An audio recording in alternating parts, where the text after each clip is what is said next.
I mean, let's fight. Let's fight. I mean, really nothing else to say. I mean, he has a belt, I have a belt. Let's unify. What happens in that time? But I got a belt now, so why? Okay. Sharon Porter got a belt too. So now Sharon Porter got a belt too.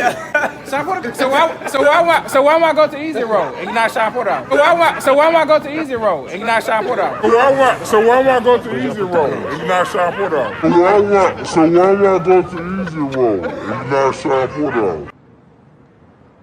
Oh, that was different. Because that sounds to me, Mike, like a duck.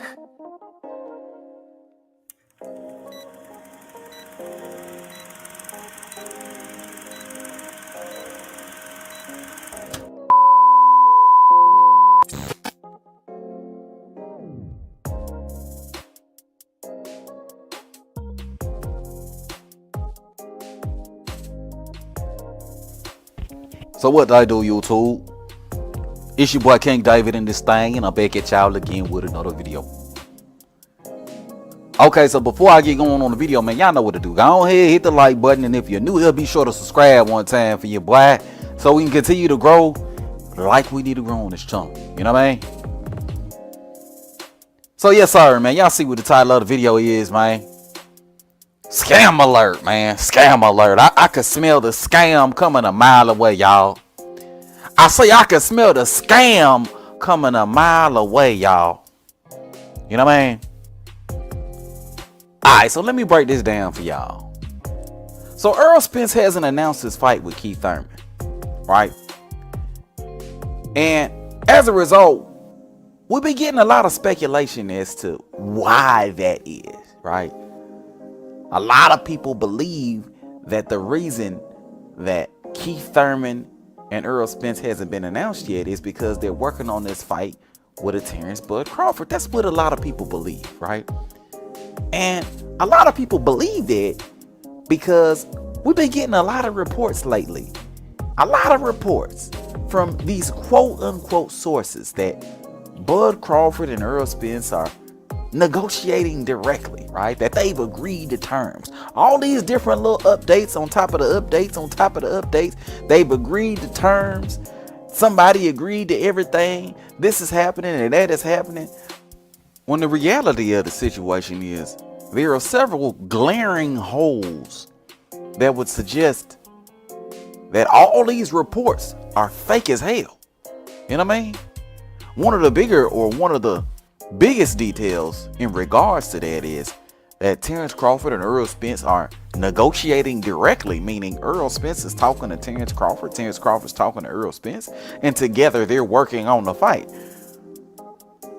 I mean, if that ain't ridiculous, I don't know what is. How could Errol Spence, a guy who can't even pee without Al Heyman, right? A guy who wasn't even present in the initial negotiations at all, go from not being present at all to being the guy who's negotiating directly with a Terence Crawford? So the shit really don't add up, right? The shit really don't add up.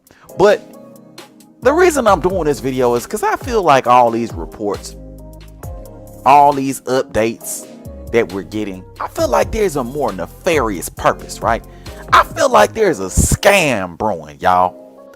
I feel like there's a scam brewing. I don't think that Bud Crawford and Errol Spence are negotiating at all. I don't think they talking at all. I think the most that they probably doing is playing Call of Duty online together, right? I don't think they talking at all. And not only do I not think that they talking at all, I think they're using Bud Crawford's name in order to promote this trash ass Keith Thurman fight, right? And furthermore, I think they setting Bud Crawford up once again to make it look like he's the reason why the fight didn't happen, right? In order to take attention away from Errol Spence being the biggest duck in professional boxing, they once again playing their hand to try to make it seem like it's Bud Crawford's fault as to why the fight didn't happen, right? That's what I think is going on right now, right? And let me break it down. Let me break it down why I believe that that's what the fuck is happening right now, right? So the first reason I think that this is what's going on, that this is a big old scam, It's history, right? History leads me to this conclusion. The PBC, Al Heyman, these dudes are famous for pump faking. These dudes are famous for the smoke and mirrors, for the sleight of hand. These dudes are famous for scam artist-like behavior, fraudulent-like behavior, right? A few years ago, or a year ago or so, Bud Crawford became a free agent, November of 2021. At that moment, Bud Crawford was willing and able to make the fight with Errol Spence Jr., right? After 4 years of complaining about Bud Crawford being on the wrong side of the street, Bud Crawford was willing and able to make the fight with Errol Spence Jr. At that particular time, Errol Spence decided to fight your Dennis Ugas, right? He decided to fight your Dennis Ugas. But not only did he decide to fight your Dennis Ugas in this next fight, he let all the boxing fans believe that entire time he was negotiating with Bud Crawford, right? He led us all to believe he was negotiating with Bud Crawford when the reality of the situation is it was all about Ugas the entire time, right? A similar experience happened right afterwards, right? With those negotiations. Earl and Bud are supposed to be negotiating. Meanwhile, Al Heyman's dragging out the negotiation with his mommy being sick, right? Ain't that right, Bud? I said, since this fight is dragging on with me and Spence, and we can't get things together, why don't I come out and meet you with my lawyer and we just wrap it up? Just me and you and my lawyer. Al said, his mother was, not doing too well, and I honor that and I respect that, So Al mommy's sick, and as a result, the fight gets drug on and on and on until finally Bud Crawford decides to fight someone else, which is when these dudes want to flip the script and make it seem like it was Bud Crawford's fault for why the fight couldn't happen to begin with. But the reality of the situation is, even if they had intended on making the fight with Errol Spence Jr., we still ain't got a scheduled fight date for when Errol Spence is supposed to fight next, right? And we all the way in March of 2023, right? When the scheduled fight date was supposed to be for November of 2022. So, it's all a scam to me. That's the first reason it's all a scam, bro. These dudes want to blame Bud Crawford. They got a routine. They got a whole formula in place of blaming Bud Crawford for what wouldn't have happened anyway, right? But that's the first reason I think that this is a scam. The second reason I think that this is a scam is because all you got to do is look at what's happening right now, right? The WBC president, Mauricio Suleiman, did an interview where he stated that he sanctioned the fight, a mandatory fight for Keith Thurman and Errol Spence to take place at 154 pounds, right? Which y'all think the PBC did that for no reason?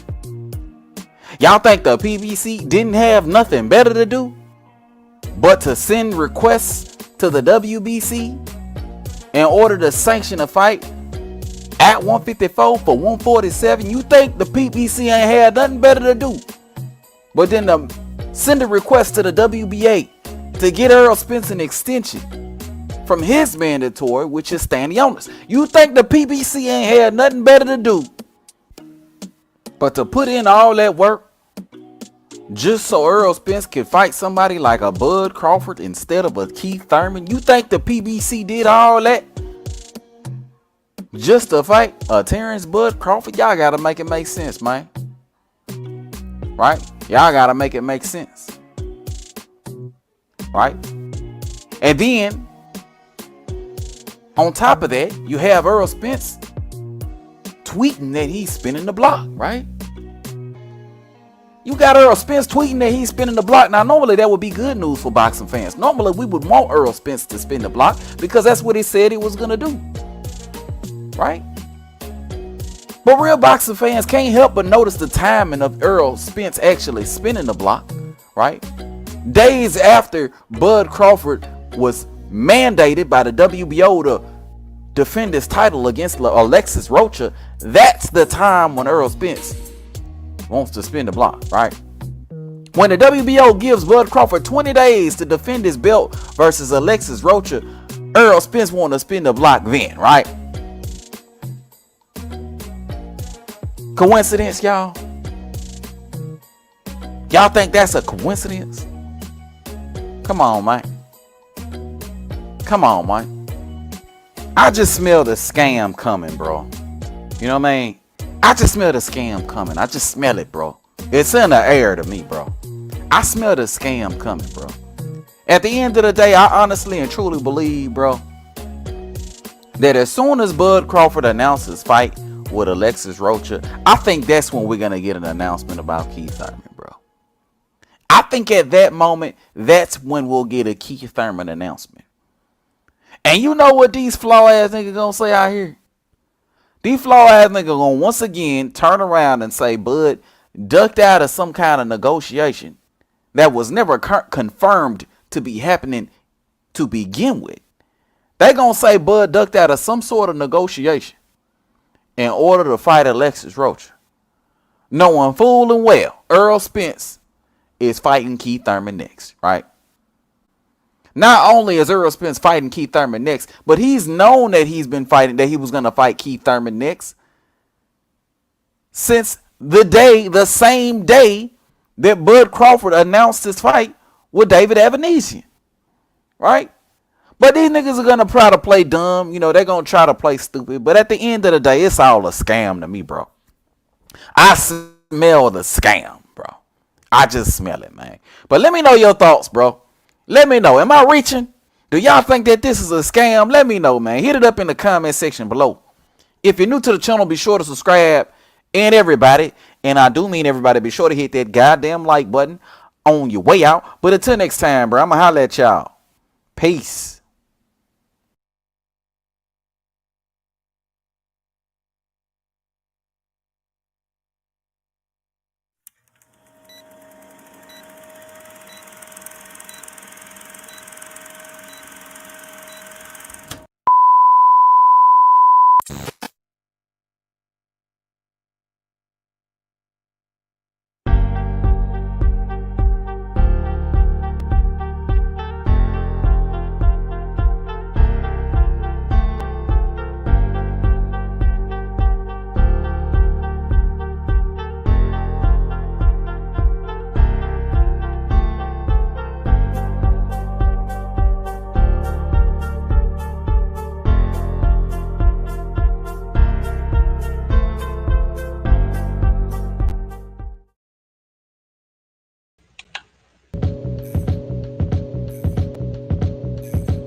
YouTube, what up? Appetite for vegetables, broccoli, and edibles, the greens, Booker to a year, kept me mentally lean. Ghetto intellectual in the dimensional, raised in the trenches with an appetite for vegetables, broccoli, and edibles, YouTube, what up? Booker to a year, kept me mentally lean. College dropout, heard me graduate. Salute to all the real boxing fans out there, man. What it do? What KD in this thing, man? We talking some boxing today. But that just didn't calculate. I got my Uncle Sam scars just like my battle buds. Memories are crumbling in the mud for tuition. War-torn tears helped me build my intuition. The streets that raised me kept me calm in that position. So college feels way more different. Now I'm back on the block with valor in the dock, seeing that I made it far enough to pay attention. I still use bad grammar cause if you're new to the channel, be sure to subscribe. And everybody, and I do mean everybody, be sure to hit the goddamn like button. I know what time it is. Hey, I see you. E-Ray Promotions, what it do? Y'all on turn, what's going on, man?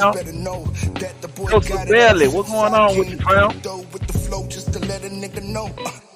Yes, sir. Raised in the trenches with an appetite for vegetables, broccoli and edibles, greens to greens. I got AC Brooklyn in the motherfucking building. Ray Mills is in the building. What's going on with you?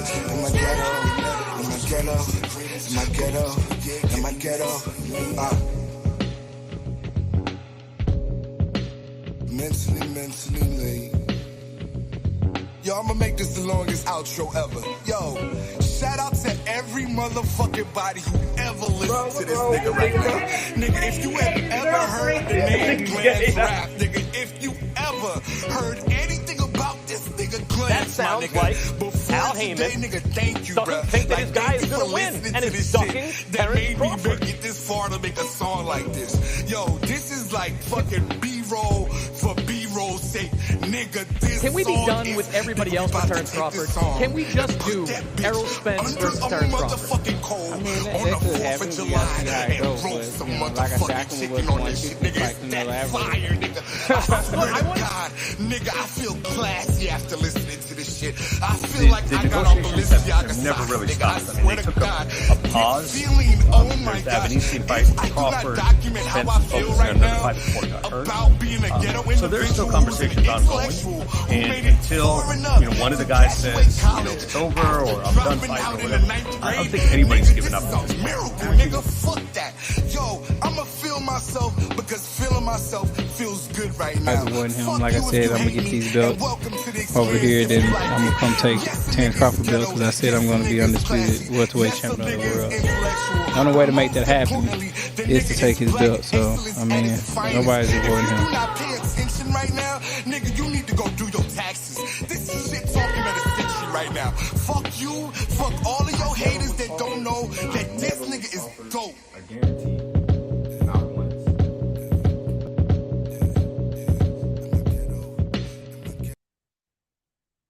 YouTube, what it do, man? What it do? What it do, YouTube, man? It's your boy KD in this thing, man. What up with y'all, man? What up with y'all? We in this thing, man. Salute to all the real boxing fans out there, man. I say salute to all the real boxing fans out there. If you're new to the channel, be sure to subscribe. And everybody, and I do mean everybody, be sure to hit the goddamn like button on your way out. You know what I'm saying? Be sure to hit the goddamn like button on your way out. And everybody, and I do mean everybody, welcome. Welcome. You know what I mean? To the Chinatown. A Chinatown, a Chinatown. I know we're gonna be talking some good boxing today, man. Salute to everybody out there, man. Let me see, man. I see some of my peoples already in the motherfucking building, man. Salute to my guy AC, Brooklyn, New York, in the motherfucking building. John Turner in the building. D-Ray Promotions in the building. My guy Toby Montana in the building. What going on with you, Toby Montana? Kendall Cody in the building. What going on with you, Kendall Cody? Appreciate you for sliding on through. I don't think I ever seen your name here before, so you know we gotta jump your ass in. You know how that go. What's up? You've been hanging with the homies in the hood for a while now. It's about time we jump your punk ass in. That's right. Let me tell you something. In this world, if you can't swim, you bound to drizzle. Yeah. And if you fall, you better pick your punk ass up. That's right. And the rest of y'all, don't cut him no slack. Y'all fools get busy. Let's go. Working, dog, working.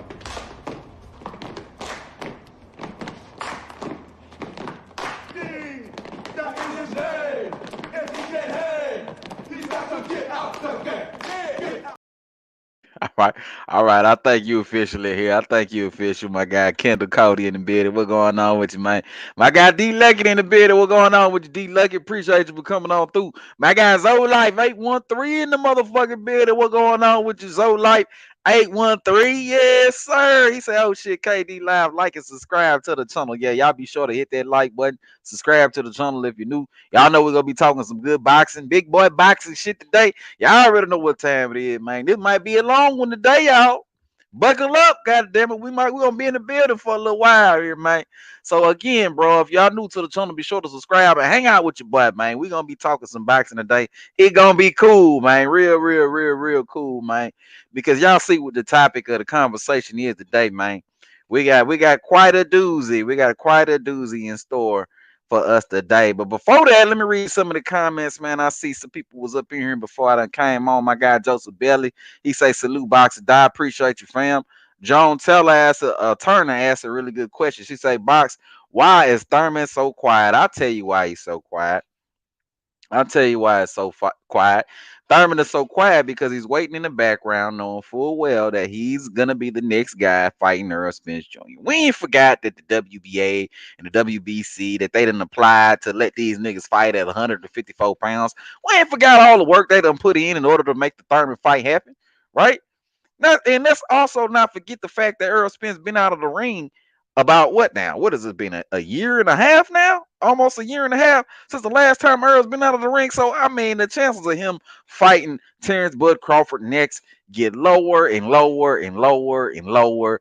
You know what I mean? Honestly and truly, man, it's Keith Thurman is quiet because he probably the next guy he's the next guy. He's next. You know what I'm saying? That's why he's so quiet, to be real with you, man. That's what I'm thinking, at least right now. D-Ray Promotion say, I don't know about the fight, but the like button got knocked out already. That's what I'm talking about, D-Ray Promotions. Appreciate you, fam, bam. My guy, AC Soft the Shelf. You say, one love, KD. Brooklyn in the building. Brooklyn in the house. Yes, sir. Appreciate you, AC, for coming on through. Toby Montana say, top 5 best new generation boxers. David Morrell Jr., 2 Keyshawn Davis, 3 Frank Martin, 4 Cool Boy Steph, 5 Jesse Rodriguez. I respect your list, Toby Montana. Absolutely, man. Them dudes definitely up there, man. They're gonna be something. They're gonna be something special in a few years, bro. Them definitely gonna be some guys we're gonna be hearing about over the next 2-3 years in boxing. You know what I mean? Them doing some real special things. So yeah, man, you got a real nice list over there. You know what I'm saying? Kendall Cody in the building. He say Al Hammond in the PBC got Crawford fucked up. He not falling for no sucker ass shit. No, he not, bro. These niggas gonna have to come correct. And you know that's what we're gonna be talking about today. The fact that these niggas gonna have to come correct if they got any hope of making the fight between Errol Spence and Terence Bud Crawford. But the real boxer fans know that these dudes, that's what they banking on, right? They banking on not coming correct, so that way the fight don't happen, because these niggas never wanted to fight from day one. From day one, when Errol Spence told the world that he rather take the easy route, Wait till he get a belt. Yeah, he ain't did nothing in the welterweight today. When he get a belt, you want to go over there. Keith Thurman want to go over there, and now y'all want to say, "Oh, I ain't fought nobody," but I got a belt now, so okay. Sean Porter got a belt too. So now Sean Porter got a belt too. Sean Porter. So why want I go to easy road and you not Sean Porter out? So why want I go to easy road and you not Sean Porter out? So why want I go to easy road and you not Sean Porter out? So why want I go to easy road and you not Sean Porter out? Who mans is this? Get him the fuck out of here. Oh man, from the moment that Errol Spence was talking like this, we knew full and well that these dudes had no intention of fighting the Terence Bud Crawford, and those are the facts, bro. Those are the facts. You know the Errol Spence fans don't like hearing the truth, but those are the facts. All day, every day, Kendall Cody, man. All day, every day. My guy AC say, I believe the fight happens in August. Earl's fat camp delay. If July, Earl in line for an embarrassing loss set up by the PBC. Yeah, you know. He gonna lose embarrassingly, whether it's in August, July, October, November, September, whatever. It's gonna be embarrassing all the way across the board, because all the fangirls that got all this faith in Errol Spence Jr., they finally gonna see their hero for what he is, right? A basic, one-dimensional, flat-footed fighter who throws the same combinations over and over and over again like a broken goddamn record. And it's gonna be easy for Terence Bud Crawford to pick up the time and pick up the rhythm, pick up the speed, throw those counter punches in between those shots, and hurt Errol Spence and get him the fuck up out of here, bro. Honestly and truly, bro, it's just like my guy James Tony said a while ago. He said Errol Spence would be lucky to make it up out of 6 rounds, and I agree with him, bro. Honestly and truly. But let's keep it going though. My guy Toby Montana say, "What up, KD? What up? What up with your Toby Montana?" Once again, D Leggett in the building. Salute to you, D Leggett. You know what I'm saying? Let me see what's going on here. I say, let me see what's going on here. My guy Toby Montana say, Happy Cinco de Mayo. What's going on? Appreciate you, Toby Montana, man. Happy Cinco de Mayo, man. Hey, man, I ain't even check my sound, bro. Hey, y'all, Earl Duck in the chat if y'all can hear me good, bro. I ain't even check my sound out here, man. Y'all know what time it is, man. Earl Duck in the chat if y'all can hear me good, bro. Toby Montana say I'm Mexican, so y'all know how it is. Yeah, I hear you.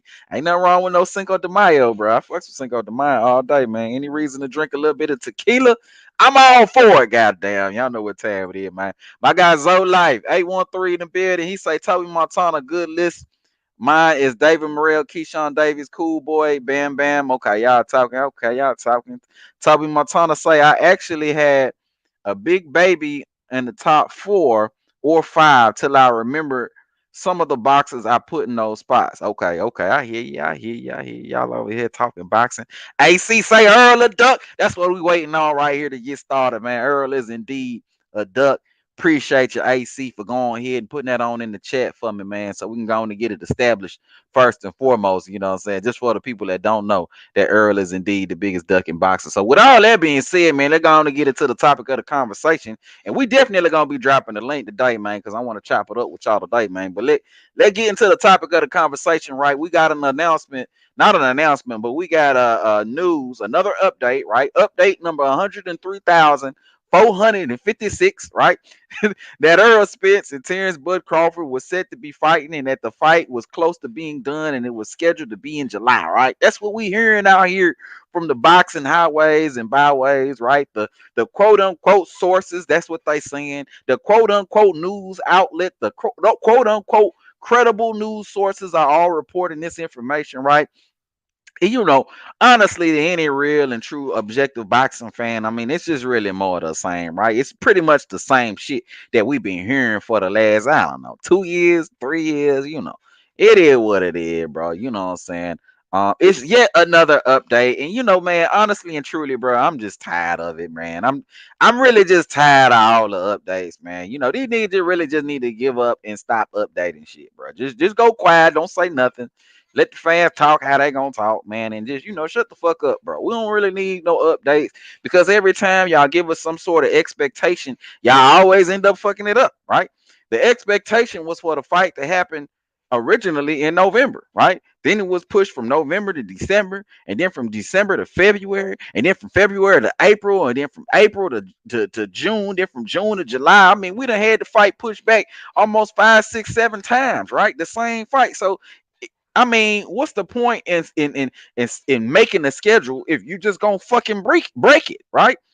You might as well just leave the schedule making business alone if you're not gonna keep the schedule that you originally abided to.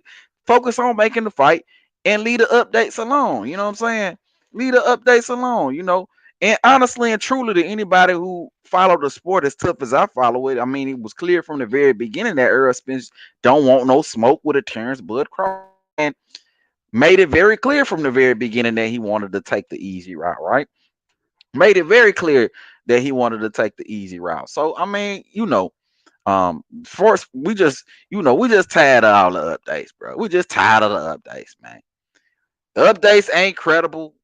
You know what I'm saying? They ain't credible in the first place. You know, they give fans this false sense of hope. You know what I'm saying? Like, hey, the fight gonna happen, but it's not gonna happen. But the fight gonna happen, but it ain't gonna happen. It give the fans this false set of hope. It ain't credible. It's like fuck all the updates, bro.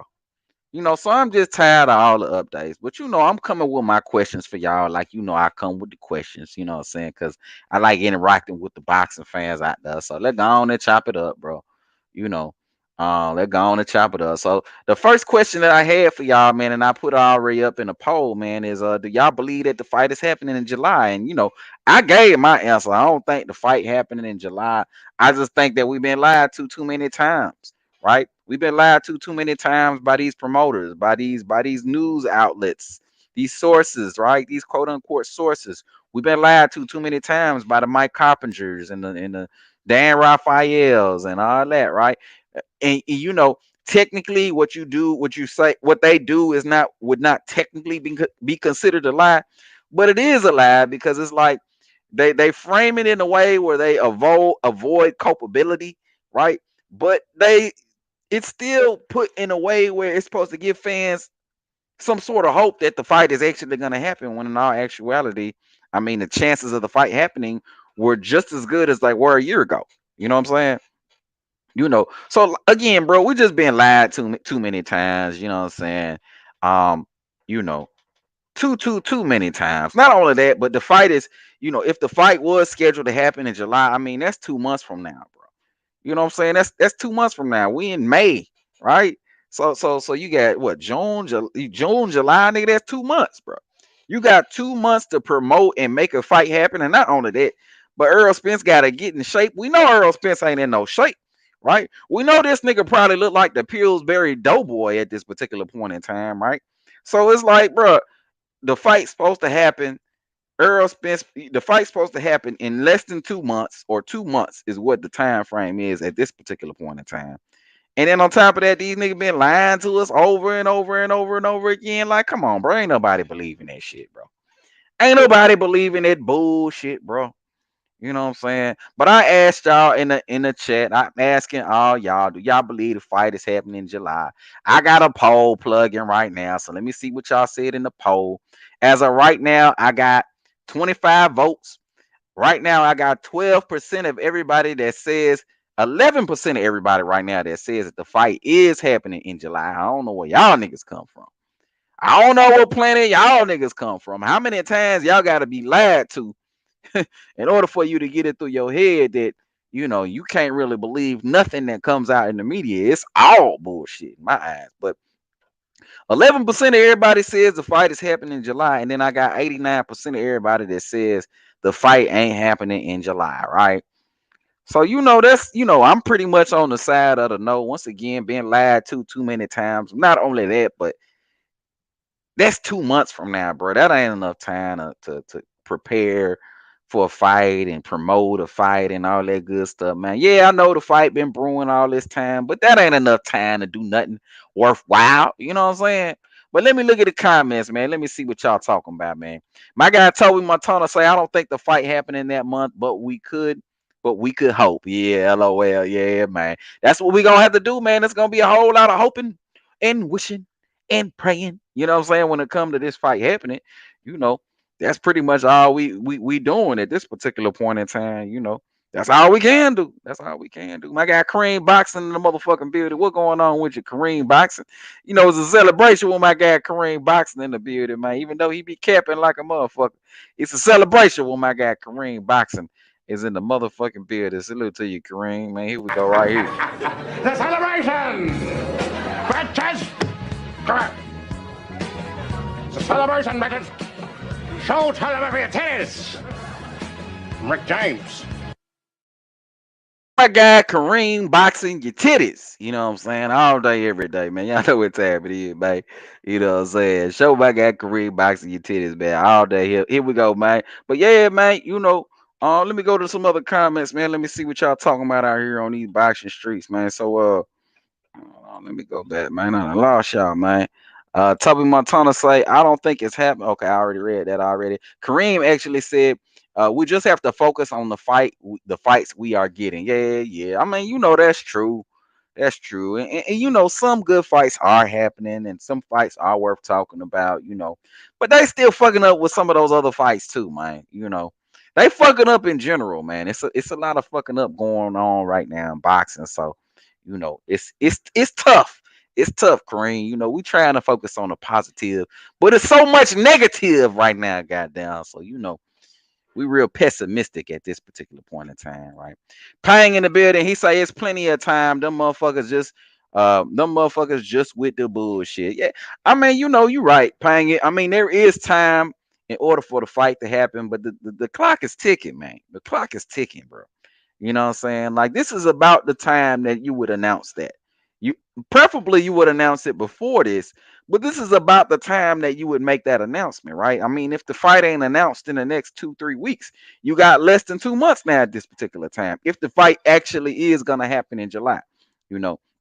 But I don't think they so much worried about when the fight is gonna happen, which I think is a huge problem because every year that every month that this fight don't happen, it's less and less of what we want as fight fans, right? It's less and less of the Bud Crawford we know. It's less and less of the Earl Spence we know, and it's more and more of these old niggas, right? Y'all saw y'all gotta go back and look at the thumbnail. Look at these two old niggas, the old Bud and the old Earl. That's what we gonna get by the time these niggas actually get in the ring, and it's sad, bro, because it ain't gonna be what we expected, what we want it to be as fight fans, and that's a travesty to the sport, man. That's a travesty to the sport. But yeah, you absolutely right, Payne, man. These niggas just need to get in the ring and go on ahead and square off, man, like they supposed to, Go on and square off like they supposed to. My guy Zoe Light, 813 in the motherfucking building. He say if it's not announced with at least 8 weeks on the backside, it's not happening. Yeah, bro. Yeah, bro. It'll probably get pushed back again, but then that's what's been happening the whole time, y'all. That's what's been happening the whole time. It got pushed back. It was supposed to be in November. It got pushed back. You know what I'm saying? To February. They pushed it back. Then from February, then it got pushed back to April. Then from April, it got pushed back to June. And now it's July right now, is what we riding with, right? But you know, what they say the definition of insanity is continuing to do the same thing over and over and over again and expecting a different result. And that's pretty much what we getting right here, bro. They doing the same shit over and over, pushing the fight back and back and back. And the next thing you know, Crawford gonna be 176 years old. Earl Spence gonna be 134 years old. Nigga, two gray niggas fighting in wheelchairs and in walkers, and ain't nobody gonna be interested in that fight at that particular point in time, right? Korean Boxing News say the fight already sold. Yeah, man, it's sold amongst all hardcore fans. You know what I'm saying? It's sold amongst hardcore fans, but you need a little bit of time to build up the hype, right? I mean, let's look at the promotion that they did for Ryan Garcia versus Tank Davis, right? That fight, that Ryan Garcia fight and Tank Davis fight was actually made before Tank got in the ring with Hector Garcia, right? So not only did they have that fight done before, like months in advance, before the actual fight in order to promote the Ryan Garcia fight, but they had but Tank actually fought another guy to help promote the fight, right? And that's how you promote the shit. You promote it like that. You know what I'm saying? Like you give people time to plan. You give people time to get the word out, to talk to their homeboys, talk to their mamas, and talk to their daddies, and talk to their cousins who watch boxing every once in a while, but they want to know about the big fights because they like the event. You got to give niggas a chance to be on that type of shit, bro, in order to promote a fight the right way, bro. But if you talking about the fight gonna happen in July and we in May, you know what I'm saying, and y'all ain't done no negotiating and we still ain't got no fight date and no venue and none of the good shit. We ain't got none of that going on right now. Well, well, how's the fight supposed to happen in July? How are we supposed to get a proper promotion, right? And then if the fight don't do well, niggas gonna be quick to blame the fighters and blame the promoters and the Earl Sexual's gonna go crazy and try to blame Bud. Oh, the fight didn't do well because of Bud Crawford, KD, right? What these niggas gonna be talking about out here on these boxing streets? And like, ain't nobody gonna be trying to hit it. These niggas ain't promote the fight the right way, right? But let's keep it going. My guy Zoe Life 813 say true, like 10 weeks and 3 press conferences, big fights. Yeah, bro. You know what I'm saying? We need 10 weeks. Then you need a full training camp for the fight. You know what I'm saying? A full training camp, 3 press conferences, right? They need to be a press conference in Texas, right? They need to be a press conference in New York. They need to be a press conference in maybe Omaha, maybe even Fort City, bro. Maybe they should even do an international press tour. You know what I'm saying? Maybe, you know what I'm saying? Because it's just that type of fight. It's an undisputed fight, right? The fighters are big enough. It could really be a huge event if niggas promote the fight the right way. But that ain't what we getting right here if they decide to move this fight along for July. And it's May, you know what I'm saying? But it's fine right now, but it's getting to that time where it's like you're gonna have to push that date back if you want to be able to promote the fight properly. But let's keep it going though. My guy Toby Montana say also shout out to Chris Colbert, El Rayo, Bruce Carrington, Nico Walsh, to name a couple other good new generation. Yeah, bro. Yeah, I like Nico Walsh. He he got some flaws technically, but he's a overall pretty good, you know. I like his heart. I like the spirit behind him. He's like I can tell that he has like a warrior spirit. You know what I'm saying? Nico Walsh. You know what I'm saying? Chris Colbert. I gained a little bit of respect for Chris Colbert. Chris Colbert definitely proved that he's a dog. The last few fights that I seen for Chris Colbert, though, I mean, the nigga gave up in that fight, though. Toby Montana. I know you know what I'm talking about. He definitely gave up in that fight. I think was it with El Rayo? I think it was with somebody, bro. Chris Colbert. You know what I'm saying? But I think he done learned from that. I think he grew from that. I think he is a dog, and I think we can expect some big things from Chris Colbert. But you know, Hector Garcia, absolutely right. He gave up in that fight with Hector Garcia, bro. Straight gave up. Okay, look at that, man. The number one troll in the United States of America, Terry Smoot Jr. is in the motherfucking building. What going on? He say, Bud finally stopped ducking. I see. Come on, man. You gotta stop this, Terry. You gotta stop this, man. Why would you duck a dude that's already on the easy route, right? Right? Why you gotta duck a dude that's already on the dude already told you I ain't fighting you. I'm on the easy route. Why would you need to duck a dude like that? Come on, Terry Smoot, man. You know better than that, man. You know better than what you saying right now, Terry Smoot.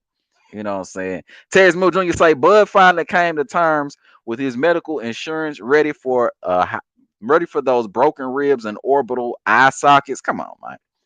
Come on, man. Why didn't Errol Spence break Mikey Garcia's eye socket and break his ribs? Why didn't he do that? Why didn't he do that? He couldn't do that to Mikey Garcia, but he gonna do that to Bud Crawford. Come on, man. Y'all gotta stop with all this, bro. It don't even make sense, bro. He couldn't do that. Earl couldn't do that to Mikey Garcia. He couldn't break his orbital bones or ribs or nothing like that, but he gonna do that to Bud Crawford. He couldn't stop Mikey Garcia lightweight, but he gonna stop Bud Crawford. Come on, man. Y'all gotta stop all this, bro. Stop the shenanigans, Terry Smoot Jr. You know better than this, bro. Zoe Life 813 say Terry Smoot wilding. Yeah, bro. He always wilding though. This ain't nothing new for him. I ain't seen him in a while, so y'all gotta let Terry Smoot live. I ain't seen him in a while, so you know. He probably gonna have to make up for some lost time with some makeup trolling. That's probably what he gonna be doing right now, makeup trolling, because it's been a little while since he done trolled your boy. So you know what I'm saying. My guy Edison Pyrez in the building. He say Earl Spence is fighting Keith Thurman. Yeah, bro. I believe that too. I think that's the next fight, man. And he's fighting Keith Thurman, and I think that's a shame. Because the Keith Thurman fight could wait. I fuck with Keith Thurman. I like Keith Thurman. I'm a Keith Thurman fan, but that ain't the fight we need to see right now. We need to see an undisputed matchup between Terrence Bud Crawford and Errol Spence Jr., man. All right. Errol Spence told the world he would never fight Keith Thurman. So why the need to fight Keith Thurman all of a sudden? Somebody make it make sense. Why the need to fight a guy you said you were never gonna fight all of a sudden? Now, when you have a Terrence Bud Crawford fight in place, right, or there right in front of you, a fight that's supposed to pay you the most amount of money and get you the most amount of recognition there is to get you, what would be the reason for you turning down a fight like that for Keith Thurman? It makes no sense at this point. Addison Pyrez said Bud will school Spence. Yeah, he gonna school that man. Take him to school. You know what I'm saying? You know, take him to school, all the way to school. By the time we see Spence, he gonna be wearing Coke bottle glasses. He gonna be smart than the motherfucker, right? After that Bud fight. After that Bud fight, Earl gonna be smart than a motherfucker, because Bud gonna take that nigga all the way to school, man. Y'all know what it is, man. Toby Montana say Terry stopped the cap. You know Earl still hiding in the marina trenches from Bud. Yeah, Terry know that. Terry, you know that, man. You gotta stop all that, bro. Zoline Fake 13 say if Spence fight third Keith, I'm done. Yeah, man. Man, that is more than likely the next fight, y'all. That is more than likely the next fight, bro. I would love to be wrong in this particular situation, but Earl Spence got a track record, man. He got a track record, man. He got a track record. And we're going to talk more about that because I got more questions for y'all so we could dig a little bit deeper into the conversation here, right? I asked y'all a little bit earlier, just to go back to what the original conversation was. What I asked y'all a little bit earlier, the original question was, do y'all think that the fight is going to happen in July, right? That was the question that I asked y'all.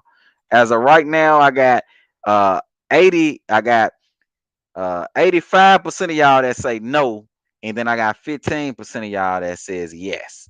You know what I'm saying? So I rock with that because I mean, you know, 85% that say no, y'all agree with me, man. At the end of the day, bro, we've been lied to too many times. 2 months ain't really enough time to build up a fight. You can do it, but it's really on some last minute rush type shit, right? Which shouldn't be done with a fight of this magnitude, first and foremost, right? But we're gonna end that poll and I'm gonna ask y'all another question, right? You know, we coming with the questions. Y'all know how we get down. We coming with the questions, bro. We make this thing real interactive for y'all. You know what I'm saying? But I got another question. Because I asked y'all, do y'all believe the fight is happening in July? The next question I got for y'all is, do you believe that Terence Bud Crawford and Errol Spence are even negotiating? All right. Do y'all believe that they even negotiating? You know what I'm saying? Do y'all even believe that they even negotiating? That's what I want to know. Do y'all believe they even negotiating? Real good question for y'all. I'm asking that question because we get all these reports that they're negotiating. We get all these reports, and then come to find out they're not negotiating. Terence Crawford don't be knowing what the fuck going on with these niggas. Where they be getting the information from. We got guys like Floyd Mayweather coming out and saying shit like saying shit like this, right? As of right now, the Spence and Crawford fight is not happening. Damn. There's a lot of false information floating around out there. And absolutely. Right. And it's so weird though. I'm just trying to figure out like where are they getting this information from? I don't know. I don't know. You know what I'm saying? We got Floyd Mayweather who came out and with information like that, he don't know where the information is coming from. He don't know, right? He don't know where these niggas are getting this information from, right? And the question is, with guys like Floyd Mayweather coming out and saying stuff like that, granted that was a while ago, but with him saying stuff like that, while we all believed that they were negotiating, right? And it turned out that they actually weren't negotiating, and the fight wasn't happening. Could it be the same situation here? Could it be that these dudes are reporting that the fight, that they're negotiating and working out details and doing all these things that they say they're doing, but the reality is they not? Could it be the same situation? That's what I want to know. That's what I want to know. My guy Ace 99 in the building. He say Spence ain't moving out of Ducksville, Texas. Hey, facts on facts. Bro, what's wrong with this nigga, bro? He said his girlfriend. Nigga gay now. Yes, surprise. You gay. He ain't moving out of Ducksville, Texas, man. I find that hard to believe myself, man. A dude who said he wanted to take the easy route first. I find it hard to believe that all of a sudden, after all these years, he gonna want to fight. I find that hard to believe. Real hard to believe. In my mind, the only way this fight happens is if Errol Spence is backed into. I think he backed into a corner. That's the only reason the fight may happen, because Errol Spence got his hands, his arms, and his feet pinned up against a cross right now. Right? He's pinned up against a cross. There's no better option for him. I mean, that's what. But there's one other option with the whole Jermell fight. That's why you hear Jermell coming out talking about, oh yeah, I'll fight Errol Spence if the money right, if everything right, all this goofy ass shit, right? But The reality of the situation is outside of Jermell Charlo, ain't no other viable options for Earl Spence to make the kind of money that he would want to make. There's nobody else out there for him to generate those kind of numbers, right? Canelo is out of the picture, ladies and gentlemen. He's out of the picture. There's no more Canelo. There's no more of this bullshit, Can we right? be No done more. with everybody else but Terence Crawford? Can we just do Errol Spence versus Terence Crawford? I mean, that could happen. We got to see how it go. But, you know, like I said, I can move up to 160 and fight Canelo Alvarez. Look, I want to. There's no more moving up to 160 and fighting Canelo Alvarez. There's no more of that bullshit, right? There's no more of that bullshit. The only thing left here on the table is a Terence Bud Crawford or your homeboy Jermell Charlo, right? So the only reason the fight may happen is because the fact that ain't really no other options for Earl Spence other than to go on a bum tour. But them dudes are gonna every other fight is gonna be high risk, low reward, right? Every other fight gonna be high risk, low reward. You ain't gonna be expecting to make no real kind of money fighting the dudes like that, right? Fighting Fondora just got knocked out, so he ain't an option, right? But anybody else, you know what I'm saying? I got flat out TV in the motherfucking building, whatever. He say, bro, this shit is sad at this point. Oh yeah, it been sad, bro. It's past sad and has worked its way into pathetic. You know what I'm saying? At this particular point, flat out TV. It's past sad and at pathetic at this particular point in time, right? You know what I'm saying? But I asked y'all the question. I said, man, hey, do you believe that Crawford and Earl Spence are even negotiating, right? In the first place? That's the question I got out here. Because I don't necessarily even believe that they negotiate. Now, I will say that I do think they probably are talking. Is that negotiations per se? I don't know. I don't know that it's real negotiations, right? I don't know that it's real negotiations. But under the most common definition of negotiation, right? The most basic definition of it, I would have to say that they are talking. They are actually negotiating. And right now on the poll, I got 62% of everybody that says yes, they're negotiating. And then I got 38% of everybody that says no, they're not negotiating, right? No, they're not negotiating. I think they talking. I think they talking. I think they're talking. I think there's some dialogue happening, right? I think there's some dialogue happening. I think these niggas conversating, you know, about some details or whatnot. I think they are. I think they are. You know, I think they are. You know, they were talking last year. Y'all remember? It came out last year that they were actually talking, right? There was some offers made. Al mommy got sick. Y'all remember? Y'all remember Al mommy got sick or whatever. And then he told Bud, take it or leave it, right? So people mad at me because Al told me if I don't take this fight, he's just gonna go and Errol Spence gonna make 8 million, eight figures. He's gonna make 8 figures without me. So basically, he telling me, well, you take this fight or leave it, or you got nothing. Basically, because we've been dragging and dragging and dragging. Dragging and dragging and dragging. You take this fight or you got nothing. So we know that that conversation happened. We know that that conversation happened. And we know that they were talking last year. We know that there was some conversation. We know that there was an offer that was made with no guarantee, right?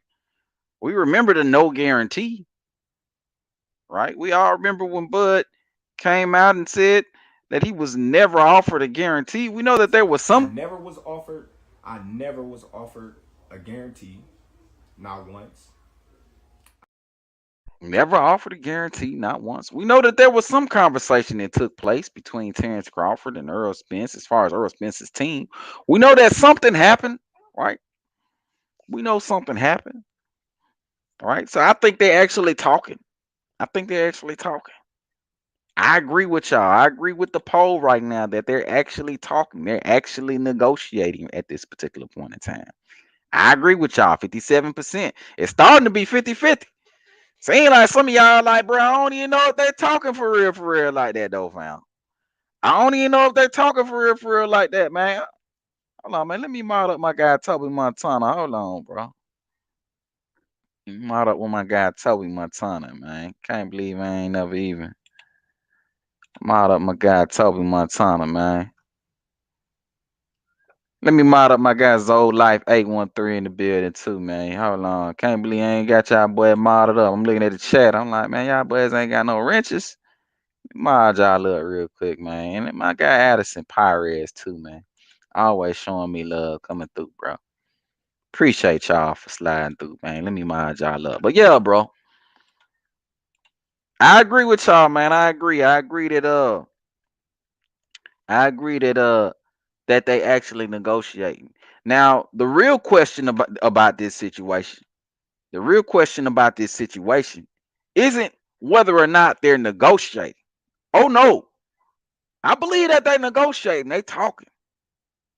Yeah, they talking. But that's not the real question on whether or not they're negotiating. The real question is, are they negotiating in good faith? That's the real question, right? That's the real question. You can call my phone and we could talk about some shit, right? You could talk about giving me $1 million, right? But if you ain't coming up with no tangible plan or no way for me to actually get the $1 million, then what the fuck are we really talking about? Right? The fuck are we really talking about? What are we really saying if we ain't really got no plan on how I'm gonna get this $1 million? See, I believe that Terence Crawford and Errol Spence are actually talking at this particular point in time, right? They're teams, right? Terence Bud Crawford, him being his own boss, him actually talking, and Terence Crawford talking to Al Heyman, right? I believe they talking, and I believe they negotiating, but are they negotiating in good faith? That's the real question. Are they negotiating in good faith? Is there a conversation, a productive conversation taking place in order to move the fight, in order to make the fight happen? Is that taking place? That's why I have my doubts, y'all. That's why I have my doubts. That's where a little bit of like come into play, right? That's where a little bit of like little uncertainty comes into play. Because I don't know that they're negotiating in good faith, because good faith negotiations are what make fights happen. Right? Good faith negotiations are what make fights happen. Right? Bad faith negotiations are just a stall tactic. Right? Bad faith negotiations are just to kill time and present an aura, right? Present an aura of something actually happening, right? A smoke screen. That's what bad faith negotiations are. Bad faith negotiations are the definition of what took place before, when these niggas told Bud Crawford that he's not to get a guarantee. That he'd have to fight with no guarantee. That's the definition of bad faith negotiations. When you tell a man who's gotten a guarantee on every single fight in his career, and he got almost 40 fights, if not 40 fights, every single fight in his career he's gotten a guarantee, and you tell him on this fight, the biggest fight of his career, supposedly the toughest fight of his career, that he's not to get a guarantee. Well, that's what you would call bad faith negotiations, right? I never was offered a guarantee, not once. Bad faith negotiations is in the middle of the negotiation, your mommy gets sick and you end up stalling the fight out, right? I said, since this fight is dragging on with me and Spence, and we can't get things together, why don't I come out and meet you with my lawyer, and we just wrap it up? Just me and you and my lawyer. Al said, his mother was, not doing too well, and I honor that and I respect that, That's what you call bad faith negotiation. Bad faith negotiations is when you're telling the pound for pound #1 fighter in the world that he got to take 60, 40, 70, 30, or whatever I give him, right? At the welterweight division. And he gotta take a back seat and take that 60-40 or 70-30, whatever we give him. If we fight, it's going to be either 70-30, 80-20. Was that? Man, I was when is I that said posturing or what was that? When did I say that? You know that. Bad faith negotiations is when you got your promoter or the colleague of your promoter saying that the fight ain't happening in the middle of the negotiation. As of right now, the Spence and Crawford fight is not happening. Damn. There's a lot of false information floating around out there. And absolutely. Right. And it's so weird though. I'm just trying to figure out like where are they getting this information from? I don't know. Mm-hmm. I don't know. In the middle of the negotiations, your promoter saying the fight ain't happening, or the colleague or co-investor of your promoter is saying the fight ain't happening in the middle of negotiations, right? Bad faith negotiations is when you're not offering a man transparency on a fight that he's supposed to get paid net profit on. He wants right? the power to at least know of expenses and ask about expenses. Now here's where it gets a little bit complicated. If you're saying I get the right to approve expenses, first of all, I have a problem with that. Right? The definition of bad faith negotiations, and according to most logically thinking human beings, nobody would take that deal, right? There's no such thing as the net. It's all the growth. I mean, certainly if you don't have oversight of the books, right, approving expenses, or certainly at least knowing where all the money's going, no one would ever agree to a net. The fact that Crawford's you work off the gross. But if you're working off the net, then certainly if what you're reporting is accurate, then Crawford would be out of his mind not to insist on that. And you're telling me that that's what's holding it up, that Al Heyman, who's advising Errol Spence, is not giving Terence Crawford oversight over expenses or giving him transparency to the books, of the books. He's not letting him take a look at the books. And that's why Crawford won't sign, because that sounds to me, Mike, like a duck. Like a duck. Right? So the real question isn't whether or not they're negotiating, because I believe they're negotiating. I agree with the people that say they're negotiating. The real question is, are the negotiations taking place in good faith? Right? And history has shown us that the PBC, Al Heyman, these guys don't really possess the ability to negotiate in good faith with most fights that they would consider tougher, because the reality of the situation is they don't really want the fight, right? They don't really want the fight unless they got a few advantages on their side, right? I mean, by a few, I mean a lot of advantages on their side in order to ensure that that guy actually wins the fight, right? So once again, it ain't a matter of whether or not they're negotiating. I think they're negotiating, but are they negotiating in good faith? Are they? Are they though? Considering everything that took place prior, you offer this man no guarantee, no transparency, right? He got to take a 60-40, 70-30, 80-20 split. He had 70-30. I think that was the deal, right? 70-30. That was the split that he had to take, right? He got to be the B-side on the rematch, even if he wins. That was the original deal that these niggas were offering to Terence Bud Crawford. That don't sound like good faith negotiations. That don't sound like negotiations where you trying to actually make a fight happen, right? That sound like some shit where you trying to find a way to price yourself out of the fight and duck the fight that we all know you never wanted, because instead of you actually taking the fight from jump, when it was actually the hottest on the table, you decided you wanted to take the Wait easy till he route. get a belt. Yeah, he ain't did nothing in the welterweight today. When he get a belt, you want to go over there. Keith Thurman want to go over there, and now y'all want to say, "Oh, I ain't fought nobody," but I got a belt now, so okay. Sean Porter got a belt too. So now Sean Porter got a belt too. Sean Porter. So why am I go to easy road and not Sean Porter out? So why am I go to easy road and not Sean Porter out? So why am I go to easy road and not Sean Porter out?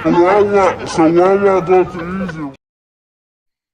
The easy route Earl in the motherfucking building. But my guy Zoe Life 813 coming through with a $2 super chat. He say Spence been aging out Crawford for years.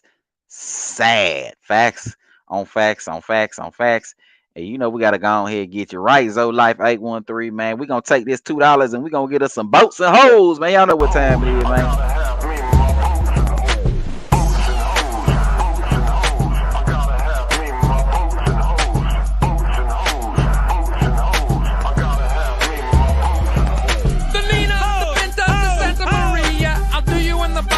Drinking sangria, nachos, lemon heads, my dad's boat. You won't go down cause my dick can float. I know what time it is, man. Salute to all y'all, man. Hey, man, if you're new to the channel, man, be sure to subscribe and everybody. And I do make everybody be sure to hit that goddamn like button on your way in or your way out or whichever way you're coming. Hit the goddamn like button. And once again, welcome. Welcome to the China Car.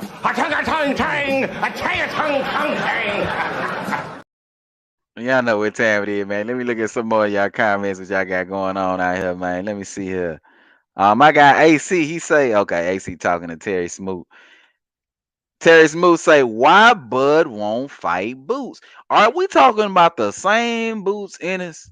The same Boots Ennis that ducked the fight, right? The same Boots Ennis that decided, right? He wanted to be loyal to Showtime.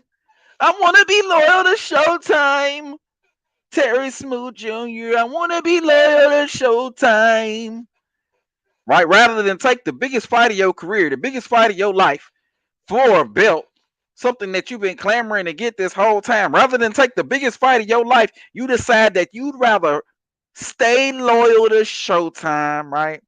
Even though you ain't got no contract with him, according to Bozy Ennis when he said that they ain't signed no contract with Showtime, right? I wish I had the clip to pay for you. I don't, but it's known, it's on record that nigga Boots Ennis ain't want no damn smoke, right? Boots Ennis and Virgil Ortiz, two ducks of a feather, flock together. Goddamn it! I mean, let's play the clip with Virgil Ortiz just so you can see they both on the same goddamn page. These niggas don't want no damn smoke, right? Crawford has no fight next. The time frame is almost over. Will be due now, and then probably the championship committee will order Crawford to face Rocha as a mandatory challenger because Bill Hill refused to fight him twice. I don't know why. But Bill Ortiz, excuse me. Bill Ortiz refused him to fight. Yeah. Refused to fight him twice. You heard what he said, goddamn. I say you heard what he said, Terry Smoot Jr. That man ain't stutter, man. That man ain't stutter. You know what I'm saying? That man ain't stutter at all, man. That man ain't stutter at all. You know what I'm saying? And let me go back to the comments. Let me see what y'all talking about. Oh shit, my nigga Mango Juice 07 is in the motherfucking building. Salute to you, Mango Juice 07, man. God damn it, man. Hold on, man. You know it's a celebration with my guy Mango Juice 07 in the motherfucking building. The celebration! Bitches! Come on! It's a celebration, bitches! Show television tennis! Rick James. Oh my God, Mango Juice 07, your titties. You know what I'm saying? You know it's a celebration with my guy Mango Juice in the building. Salute to you, Mango Juice. Appreciate you for sliding on through, my guy, man. Let me go to this poll, man, because you know I asked the question. I said, are they negotiating in good faith? So that's the question in the poll I got popping off right now, right?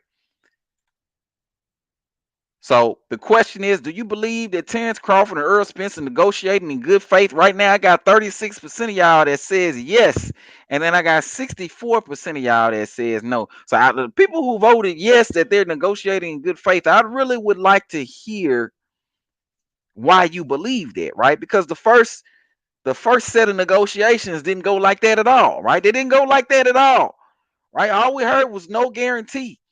All we heard is that Bud got to take 70-30 in order to make the fight happen. All we heard is these ridiculous ass terms that Bud Crawford had to take, even though guys who were inferior to Bud Crawford, like Danny Garcia and your Dennis Ugas with 4 losses, right? And Sean Porter with a loss, and all these guys who are inferior to Bud Crawford, right? Name-wise, recognition-wise, or credibility-wise, had to take. Right. So I really want to know While the 36% of y'all believe that they're actually negotiating in good faith, when history has shown that the PBC in general don't read negotiating with other people in good faith. I mean, even the fight with goddamn Tank Davis and Ryan Garcia in the rehydration clause, goddamn. I mean, why even do that in the first place? Just guys trying to take on extra advantages, and those are the kind of trends that we see from the PBC, which further leads guys like me to believe that these dudes ain't negotiating in good faith. But one thing I will say about the situation is at least it's quiet. At least we're not hearing nothing from the teams. At least every time we hear something from Bomac or from anybody on that side, they always talk about how the fight more than likely is going to happen and they waiting for it to announce, waiting for it just to be announced. I believe Letitia Crawford made a statement like that. I believe Bomac made a statement like that. So I think the fight is near completed, if not done. But what sacrifices did Bud have to make in order to get that fight done? Because we seen how the first round of negotiations actually took place, right? We seen how that went down, right? So you know, right now, okay, we done moved up to 42%. Y'all believe they negotiated in good faith. But my thing is this, right? Bomac made a statement like that. Letitia Crawford made a statement like that weeks ago. What the hell is taking them so long to announce the fight? What the hell is taking them so long to announce the fight? It didn't take that long to make Ryan Garcia, so why the fuck it taking so goddamn long to make Errol Spence versus Terence Crawford? That's another thing that leads me to believe that they're negotiating in bad faith with Terence Crawford once again, because this would be the second time, right? We got history to lean back on when it comes to this situation. You know what I mean? But for some reason, we got guys that actually believe that they're negotiating in good faith, and I just refuse to believe it. I'm just wondering if the fight does happen. I'm just wondering what kind of concessions Bud had to make in order to make the fight happen. I'm just wondering what it's gonna be. Did Bud have to chop off his left arm, or did he have to chop off his right arm? Right? Did he have to chop his left foot, or did he have to chop his right foot? Does he have to fight blindfolded, or does he have to fight? You know what I'm saying? What kind of handicap does Bud got to take in order to make the fight with Errol Spence Jr.? Right? What did Bud have to give up in order to make the fight with Errol Spence Jr.? Does he got to fight Errol Spence Jr. In Dallas, Texas? What is happening if the fight does happen? What does Bud have to do in order to make the fight happen? What sacrifice did he have to make? Right? My guy Dolphin Time in the building. What going on with you, Dolphin Time? He say that's how I knew the fight wouldn't happen when Floyd said it. Yeah, bro. You know what I'm saying? When Floyd came out of his way and said that the fight wasn't happening. And he didn't just say it, he said it in the middle of the negotiations, right? He said it right in the peak, like right in the smack dab in the middle, right where everybody thought that the fight was happening, right in the middle of negotiation. He came out and was like, the fight ain't happening. What? Even when Bud didn't know whether or not the fight was happening, Floyd came out and said the fight ain't happening. So you absolutely right about that, Dolphin Time. Yeah, we get absolutely right about that. Dolphin Time also say Crawford leading to move up and force Charlo Mando and get all the belts so Spence can't go nowhere at 154. Yeah. That might be the move, man. They might be the move because I'm more the impression that they not negotiating in bad faith and that they really wasting Bud Crawford time at this particular point in time, right? They really wasting time. They really wasting time, right? Which leads me to my next question.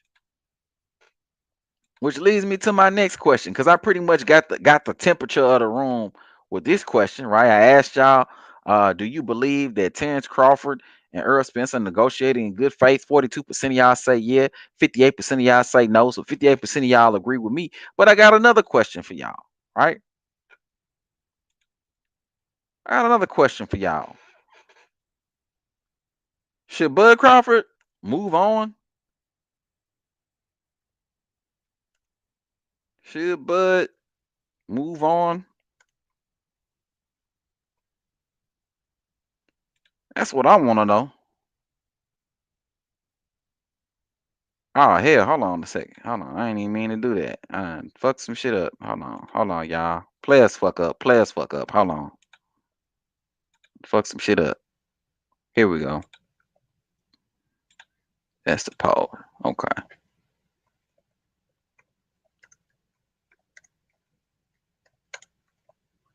Okay, so the question is, should Bud move on? Should he move on, bro?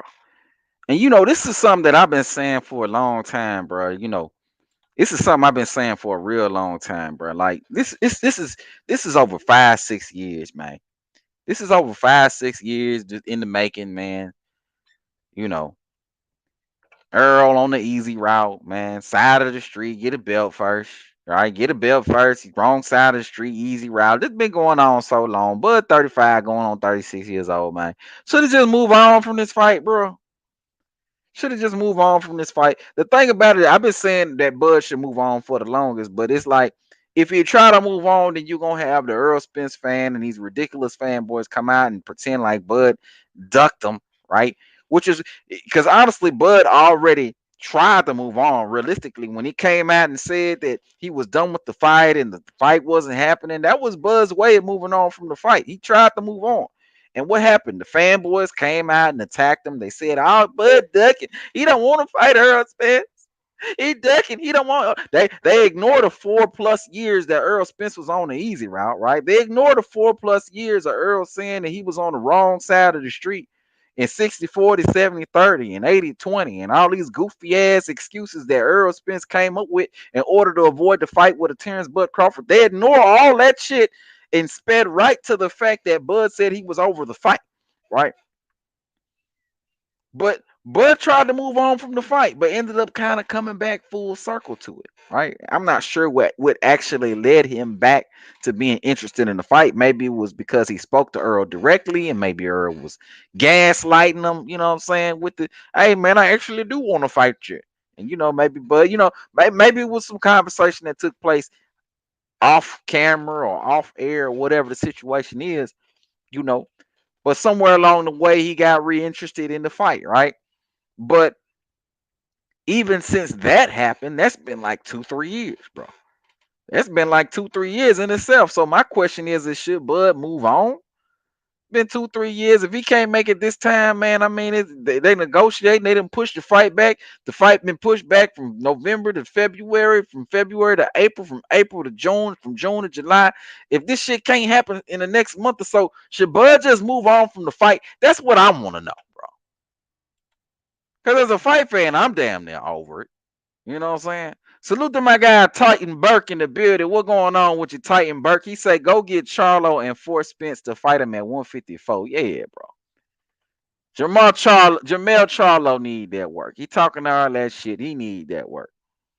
You know what I'm saying? He definitely need that work. But you heard what Earl said. Oh, if I can't fight him, well, Jamel can't fight him either. I remember what Earl Spence said that shit. So it's definitely tough for Bud on his side because if he moves on, then he knows that he's probably gonna get blackballed by the PBC, Al Heyman, and these dudes, right? But at the same time, bro, enough gotta be enough at some point, bro. You've been dealing with this shit for years now, bro. Enough gotta be enough at some point. You know what I'm saying? The straw got to hit the camel's back at some point. At some point, you got to say, fuck this shit. It's time to move on. 35 and 36. I got to look for some fights, man. I got to stay active. Thank God Bud fought David Avenesian, bro. I'm going to say this shit, bro.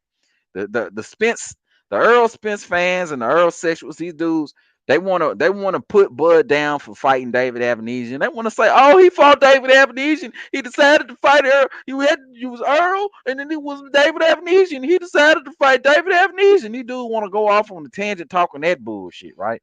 But the reality of the situation is, if Bud didn't fight David Avenesian, he would have been out of the ring an entire year, probably almost 2 years, waiting on Errol Spence Jr. Do y'all not realize that, bro? If Bud wouldn't have fought David Avenesian, he would have been out of the ring almost a year and a half waiting on Errol Spence Jr. Right? He wouldn't have been able to feed his family for a year and a half. He wouldn't have been able to pay no bills for a year and a half. He would have had all this ring rust from not being in the ring for a year and a half. He would have turned down a year and a half worth of fights and salaries and pay all to make this Errol Spence fight, in which case he would have had to take a 64 to 70, 30 or whatever I give him. No guarantee. No guarantee. The B side on the rematch, if that actually happened. And on top of that, you got guys like Deontay Wilder saying that dudes on the PBC don't even get paid on time. About getting his money. Stop getting his money when it's over. You got to pay me after the time the fight is over with. That's what other fighters got to get to too. Waiting and all that. Because any other business shit, after the job done, we want your money. We didn't want to wait no month or 2 weeks or 3. We need it now. That's another thing that needs to be changed. Another thing that need to be changed. And dudes like Adrian Broner coming out talking about the man getting checks of $250 a day like this here. I went from every day. Not skipping days. I'm talking about every day. Damn. You know, of course, every day I talk to Al Heyman. Every day I'm texting Al Heyman, and he's sending me money every day. It went from 5,000 a day, 10,000 a day, 2,500 a day, 1,500 a day, 1,000 a day, 750 a day, 500 a day, and then it got to $250 a day, and then it was like, Then it was like, $250 a day. Uh-oh is right. Is right. Is right. Absolutely right. Right. But I asked y'all the question. Should Bud move on? Let me look at the poll. Let me see what y'all saying. As of right now, I got 56% of y'all that says Bud should move on. Right? 56% of y'all says that. And I got 44% of y'all that says no, Bud should not move on. So the question for the people that vote no, right? The question for the people that vote no, how much longer should Bud Crawford have to wait for this Errol Spence Jr. fight? How much longer, right? It's already taken 6-7 years at this point. It's already taken down that 7 years, 6 years in order to get this far. It's already taken 2 years, 2+ years of negotiating, bad deals, bad faith deals. It's already taken 2+ years negotiating, 6 years of trying to get to the point, or 4 years just trying to get to the point where you are negotiating, right? It's already taken all this time to make the fight happen, and the fight still ain't happening. The fight still ain't been announced. It's May of 2023. The fight still ain't been announced. And according to the reports and the sources, it's supposed to take place in July. So the question is, how much longer should Bud Crawford wait? I want to hear from y'all in the comment section, bro. I ain't gonna do no poll about it. I just want to hear from y'all in the comment section. Let me see what y'all say. How much longer he gotta wait? My guy Joseph Belly say Spence look fat at the Tank fight, not disciplined. Nah, he ain't disciplined.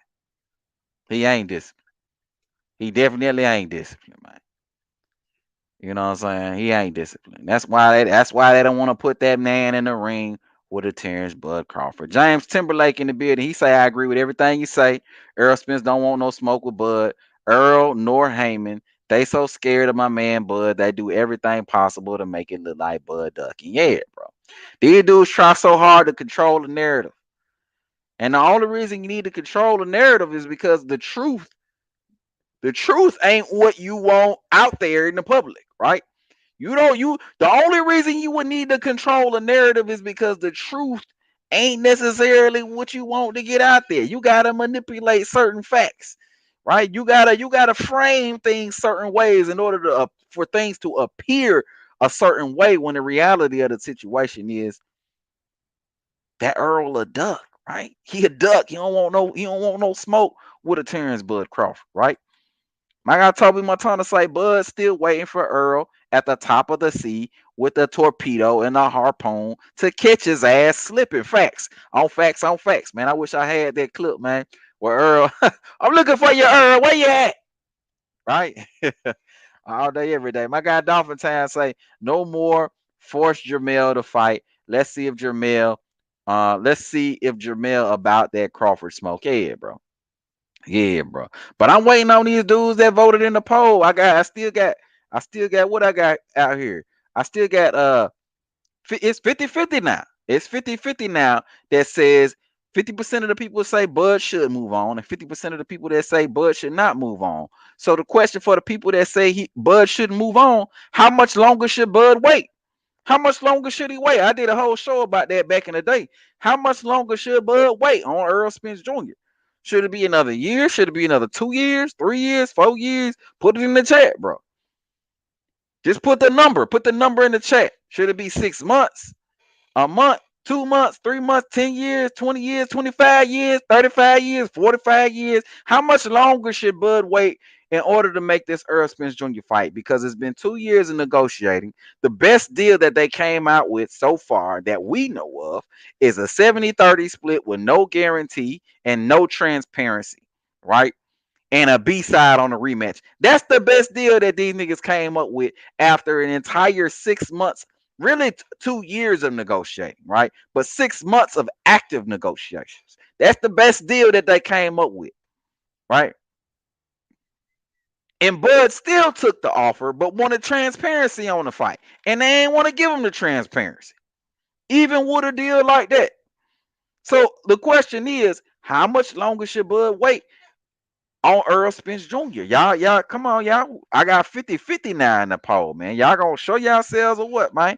Put it in the chat. Should it be 1 year, 2 years, 3 years, 4 years, 5 years, 6 years, 7 years? How much longer should he wait? I got 55% of everybody that says no now. So now there's a bigger chunk of people that say Bud should wait than Bud shouldn't wait, right? Zolife 813 say if it don't happen this year, it's a wrap. So Zolife 813 say after this year, then it's a wrap. Okay, I hear you. I hear you. Dolphin Tan say the easy route took 5 years. It sure did take 5 years. AC say if the Earl fight is not next, then move the fuck on and say fuck Earl Spence. Yeah, man. Yeah. So y'all riding with it. If it ain't this year, then it's a wrap. I hear you. I hear you. I hear you. Greg Williams say, Bud almost 36. I'm a fan, but he can't get Earl. They won't give him Charlo. Limited options. Yeah, bro. Yeah, bro. Yeah, bro. You can only get who you can get, bro. You can only get who you can get. But the problem with the situation is while he's waiting around on these dudes, he's losing precious time off of his career. You know, 36, he already at the end of his career, but these are fights that he could be banking, right? He could be selling his services to new networks like BLK Prime and and other networks like Eddie Hearn, and fighting they guys, building up their networks and getting paid out to be building up their networks, right? He could be doing stuff like he could be leveraging his talent for some funds. Sure, he might not be able to get Charlo or Errol Spence Jr., right? But he could be making money at very least, right? He could be making money at very least. He could be defending his belt. Maybe we could have saw Bud at 45-0 right now. Maybe Bud could be gaining on the Floyd Mayweather record at this particular point in time, right? Maybe Bud could be fighting at 160 or some shit like that right now, right? Maybe he could have took the WBO route all the way to 160 and won belts in 5 different weight classes. Maybe that could be the situation at this particular point in time, right? But instead of that happening, he's sitting around waiting on Errol Spence Jr. And I'm just trying to figure out how much longer this man got to wait on Errol Spence Jr. I know AC and Greg, y'all talking about maybe the end of the year, but man, it's 2023, bro. It's 2023. We started talking to Earl back in goddamn. Earl should have started talking to Bud Crawford after he left Top Rank in November of 2021. That's when the conversation should have started. There's no way I don't believe that they weren't talking in November of 2021. That's when they should have been talking, right? But no conversation, according to Errol Spence and Bud, took place all the way from November of 2021 when Bud announced that he was done with Top Rank, all the way to June of 2022. So 6 months just went by of nothing. And then from June of 2022 all the way up until now, we're about to be June of 2023. An entire year of negotiation took place and still no motherfucking fight. What the fuck takes so long to make a fight? You know what I mean? Who this is? Poop Angles. What the hell? What is Pop? Pooh Dangles? Pooh, what the hell? Branch? I got Bud versus Cobbs next. I'm trying to figure out though, Pooh Dangles. Do we have a problem? Do we have a problem, Pooh Dangles? Is what I'm trying to figure out, bro. Do we have a problem? What's up? We got a problem too, Pete? I said, do we have a problem? Oh, you got a problem, buddy. Right here. Here's your problem. Right there. Right there. All right. Yeah. All right. Play a little game. Right here. I said, do we have a problem? Huh? Oh, U-S-U-S-R.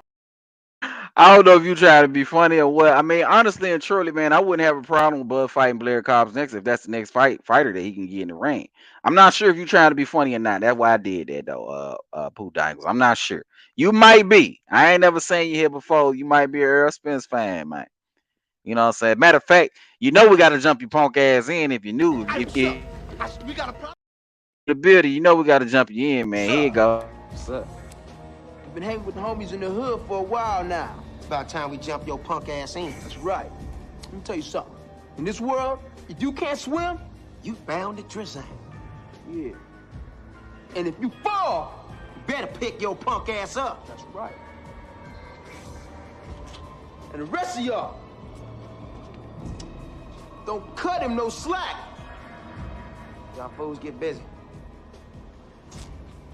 Let's go. Working, dog, working.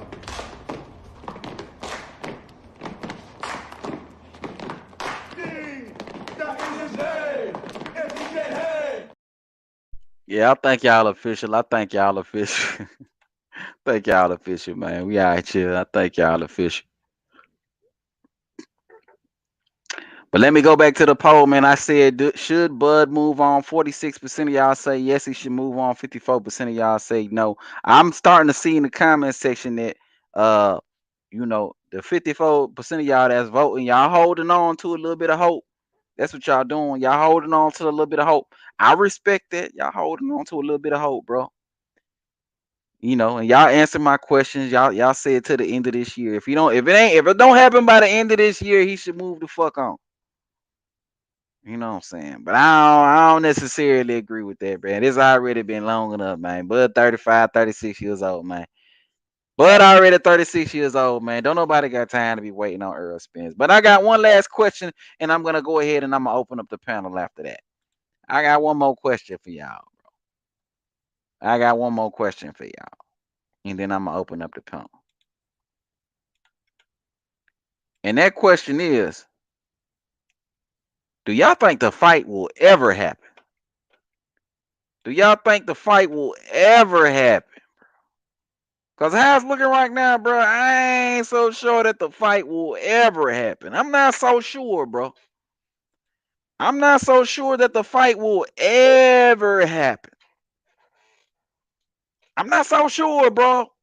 There's a lot of doubt in my mind whether or not this fight will happen. I would have thought that this fight would have happened 5 years ago when Errol Spence told the world that he'd rather take the easy route first rather than get Mikey Garcia in the ring, right?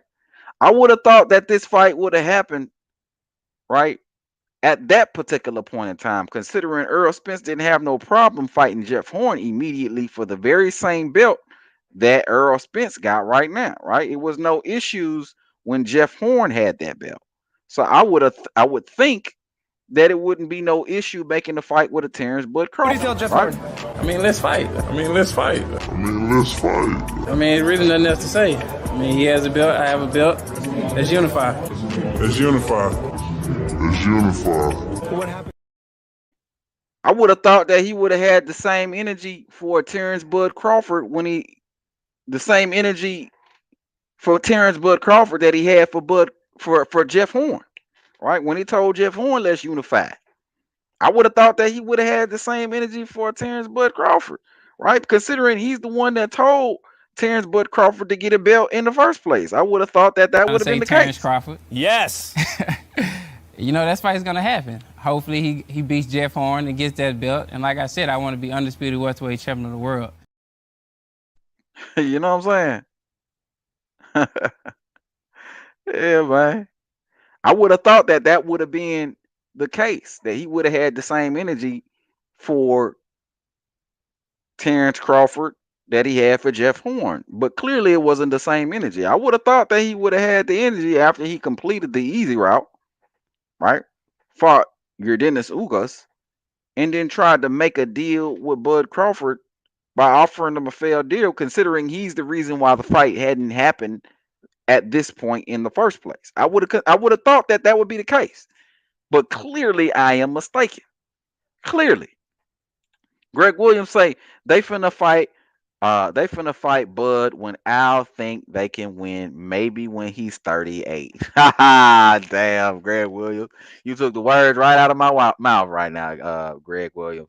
All day, every day. J Rock say Crawford left Bob to be his own boss, and he gave us the David fight. See, here go these niggas, J Rock. You one of these niggas, ain't you? You one of these hating ass dudes right here. I can already tell what type of dude you is right here. They roll You- hard too. They slang it real good, real good.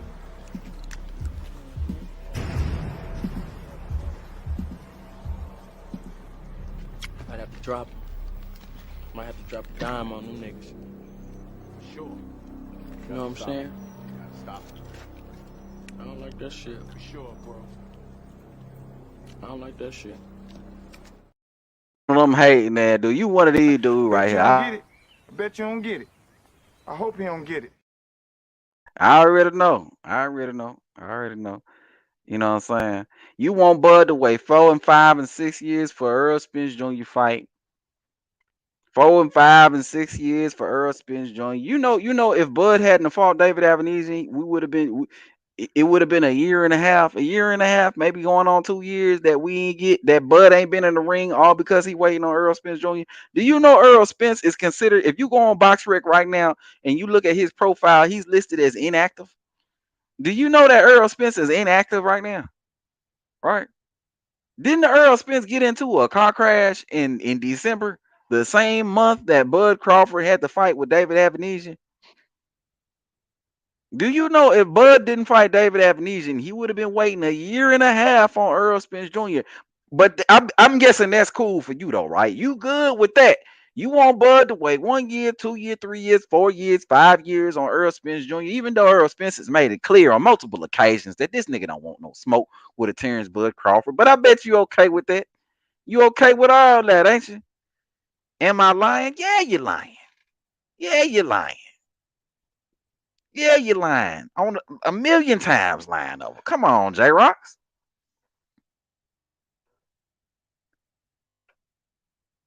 Yeah, you're lying. Because he left Bob Arum in November of 2021. So why don't you explain to the world? Why don't you explain to everybody in the chat, everybody in the comment section? Bud left Bob Arum in November of 2021. Why don't you explain to everybody in the chat why Errol Spence fought Ugas in April of 2022 when Bud was available and able to make the fight? Why don't you explain to everybody why that fight happened instead of the Terence Bud Crawford fight? Why don't you explain that? Why don't you explain that to everybody in the classroom, J-Rocks? That's what I'm trying to figure out. I bet you can't explain that. I bet you can't. Because there is no explaining that. There is no reason for why this nigga decided to fight Ugas instead of a Terence Bud Crawford, right? Especially when Ugas had an entire WBA tournament. He had an entire tournament that he was scheduled to fight, which somehow ended up completely and utterly disappearing. So that way he could fight Errol Spence Jr., right? Ugas a lot better than David. But don't Ugas got more losses than David? I'm just trying to figure this out. You saying he a lot better than David, but he got more losses than David. Ugas got 4. He had 4 losses when he fought Terence Bud, when he fought Errol Spence Jr. David Avenesian only had 2 losses. So how was he better? Oh, because he beat up a 45-year-old Manny Pacquiao. But isn't that the same Manny Pacquiao that got beat by Jeff Horn years prior? Isn't that same Manny Pacquiao? He beat up a 72-year-old Manny Pacquiao, so all of a sudden now Ugas is a bad motherfucker because he beat up a 73-year-old Manny Pacquiao. Come on, man, you gotta miss me with all this bullshit. You gotta miss me with all that. Come on, man. You gotta come harder than that. If you gonna even scratch the surface with your boy KD, you got to come way harder than that, J Rocks. Pooh Angle Brand say Bud should go to the UK tour and beat Taylor, Kelly, and Liam Williams. Come on, man, Liam Williams. That's what he should do. Pooh Dangles. That's what he should do. Bud should do anything besides wait on Errol Spence, because clearly Errol Spence don't want no smoke with a Terence Bud Crawford. But you don't want to talk about that. You avoid topics like that. You don't want to talk about that. You know what I'm saying? Errol Spence is too busy on the easy route, right? Too busy on the easy route. Right? Too busy on the easy route and too busy over. Yes. Yes. Surprise. You gay. He too busy doing that. They're getting the ring. He too busy doing that. They get in the ring with a Terence Bud Crawford. He too busy on this shit.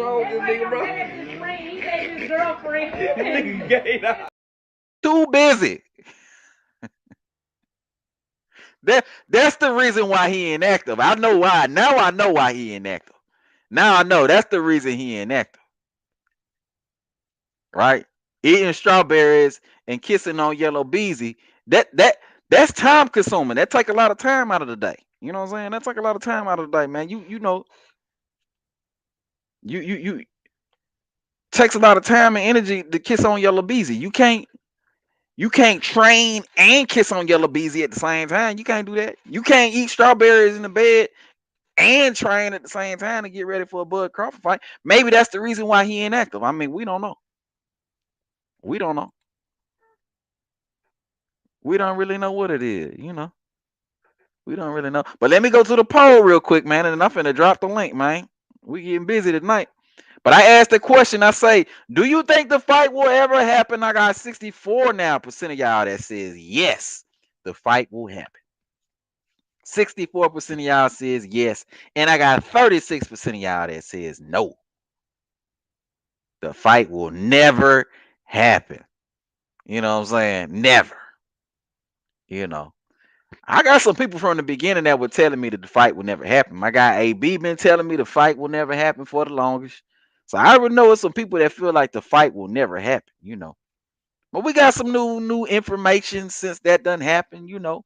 Some shit done changed. We done got some sources that done came out with some shit, you know what I'm saying? You know, I'm still at this point hopeful that the fight may happen sometime in the future, but I think my guy summed it up very nice. The only way Errol Spence is getting in the ring with Terence Bud Crawford is he's waiting for some sort of advantage to present itself, right? It hasn't presented itself for all these years, and it may not present itself for another few years. So maybe that's when the fight will actually happen. But overall, I think the fight will happen. And right now, I got 62% of everybody that says the fight will happen. And then I got 38% of y'all that says the fight will never happen. Never. All right. So let me ask y'all a follow-up question to that question, right? And y'all can put it in the chat, bro. If the fight happens, when does the fight happen? Does if the fight happened in 2023, put 2023 in the chat. If the fight happened in 2024, put 2024 in the chat. Right? And if it's further than that, goddamn it, I just don't even want to motherfucking see it. You know what I'm saying? Y'all see what the thumbnail is. Two old ass niggas in a thumbnail. That's what it would be. Two niggas fighting over a social security check at that particular point in time, right? But I asked y'all, do y'all think the fight will ever happen? Y'all answered that question. But I want to know when y'all think the fight gonna happen. Is it 2023? Is it 2024? Or is it beyond? Y'all put it in the chat, man. Let me know what y'all think, bro. Put it in the chat. Put it in the chat. Let me see what y'all talking about. Joseph Belly say November, December 2023. Okay, I like that. I hope you're right, Joseph Belly. November/December of 2023. My guy Sanctus in the building. What's going on with you, Sanctus? Sanctus say 2055. God damn. The fight happening in 2055, Sanctus. God damn, bro. 2055. That's crazy, man. You might not be wrong, though. You might not be wrong. These niggas, the time that these niggas may fight may be like one of those exhibition fights. You know what I'm saying? Maybe one of them exhibition fights that we get. You know, it may be on goddamn what's the network? The network that put on it ain't BLK. It's the other one before that. Triller. It may be on Triller. You know what I'm saying? Like the Mike Tyson fight. It might be on some shit like that. 2055. I would be surprised, bro. You might not, Sanctus, you may be more accurate than you think you are right now. I hope you're not, but you may be. You may be. Life 813 say 2023. Man, I hope you're right, Life 813. Man, I hope you're right, bro. I hope you're right. Pod Angles. Oh, Pool Dangles. I'm gonna say Pool Dangles. Branch. He say after Spence get Canelo. So the day after February is what you trying to say. The day after February. But Canelo might fight Errol Spence. That might still happen.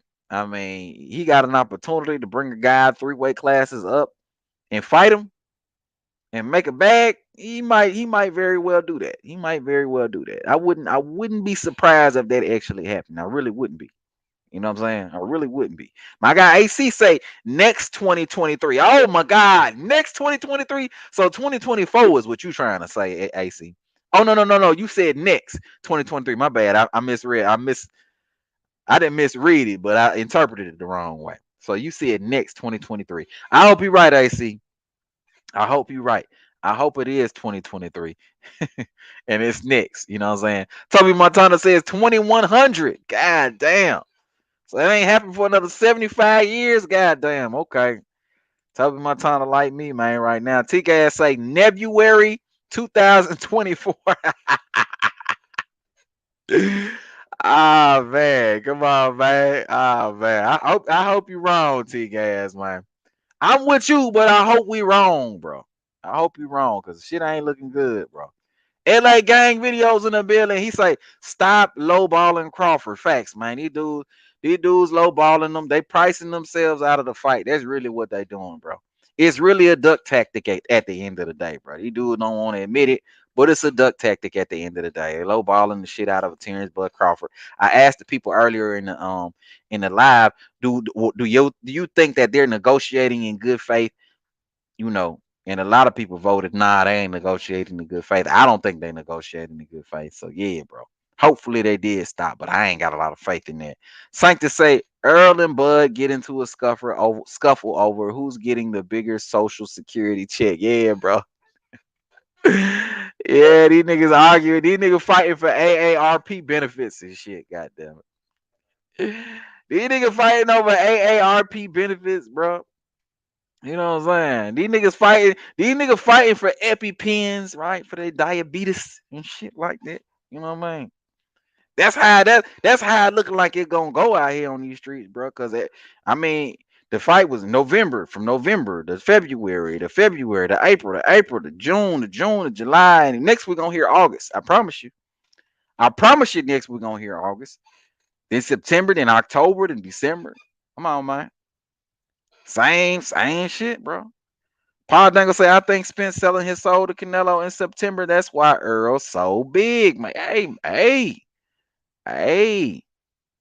you may have something there, man. He might be trying to blow up in weight so that way he can get up to 160 to get a Canelo in the ring, bro.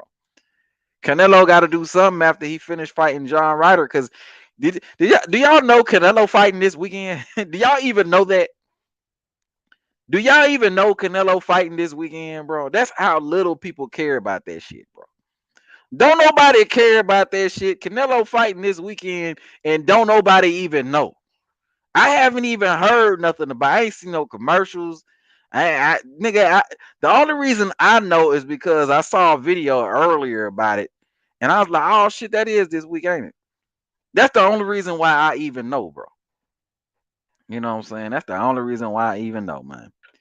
But check this out, man. I'm finna go ahead. I'm finna drop the link right now. So if anybody want to come through, chop it up with your boy, you're more than welcome. More than welcome to do so. So hold on. Here we go. That is for y'all. And again, bro, if anybody new to the channel, be sure to hit the goddamn like button. You know what I'm saying? Subscribe to the channel if you're new, man. And everybody, and I do mean everybody, welcome to the China Club. Welcome to the China Club. A China Tong Tang, a China Tong Tong Tang. Yes, sir. Yes, sir. Okay, we got a few people that have pulled up on me, man. My guy AC and my guy Kareem Boxing, man. AC, what going on with you, fam? What's going on, man? What's going on, bro? Not much, man. Chilling, man. How you been, bro? What's on your mind? Yeah, man. Everything good, man. Me personally, man. The fight been promoted on YouTube since the Ugas fight. If we really think about it, you feel what I'm saying? Because out of a week, how many times are we not talking about Errol Spence and Terence Crawford? You feel what I'm saying? So you got to look at it like that. You got to look at it. Also, Bud's live stream that was a huge kicker for the fight. Got everybody talking every day, almost every hour. Then their Twitter war. You feel what I'm saying? It's a lot of little things that keep happening that just take away from the fight, but also put something back into the fight. I don't believe Errol is going to have anything to do with Keith Thurman. I think that was all super duper cap. Because, like I say, it's an issue with sanctioning and mandated. The fight is mandated at one weight. So just like Mauricio Suleiman could never explain what happens if Thurman wins. He's like, I don't know. You feel what I'm saying? So if you can't come up with a definitive answer, that means that fight there's no real fight there. There is nothing there. Because if there was a contract and Keith signed it, but he just waiting, he would have been said something. Keith Thurman, quiet about a fight? Nah, don't nobody believe that, man. You know what I'm saying? And also, Spence and the PBC, man, they drinking that well-aged, Bud Perignon. You feel what I'm saying? That shit is like, $25 million a bottle. you feel what I'm saying? For that fine age Bud Perignon. Where I keep my good faith at is there's been no updates from Thurman. Roker moved on. Bud's tweet. Spectrum's leak. And I seriously feel if this fight falls apart, Errol Spence is done in boxing. Where does he go? Where does he go? What does he do? You feel what I'm saying? If he's trying to cash out with a Canelo fight, you big enough right now. I mean, you were big enough that you were bigger than Anthony Durrell, who was in the background of the picture you took with Carissa Shield. You look twice that man's size, and that dude fight at 168. Like, bro, you look like you was about 200 pounds right there, man. You feel what I'm saying? And at the end of the day, whoever made that comment where Bud left Bob and gave us Avanesian, here's a little money fact for you, bro. Bud's highest pay on Top Rank was 6.5. He made 10 fighting Avanesian. So what was the better business move? If we talking about money, putting money in your pocket where everybody's justifying Tank's move with money grabs. Speak on it.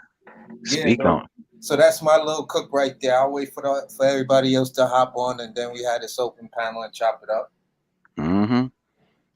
Come on, if you come on at your own risk, cause you already know. I know what time it is up here, bro. You already know. So, but my guy Kareem Boxing on the panel. What going on with you, Kareem? How you been, my boy? Hey man, it's a parade inside my city. Yeah, what's going on, man? Yeah. What good with you, my boy? How you been, I bro? was listening to y'all for a bit. I had to jump off. I don't even know what y'all was talking about. As soon as I click back on, I'm dropping the link. I was like, let me see what they talking about, man. But man, I think they are negotiating, and I do think the fight is gonna happen. But it might just happen when they 50 years old, but it might happen shit. fucking Roy Jones and Tyson. I mean, Roy Jones and Mike Tyson made it happen. You know what I'm saying? 50. You paying for that 50? If they fight at 50 years old, you paying for that? Nah. Listen, if it don't happen this year, I'm really pretty much kind of done with this shit. I'm really almost done with it now, to be honest with you. You know what I'm saying?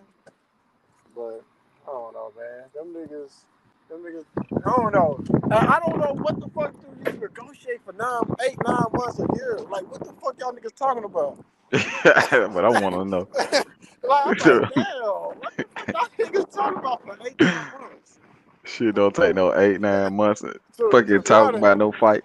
man, to be honest with you, man, I don't know. Me, I never been in that type of environment. You know what I'm saying?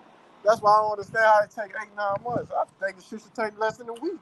I Hey, don't know what the bitch you talking about. But did you get my text?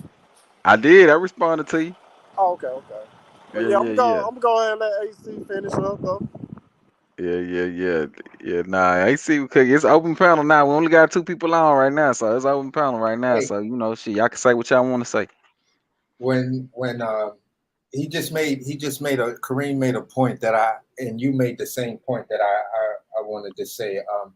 As far as do I believe that they're negotiating in good faith and stuff like that? I look at it like this, or do I think the fight is going to happen this year? Like I said, I think the fight is happening next, and in 2023, because, like I said, you could have fought. You gave up the Roca fight, which would have kept you busy. You feel what I'm saying? In a mandatory, which you would have kept you busy, and you still would have made money. That fight walked out the door. So the only thing there should be the Errol Spence fight, because nothing else makes sense on why you would let that fight go away when, it was he was your mandatory, and you had X amount of days to make that to announce that fight, or it goes in the purse bid. That Monday came and went, and then like 3 or 4 days later, boom. The middle of the week, Alex Roca says, "Yeah, I'm moving on." So why wouldn't I think, as a fan, that this fight is not that they in negotiations? They may not be negotiating in the wishful thinking way we say in good faith, but it's good enough faith to keep Bud Crawford at the table. I'll just put it like that. Well, I mean that's here's what I say to that. The thing is that it's pretty clear that Bud want to fight. Bud was willing to take a 70-30 deal with no guarantee and no Man, Errol Spence transparent. don't want to get no guarantee neither. Stop saying it like that. I mean, that don't matter though. You know what I'm saying? Like, why does that even matter? That ain't even relevant in the conversation because That is relevant because y'all make it sound like it's one-sided. Earl could have not been getting the guarantee the whole time. I mean, we don't know. I mean, but we don't know what Earl been getting. PBC be lying about they shit. We don't know what the fuck be happening over there. But we do know that Bud in all of his fights, all 39 of them, got a guarantee. So this would be the only fight that he be in with no guarantee. And we all know the best way to get Bud in the ring would be to offer him a guarantee, which is something they took away from him in this particular deal and was never offered a guarantee.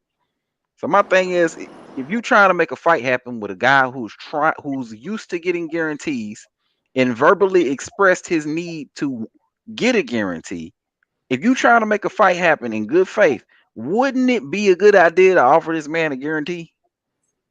How much guarantee do you think he should get? No, he gonna get. I think, me personally, I think that $25 million came into play to seal a deal for this fight, to make sure he got a guarantee, because I don't think PBC has it has it really within their budget to offer the type of guarantee to both these fighters that they will both want for this level of fight. So the only other option is to take the 3-party the third party guarantee money to make the fight. Name one fighter that got a $25 million guarantee. I mean, there's a lot of fighters that got a $25 million guarantee. Yeah, Mike Tyson is one. Mike Tyson got 30. Listen, I'm not talking about heavyweights. I'm talking welterweights. Name one welterweight that got a $25 million guarantee. Floyd Mayweather. And everybody know that nigga ain't neither one of them niggas Floyd Mayweather. But it don't matter. It's what that company was willing to pay. It doesn't matter whether they Floyd Mayweather or not. That's a weak excuse. It's what these guys was willing. Is what these guys contacted Bud Crawford on, gave him the numbers, said, look, the total is $50 million, $25 million a piece for you for the guarantee. You guys go ahead and make that fight. Right. And the thing about it is these dudes didn't offer him any guarantee, like anything as a guarantee. Not $1 million, not $2 million, nothing. You know what I'm saying? But look at Tank and Ryan. I think Tank only got like a $5 million guarantee. Ryan got like 2.5, and now them niggas have made over $25 million just off the back end. Nah, I don't believe they made $25 million. That's crazy. But here go something though. So why would Ryan and Tank get a guarantee, but Floyd, but Earl and Bud wouldn't? And those are these guys. Both of these guys are pound for pound fighters. Number one, number two.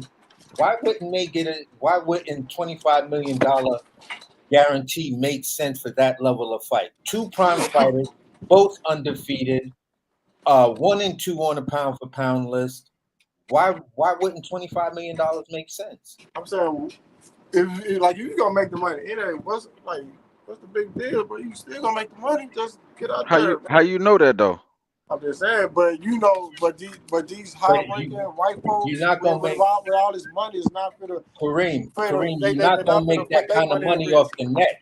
Kareem, I'm just saying, there's no way you make $30 million off the net of the fight. There is no way. There'll barely be $10 million left in the pot at the end if you're talking getting your money off the net, because at the end of the day, if the margins are not big, everyone has to take a cut. That means all invested parties. So if they try to say, all right, we're going to give you Errol Spence, and then we're going to give you Errol Spence, Bud Crawford, and then a lame-ass undercard, you feel what I'm saying? Then, and the promotions is not, let's just say the promotions, because KD used Ryan Garcia and Tank Promotions.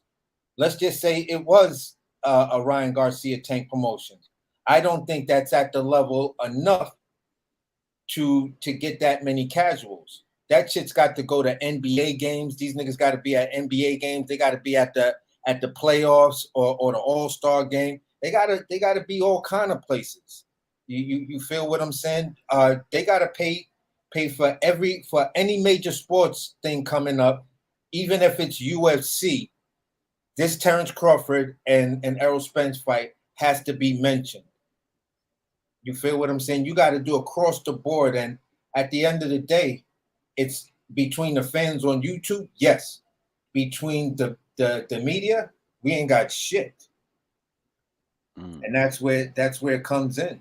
And I don't think Tank and Ryan was at that level of being in major sports events and arenas and shit like that, like Bud and Spence should be.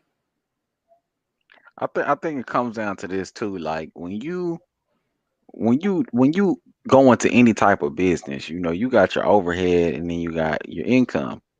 But there's no guarantee that you're going to make more than you spent as far as what your overhead is.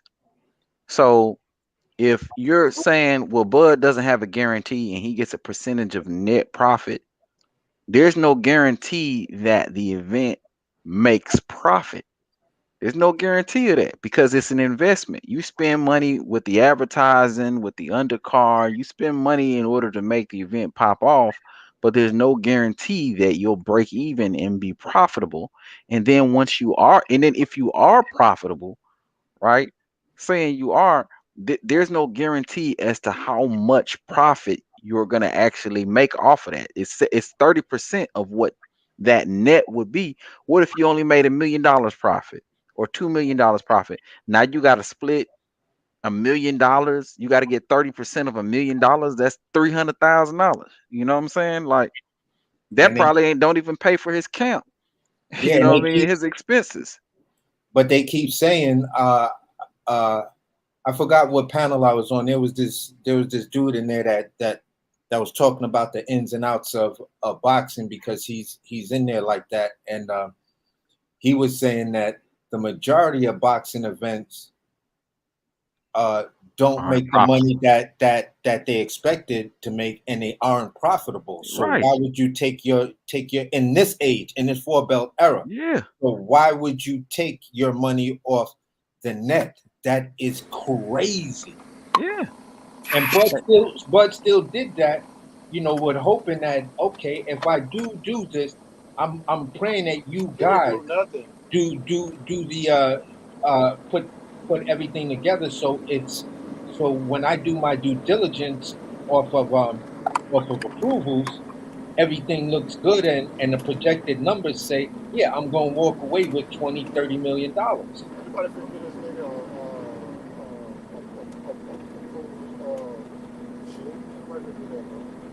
You sound low over there, Cream. What the hell? You sound like you sound like you in the L right now on the airplane or some shit. Let me talk about ACL.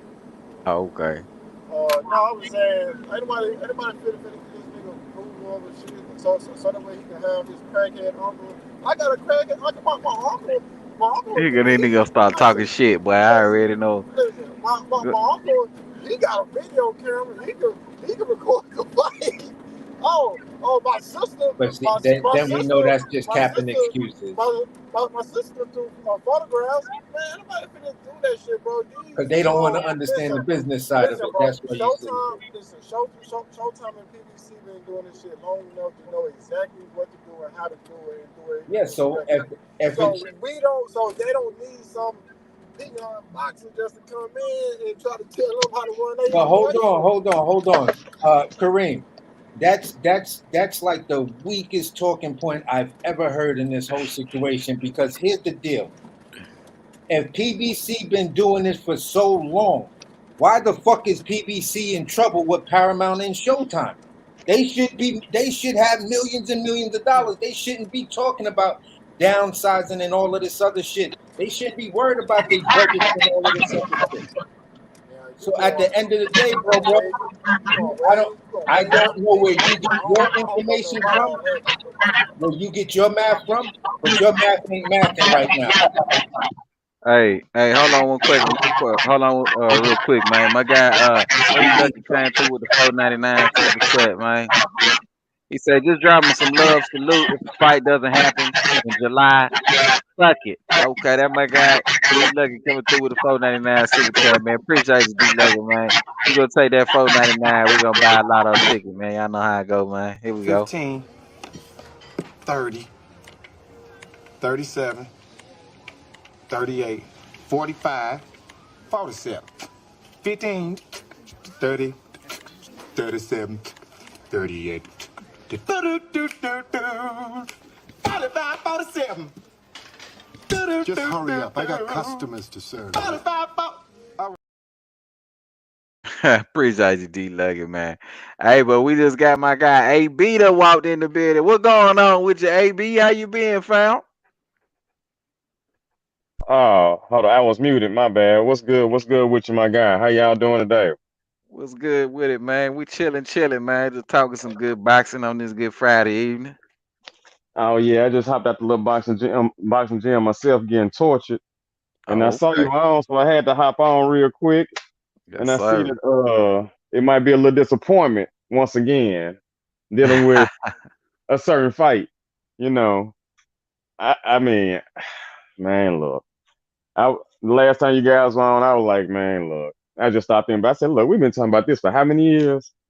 I don't care if you like Errol Spence. I don't care if you like Terence Crawford, whatever, nigga. Hey, you can be his girlfriend, whatever you want to do. Hey, whatever. But I'm just saying, can we come to one agreement? It's been too fucking long. Too goddamn long. Too many motherfucking disappointments. whether you want to blame Bud, I don't know how, but whether you want to blame Earl, hey, it's been too many motherfucking disappointments. And it's like, it seemed like, I don't know. I think niggas really like this shit though. I'm for real. I really think these niggas. I really think some people actually like this shit. Man, the fight finna happen. It's finna happen. Oh yeah, yeah, yeah. You know, like you about to go to the club and you the dude they ain't got the car, and they finna be down the way. They finna come get you. So every time some lights hit your window, you run to the window thinking it's them, but it ain't. Yeah, that's how they got. That's how they got us out here. Oh, they finna fight. Oh yeah, yeah, yeah, yeah. Man, such and such said this. Next thing you know, nothing. Oh, it's his fault. It's his fault. Oh, he did this. Oh, he did this. His mama said this. Nigga, who cares?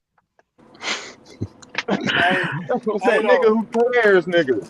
I mean, goddamn. Yeah. I'm just sick of this shit. I'm sick. Hey, I'm sick of these niggas. Can they fight somebody else? I mean, shit. Hey, fuck it. Move on. I mean, goddamn. It's like we got here pining over some bitch that want to holler at us. Like, I give you the pussy maybe February. I give you the pussy in February. Oh, okay, bro. Okay, bro. I'm gonna keep calling them, bro. I'm gonna keep calling them, bro. I'm gonna get that ass. I'll give you the first three numbers of a phone number. Be like, yeah, you can call Yeah. me. No, she gonna give you the whole phone number. You just gonna call. She ain't gonna never answer. She ain't gonna never answer. But gonna tell you, I saw you call though. You know, I would call. I don't think about getting with you though. Yeah, you gonna keep hoping on hope, hoping on hope. Keep hoping. Dick drives a motherfucker. Dick drives a motherfucker. What you trying to say, Kareem? Kareem trying to say something. What you trying to say, Kareem? No, I want to say I did see Oscar De La Hoya. He had an interview. I forgot who it was with. It was like some Caucasian people, and he was like, so the lady asked him like, "What's up with Terence Crawford in the fight?" He was like, "Well, we tried to sound him, but we wasn't able to sound him because he said that he had worked out a deal with Errol Spence or whatever." I'm shocked that nobody else picked up on that besides me, but that's what Oscar De La Hoya said.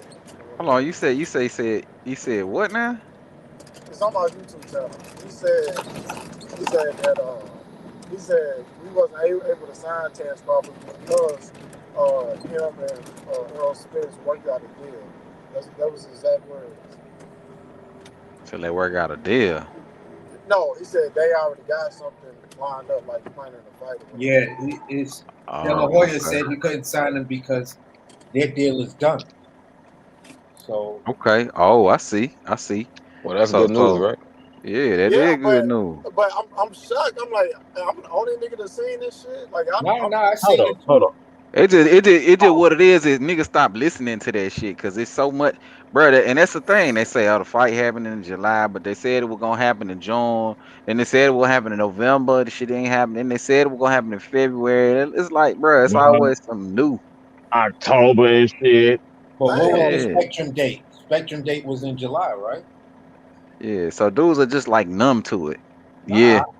Man, Bud finna do what he need to do. He gonna activate that motherfucking WBO for Jamel, and then watch the fight get announced. Spence ain't gonna have no choice. Jamel gonna Look, drop you got dudes out here. You got dudes out here trying to blame. Hold on, Go real ahead. quick. Let me go order real quick. Let me go to my guy Bill's boot camp because he be waiting patiently. Go ahead, Bill's boot camp. What you Salute, saying? Kite Day. What going on with you? Day. Hey, salute to the chat. Salute to the panel. Hey, man, all Bud gotta do is activate. That's all. Once he put that pressure on Jamel, Spence ain't got no choice but to either accept the fight or Jamel gonna get that work. And what he gonna do? Drop the belts? And if he drop the belts, then what it's gonna look like? So either way, Bud got the motherfucking ball in his court. So he's sitting here patiently waiting, trying to get this fight done. These dudes don't want to make it happen, and he know what he need to do. Once he activate that shit, guess what? It's either Spence gonna have to fight or Jamel gonna have to fight. Either way, he gonna get a fight out of one of them. And Jamel the way he talk, he probably gonna take the fight. Cause he big brother, the way he talk. Jamel gonna drop the belt. If he drop the belt, Hey, then He get gonna work. drop the belt. hey, you know the way the things I've been hearing lately. I've been hearing Jamel talk a lot about fighting Earl. You know what I'm saying? Like I'll take Yeah, the but fight you if can't. they offer the right money and all this old bullshit. But But go ahead. how you gonna fight Earl once Bud activate that thing? How you gonna fight Earl? You just gonna Well, do? he go the thing though, Bill Boot Camp, cause he getting ready to fight Kazoo, whatever the fuck that nigga name No, he is. not. No, Look, he not. He ain't gonna fight that Tazoo dude. gonna step to the side. He gonna step to the side for Bud Crawford. If he can get the winner, Tazoo gonna step to the side. Yeah, But that that's all fight ain't about even. timing right there. That fight is canceled right now. Yeah, it come That down to fight is timing like for sure. That's all about timing right there. Because if Bud don't activate that mandatory before that fight happened or within a timely period, he missed that little window because it's a small window at this point. Mm-hmm. And then and Jamel fight Sue, then he even if he activate that mandatory, he ain't gonna be able to get shot for I think but it's 18 months. they ain't got no fight If lined Terrence up Bud right now. Crawford don't, if Bud don't activate the mandatory and fight this Mando at 147, Terrence Who? Bud Crawford just shut the fuck up talking about some goddamn Errol Spence. If he don't activate that the mandatory for the WBO at That what he need 154. to do. That what he need to do. Because at the end of the day, it seemed like Earl got down at fat camp. He eating sushi and shrimp and goddamn cakes I ain't said it and by that. motherfucking all this other shit. You got a Yeah. buffet. Boy, go to Yeah. corral. Yeah. My nigga right now go to corral right now at the buffet, bro. I'm Just trying to tell you. living life, goddamn. Come on, man. Yeah. This dude active on Twitter and shit like that. And all of a sudden he's just mute. You know what I'm saying? He used to take pictures everywhere he go, show his little retarded looking shoes and shit. He had the basketball game. He had the football game. Come on, man. You don't see him no more? Yeah. Nigga Listen, that You know what wake I'm up. saying? listen, hold on. I know you ain't talking about somebody playing basketball. This nigga LeBron Terence Crawford in this bitch fucking playing basketball in fucking Houston while that nigga supposed to be negotiating with Errol Spence for the Damn, bro, fight. he talking about Earl Spence, bro. He talking about you. You said what? Hold up, hold up, hold up Terrence real quick. Crawford was in the game. He Hold showed up. he was in shape in Texas. Man, That was in Bud Houston. stay in shape, man. That's way That was more than you can Houston. say about Errol Spence. But Houston let and me Dallas is two different places, bro. wait. Korean, it sound like you at McDonald's right now, bro. I hear like buttons in the background, like you ordering some shit. What AC at? AC. You? Oh, he gone.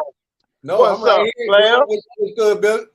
Oh man, you know I come with my bullshit, man. I come with my bullshit, man. Yeah, man. Yeah, I hear you I already. I heard you already. ain't nothing wrong with a little bullshit. But hold on real quick, man. Let me go to my guy. Oh, my guy D Luggett and dropped off. Yeah, he probably got Man. bad This nigga connection. dropped all right when I was about to go on ahead and give him the floor, man. But all right, man. Open panel, man. Tell my guy D Luggett get back on the panel, man. Y'all go Oh, ahead. Kareem dropped off too. I guess he got scared once we got an open Man, panel. He said, "I'm out." man, He heard open panel and got up out of here, huh? you already know that these dudes is trying to get Bud to accept anything and everything. Bud, now, I mean, if Bud accepted everything, why the fight ain't, you know what I'm saying, just a pin away?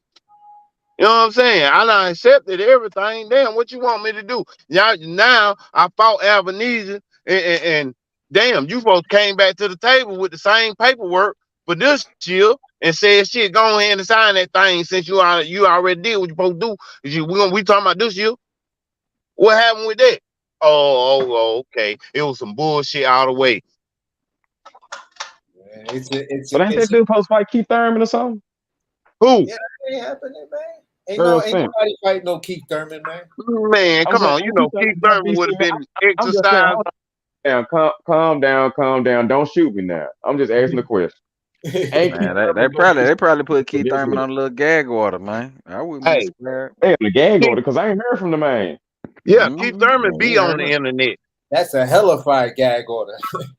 Hey, you know Al Heyman got Need that the juice, WBC man. mandatory. Al Heyman like don't talk to nobody. you know Al Heyman. You know them Al Heyman contracts that they got it built into them contracts that they can't do interviews without Al Heyman permission. Know that, They right? can't even get on a video game without Al Heyman. Them niggas can't do interviews without Al Heyman saying it's okay. I thought they were their own boss though. I heard niggas all the time talking about I'm my own boss, and folks, they their own boss. I'm like, okay. Hey, listen, he is own boss until he's in the presence of Al Heyman. Exactly. Being in the presence of Al Heyman, you your own boss, bro. But I'm my own boss. Let me talk to Al real quick. Let me just see. Yeah. Right by Al. I got my own company. I got my own LLC. But let me talk to Al. Man down. I'll be like, Duran 2 Real TV say we all have a good opinion, but at this point we can let it play out and see if this July 22nd date is legit. Salute Box Die. Appreciate you, Duran 2 Real 4 TV, man. Appreciate you for coming on through, man. Man, Yeah, that you shit know, I mean, we ain't got no August choice but to let it play out. But go ahead. That shit August the 5th. That shit ain't for August the 5th with Danny Garcia. It's already set up. February. That shit in February. It's in February. Shit, motherfuckers had dates for 5 years. It's gonna be this day. It's gonna be that I day. believe, that what Bill just said could be, the best viable option, because I just don't think Earl can get in shape for a July fight, whether you're talking July 22nd or July 30th. I just don't. Man, that shit August the 5th. I just think he'll need, if the fight is in July, he'll need at least another week, maybe a week and a half. It's August the 5th with Danny Garcia. They already announced that shit. That's the undercard right there. Danny Garcia and Lara. Yep. Then they That's the could undercard. talk about a 154. Then they could talk about who after this fight's over, who's actually going to 154. When was Earl's last fight? What happened? When was Earl's last fight? August. April 2022. April last year. Yep. So Mr. Earl, he ain't gonna need no tune-up, is he? He ain't no tune-up man. He don't even need an oil change. I'm just asking the question. So that man don't need the oil change or nothing.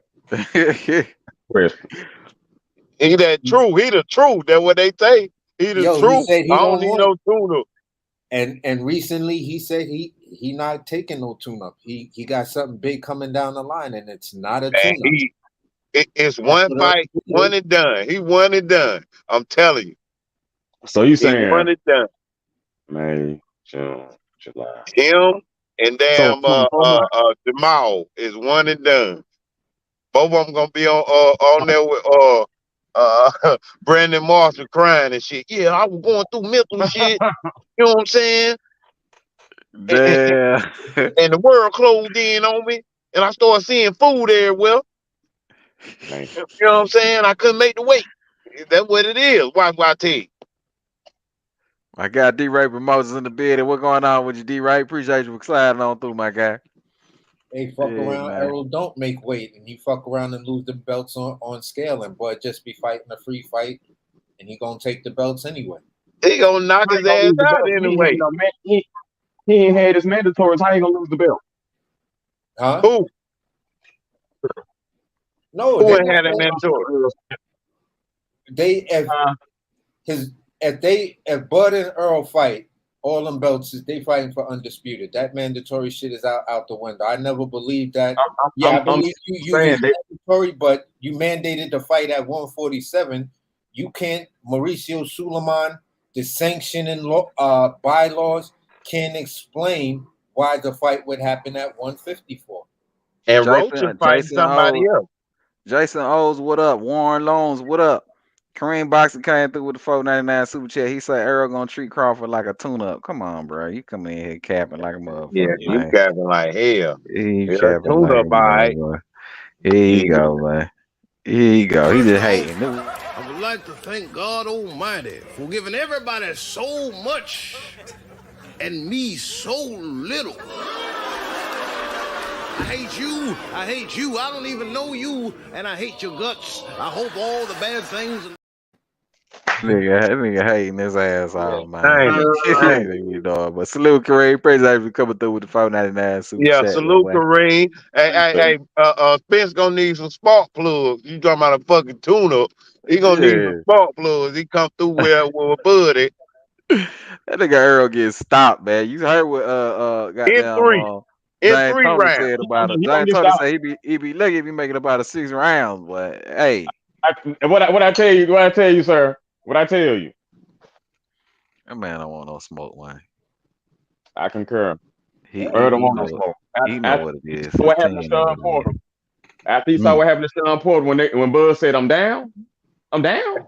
Okay. Earl saw that shit. He said, "Hell no." He did his friend like that. That dude don't like me. Yeah. Yeah. Right. It's real animosity there. You know He what I'm shook saying? his Like, head and walked on up out of there. Yeah. hey, You both been coming to didn't they the bet $1 ring, million too? They bet $1 million too on the two, didn't it? ain't it? On the fight? Yes, they do. You both been coming to the ring. He ain't want to come to the ring. He ain't want to come after he saw what happened to Sean Porter. He ain't want to come to the ring. No, here's the funny. Him and the Charlo boy, they was running up out the damn stadium. AB, go back to the replay of that, and the sweetest shit happened when they was getting up and leaving. Bud took the mic and went over to the corner of the aisle that they was walking down and was like, "Yo, where y'all going? Where y'all going?" He was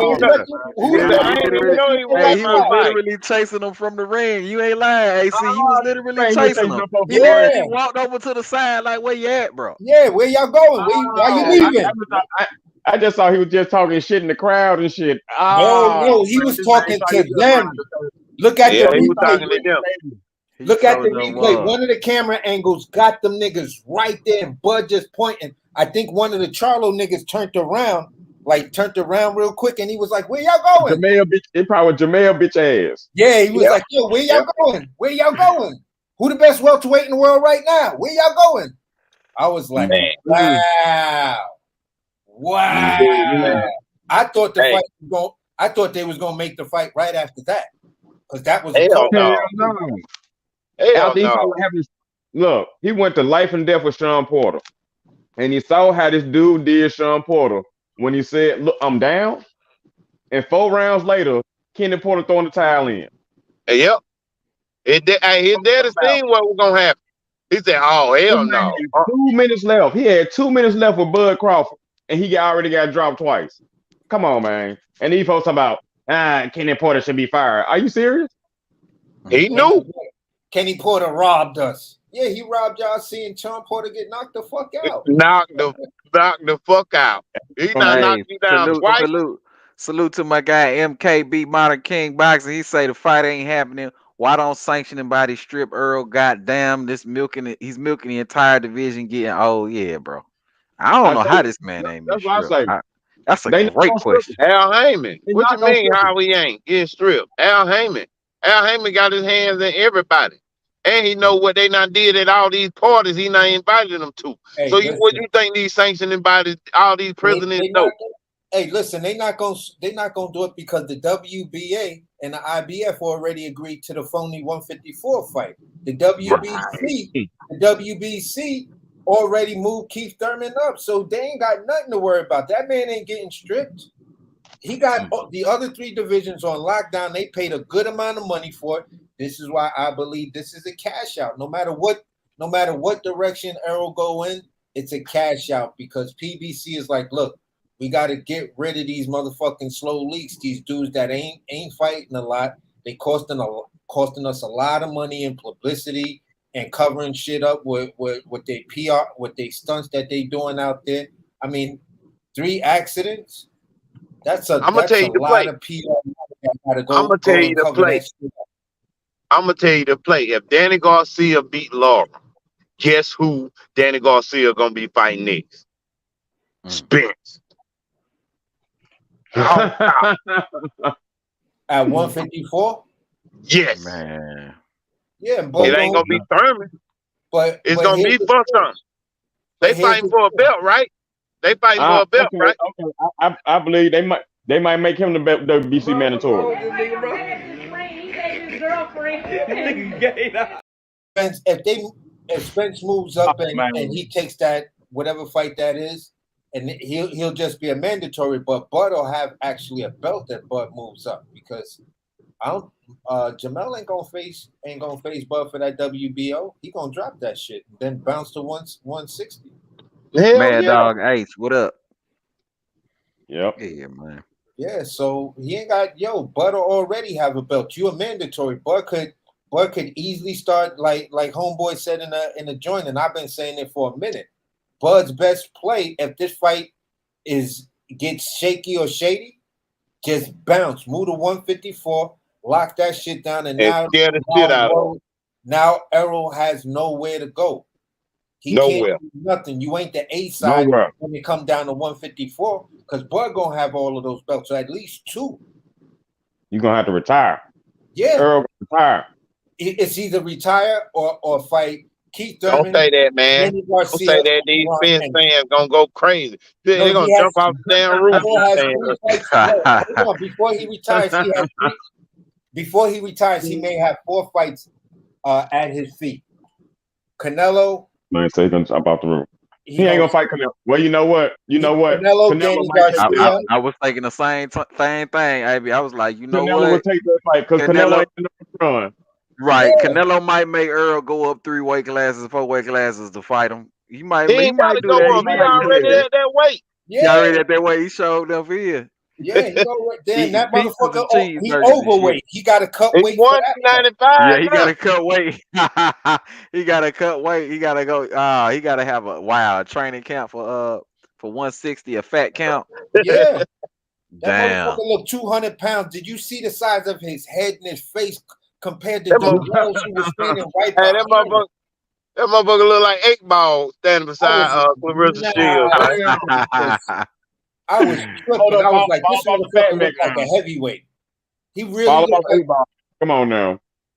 Yeah, that dude. I went into my Loma shit. He was like, heavyweight? This guy heavyweight? You feel what I'm saying? I was like, yo, this motherfucker just too big to be. Nah. You talking about Earl? Yeah. Damn. Yeah. That picture You can't shoot me basketball tonight. him and Clarissa Shields and Darrell is behind them. Look at the size of Darrell and look at the size of Errol Spence. Darrell fights at 168. Yep. So you're supposed to be in fight shape or whatever because these negotiations and bro, you look like you're about 200 pounds. A good 190. So that's how I know he ain't finna fight Bud. Canelo he might save Canelo. Yeah. Tell him.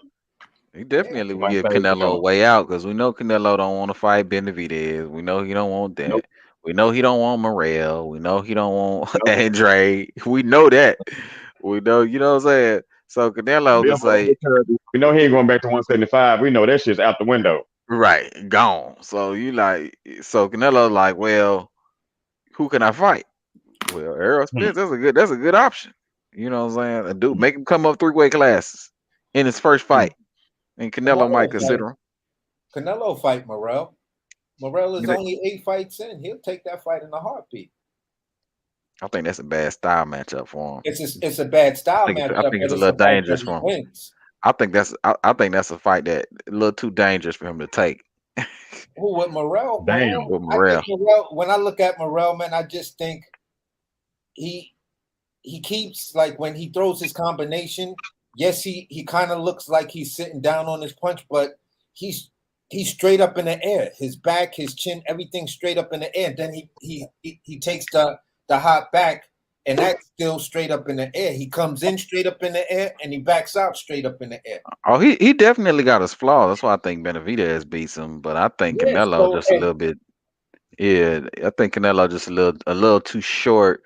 I think the physical disadvantages are a little too much in that fight because Morrell a big dude, man. And, yeah, he a big dude, but and he uses his Canelo range. side, he gonna drain him. He gonna drain him. Canelo ain't opposed to draining a motherfucker in a contract. Canelo make him go back down to 160. For fight at 168. Yeah, because he gonna follow the Floyd. He gonna follow the Floyd thing. Floyd knew how powerful young Canelo was, so he didn't have him. He didn't let that man, overhydrate. Stop the cap. Stop the cap. Bro, stop it. What? A young Canelo Canelo didn't have a chance. He couldn't even touch that dude. Come on now. No, I'm just saying with the power, because if you do certain things in the contract, then it shows in the fight.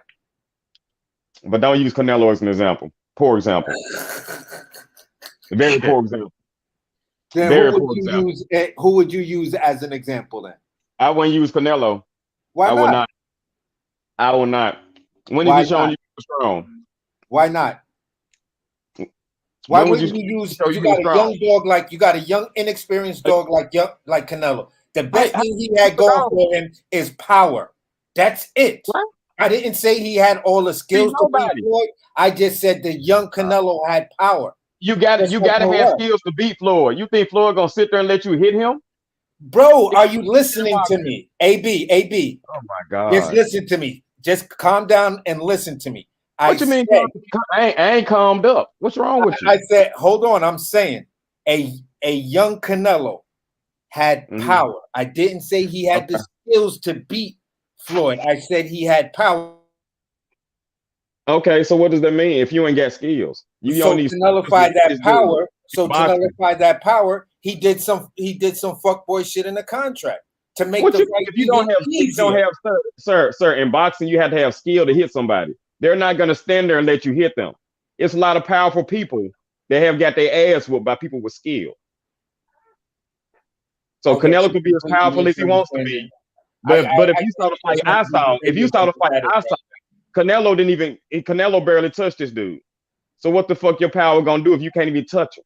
It doesn't matter. The point I'm making was a young Canelo had power. He manipulated the contract. So my God, he didn't have to manipulate. Put his skills to work for the same reason. Why the fuck would Tank do the dumb shit he did to Ryan Garcia? Why Ryan Garcia signed the contract? That's what I want to say. Why he signed the contract? Don't manipulate contracts. Why he signed the contract? Ryan didn't have to sign the contract. Ryan didn't have to sign the contract. Nobody put a gun to his motherfucking head. No, and Canelo still signed the contract, so that's not my point.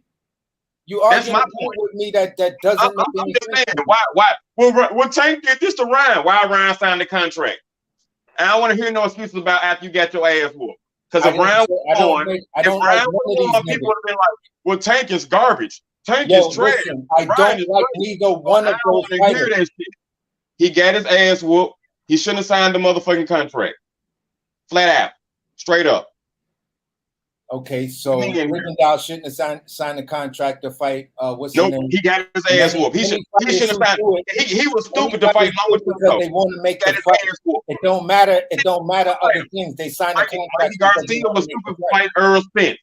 Mikey Garcia was stupid for fighting Errol Spence. But Bud was ready to sign a contract that had some fucked up shit to fight Earl.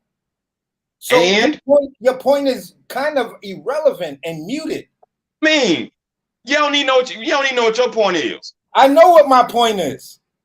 You said I know what my point is. I'm just trying to inform you and share just the tiniest bit of information. You don't have to inform me, sir. You want to make that a debate. You don't have to inform me, sir. I said you gave a poor example of what you're trying to say. And that's your opinion. You're entitled to your opinion. That's a fact. If you saw what I saw, that's not a fact. Bro, it's a fact just because you said it. If your eyes were, my guy, it's not a fact because you said it. It's not a fact because you said it. Now watch the fight. Stop that. Dude, what does it matter how much power you got? If I can't touch you, who gives a fuck how hard I hit? If I can't hit you. Bro, are you seriously on some stuck on stupid shit like that? What? Am I stuck on stupid? Yeah. So you can be the hardest hit motherfucker in the world, but if you can't hit me, what's that mean? What does that mean? Okay. I guess let me try to explain it to you one more time. I'll try to explain my point to you one more time. You good, sir. One more time. I don't listen to stupid, sir. Throughout history have always done fucked up shit in a fight negotiations in a contract. And since we moved into this A side, B side, brother, can I finish, please? Brother, can I finish, On please? that contract. Brother, can you show me some respect and can I finish, please? I don't want to hear it. I told you you ain't got to. Then you saying you don't want to respect me. You explain Then something to you're me. saying you don't want to respect me. Then you're saying you don't want to have respect for another member that's on the panel. Respect me when I say, sir, respect me when I say I'm cool. When I don't want your explanation. Well, I'm explaining it because it's not necessarily about you. We're on the panel. There is an audience here. There is an audience here that might want me to clarify my point. So mute yours and walk away while I explain it. You're talking about what I need to do. Go ahead. Your floor is yours. Okay, this is my point. The point is this: throughout boxing, since this A side, B side, fighters have been manipulating contracts, manipulating clauses, manipulating all kind of shit to get an advantage. We have plenty of examples.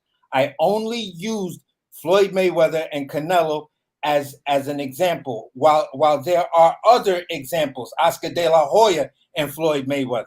So at the end of the day, you do what you do to take away, at times, that fighter's best attribute to give you the guaranteed win, to make it look extremely easy for you.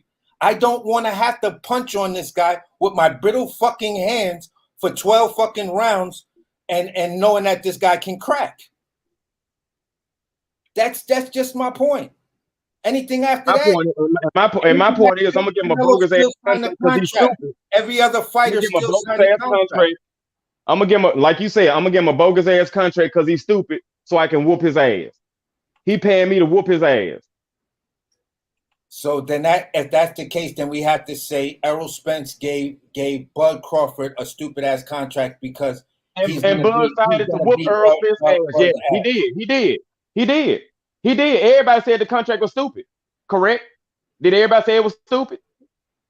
But that don't mean he's gonna lose, because if that's your case, then Cambosis, Devin Haney versus Cambosis. Sir, I asked you a question. Sir, I just asked you a question. You talk about respect. I asked you a question. Can't respect me and answer the question. What was your question? I didn't hear it. Don't even worry about it, sir. Don't even worry about it, sir. It's like I'm talking to my wife. Now I'm a bitch. Now I got a pussy. I'm just saying. Yes, you act like pussy. Then don't say.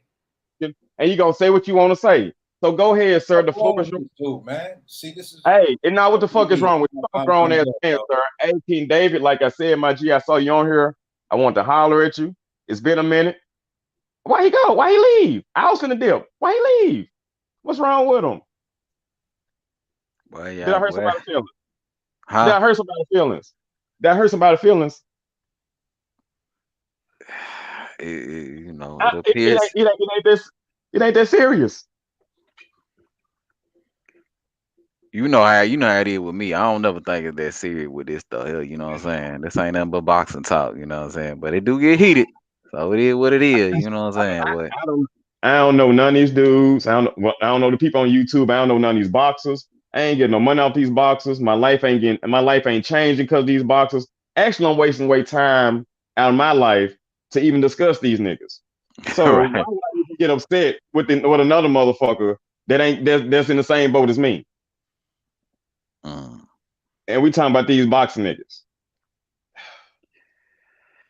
I don't know, man. I don't know. But you know, boxing one of them sports where you know you a lot of people feel like they live through certain fighters. You know what I'm saying? So you know That nigga AC got smoke with all your followers, bro. Oh shit, my phone died. AC be want smoke with everybody, all your subscribers, bro. You about that action. AC about that action, man. AC gonna pull up with a goddamn spatula and some Old Bay seasoning. He gonna show y'all niggas something. He gonna like, told y'all niggas, I'm fucking with me.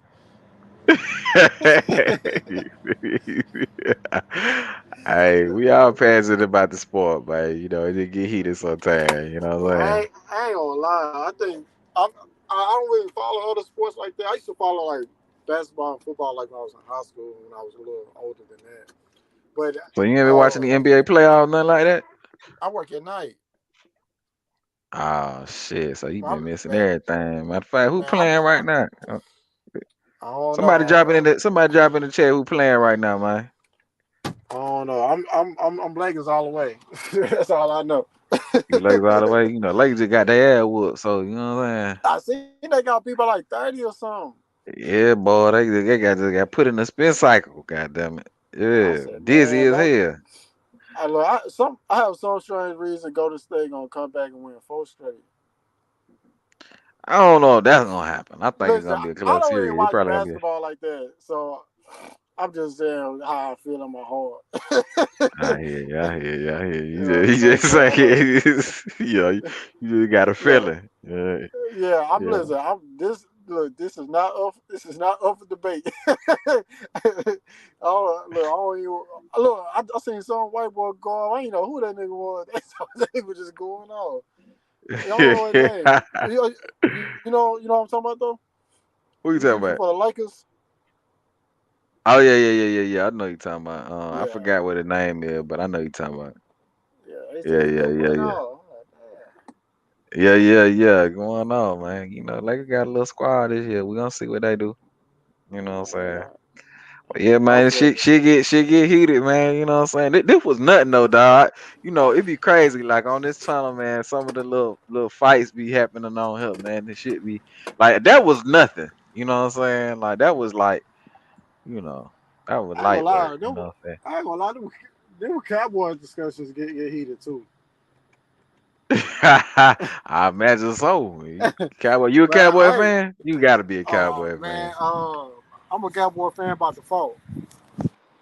Oh yeah. You gotta be. They'll probably kick you out the city if you said you wasn't a Cowboy fan. You can't live. But You wouldn't even be able to live where you live at. but you know what's crazy? Shit, the Raiders are always my team growing up. Who you said? Right, Raiders. Oh, stop playing, man. That's my team, man. So hold on, bro. So you right? We fought with the Raiders and the Lakers. Yeah. And you over here, Listen, you listen. wanted to be So me when you grew up, huh? nah, look, they got one. When you Look, grew up, you wanted to be me. You like, I want to be the nigga KD, listen. man. When I Listen, the only thing we ain't got in common is Terence Crawford. you coming over though, you hey, let me tell you though, Kareem, slowly but surely, dog. You done kind of your opinion and shit done changed a little bit. Cause when I first met you, you were ride or die, Errol Spence. You ready to go to war. Now you just like, I can see certain points you'll concede. You ain't going all the way like crossover because you still live in Dallas. I think that's part of what it is. I feel like if you say if you wasn't on Earl team, you probably be looking over your shoulder every 5 minutes while you at home and shit like that. You know what I'm saying? Yeah, man. Blink twice if you in danger, man. Clap twice if you in danger, man.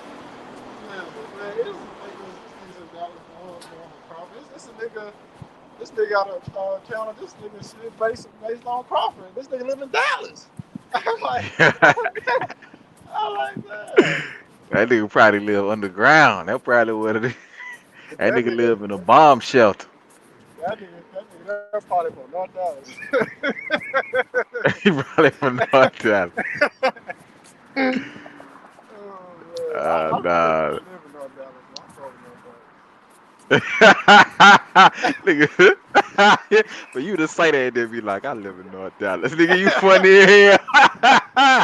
Hey, you funny here. I like Ah, North Dallas man. though, but I grew up in. I'm not. You know what Oak Cliff is? I know what it is, yeah. Yeah, so it's like I grew up in Oak Cliff, so after leaving Oak Cliff, shit, going to North Dallas, nigga, it was an Hey, upgrade. say it again though. My nigga Pooh Dangles, man. I don't know how to say that shit, man. Pooh Dangle Branch. He say he was never a Raider. We don't switch up all day, every day, man. Been a Ooh, Raiders fan. Yeah, about them Raiders, man. You know what I'm saying? We don't play about them Raiders over here, man. You a I Raider don't for know. life. I don't know about the Las Shit Vegas getting heated Raiders. in here, man. I don't know about the Las Oh, Vegas Bill Boot Raiders. Camp on. You don't want to talk about no football, Bill Boot Camp, man. Who?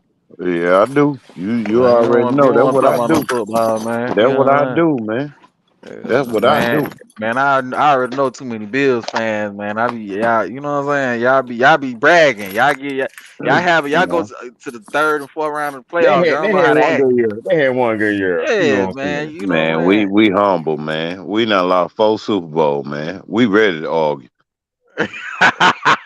saying? It's over with. They ain't going back no more. It's over with. They ain't going Yeah, back. shit. Yeah, cause they keep hitting the button for Mahomes. Shit. 13 seconds. You think they ain't hit that button? Shit, they Oh, would yeah, I call ain't tell you, every goddamn I button. ain't tell you that quarterback yet, man. Go and get his ass up out of there, man. But yeah, I know y'all hate our quarterback. That motherfucking cannon right there. That motherfucker That man amazing. gonna be there for 20 years. They ain't gonna trade that dude. Gonna be there for 20 years. Man, get that dude up out of here, man. Yeah, I know, We don't cause ride with that dude, hey, man. who y'all got? Mariota? Damn. Yeah. No, Sound we like it's got a a text message. Garoppolo? yeah, yeah. We got Garoppolo. Damn. Look, he don't even Mariota know who second his string. quarterback gonna be at the Yeah, beginning of the it's season. Garoppolo. Yeah, I He think he. said, Jimmy G. yeah, I think so. Yeah, you better think they ain't got nobody right now. Look, let me Oh, tell you, I man. don't know if y'all want that boy in Vegas now. Jimmy went to San Francisco, got him a porn star. What he gonna do in Vegas? Go ape shit. Listen, we got a habit of making bad decisions, man. You know what I'm saying? Especially with quarterbacks.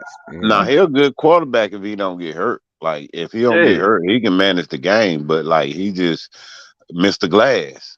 Like they touch his ankle, he hurt. He out 5 weeks. They touch his chin, the motherfucker out rest of the season. But I'm saying though, them ain't no little motherfuckers touching him now. I'm just saying, man. Damn. I Well, understand what shit, you saying. you need to get you some big motherfuckers to keep them from touching your ass. Ain't nothing about that. That Yeah, man went all the shit. way to the Super Bowl one year, man. So we got some faith in him that he gonna try to do something this year. Nah, you just need to get that shit to Jacobs and goddamn throw that motherfucker as quick as you can. He ain't like that big ass linebacker y'all got all the way in Buffalo and nigga running over people and shit. Big ass nigga like 6'10", nigga. How tall that nigga is, man? Shit, he play for the Bears now, goddamn. Yeah, play fullback around that motherfucker. That we he be trading off between fullback and quarterback. That's what he be doing, big ass nigga. Hey, y'all gonna find out this year. I think we play y'all. I won't need to find out no more about y'all, man. No. Yeah, we won't need no more lessons, dog. God damn. We know already. We know. Yeah, we know. We know already, man. We just trying to get it together, man. I just need I'll be happy. No, I ain't gonna say no shit like that. We going to the Super Bowl. Fuck all that. Finna win it all this year, man. Shit, I'm just They trying to got see some good who. draft picks too. For Hold me. on, For me. I got a ticket. who I your got a team, ticket KD? too. Huh? Who your team? Raiders. That's why when you said And that, they I was they like, buying tickets. No. I was They talking buying about tickets the to the Super Bowl Oakland right Raiders. I ain't talking about the Las Vegas Raiders. man, what you talking about, bro? I was talking about Oakland Raiders. I don't know Look. about them. I don't know about You the Vegas Raiders. I ain't never seen them niggas play. look. You a Raider. You a Raider for life, man. If you a Raider, you can't leave them just off Oakland. You know what I'm Listen, saying? that's like a nigga talking about the Supersonics and goddamn Okay, Oklahoma so Thunder. You know what I'm saying? Hey, it's a difference. It's a difference, bro. That shit hit different. Like, nigga, ain't no Supersonics no more. Nah, that's different, man. Man, what you doing, bro? You gonna make me go get my Raider hat right now? Well, you know what I'm saying? You talking crazy? They still the Raiders, man. At the end of the day, still that black and silver all day. It is what is in Vegas or we in Oakland. Although I did rock with Oakland, but it is what it is. I ain't mad at it either way. Shit, that what they was best at in Oakland. Yeah, shit, we just got to Vegas, so shit, they brand got new. them boys in Vegas. You think they Yeah, in Vegas? You yep. know how much shit they can get into in Vegas? Come on now. And these dudes millionaires? Stop it. Sir. Look, That's a bad combination. I Shit, hope they they supposed live to be it. winning every game. Cause everybody that motherfucker come to play at fucking Raider Stadium supposed to be fucked up. They supposed to be goddamn taking them out. Like, yeah, come on, man. We in Oh. Vegas, man. What the fuck? You supposed to be goddamn taking the other team out. And goddamn the Raiders supposed to be undefeated at home. You know what Yeah. I'm saying? I'm Yeah. talking about Take these dudes, their ass out as soon as they come in young town. boys. Take their ass out on the town when they get in town. Like, yeah. Send You them talking about some girls young there. boy millionaires? Yeah. Come on. Some scribbles today. Yeah. Hey man, y'all go to their room, bro. You know what I'm saying? They game day tomorrow. You know, Yeah, go yeah. Damn, take them this to eat. show them a good time. You know what I'm saying? Shit. Yeah. They making so Well, much money. They so hey, used to that shit. I ain't gonna lie. If I was a professional athlete, them niggas would get me every time with some hoes. That's why your ass ain't no professional. I ain't And gonna that's lie, what bro. That's I'm why, saying. These dudes in Las Vegas, bro. That's prostitution is legal, gambling is legal, all that shit is legal, weed is legal. nigga. You That's telling my me these fucking dudes business, work? bro. I love some hoes. I love some freaking nasty hoes too. Let's do that. Jimmy G, and y'all got Jimmy G. Jimmy G love hoes too. Oh man, Man, Jimmy G went there for the endorsement, man. That's it. shit, Jimmy. Okay, Look, okay. man, we not gonna put none of that. We not gonna put none of that negative energy on my radio. That's what we're not gonna do. All right. Ain't no negative energy. I'm just keeping the thigh wild with you, my guy. Just keeping the thigh wild with you. You know, Oh man, you talking we about know Jimmy G like hoes now. We know what he you like. saying, AB? You trying to say I'm gonna see my nigga on TMZ in a minute? Yeah, he gonna be there. He might be there tonight. Oh shit. Damn. Well, nigga, win a Super Bowl for that shit. At least can we get a ring before you start doing that shit? That's all I add, man. God damn. Can we get a few playoff wins or something? God damn it. Give me You'll know something. at the beginning. You'll know at the beginning of the season who gonna win the Super Bowl, man. Like Tom Brady went out. Guess who won? Come on, man. It ain't. I just sit there and watch the game. Tom Brady still active? Tom Brady done. Oh, okay, I'm about to say that nigga been playing since I was like in the 8th grade. Nigga, I'm 33. Tom need to keep playing so he can show that bitch I'm still in the league, ho. I'm talking about, man, I Nah, swear BG that ain't no nigga mom been. no more, ho. I'm still in the league, ho. that's that Illuminati shit. As soon as he left, Mahomes won. Face of the NFL right there. Like I'm gonna pass the torch to you. Boom. Simple as that. Okay. Now whoever win this year, not Justin Herbert, not Joe not Joe. What's the boy name? Joe Burrow. Not name one of them. So they ain't want them. They want some octoroon. Yeah, they need mulatto. They need mulatto because the half of the league is the majority of the league is black. No, they want some mulatto, huh? That what you saying to me? Mm-hmm. I can't believe that one, sir. Okay. Josh Allen. They ain't want Josh Allen. You know, Josh Allen. Oh, okay. That's a prototype right there. They ain't want that. Nope. But they won't. They won't. Curly hair, look funny looking. No, they want the Obama. They want the Obama. Yes. Obama. Damn, Pat. Keep hope alive. That's what they want. That's what they want. They want the Obama, the mulatto. I see if he had a black girlfriend like LeBron, or black wife like LeBron, you'll see a big difference. What? I'm Do you telling know you. who his dad is? His I'm dad glad my nigga Lamar got a big ass. They had no choice but to pay that man, but I'm glad he got his money, bro. You see the difference though. There you go. Soon as you said that, look what Lamar went through. Yeah. And he was mulatto, he would have been had the deal. Like he know it. So hey.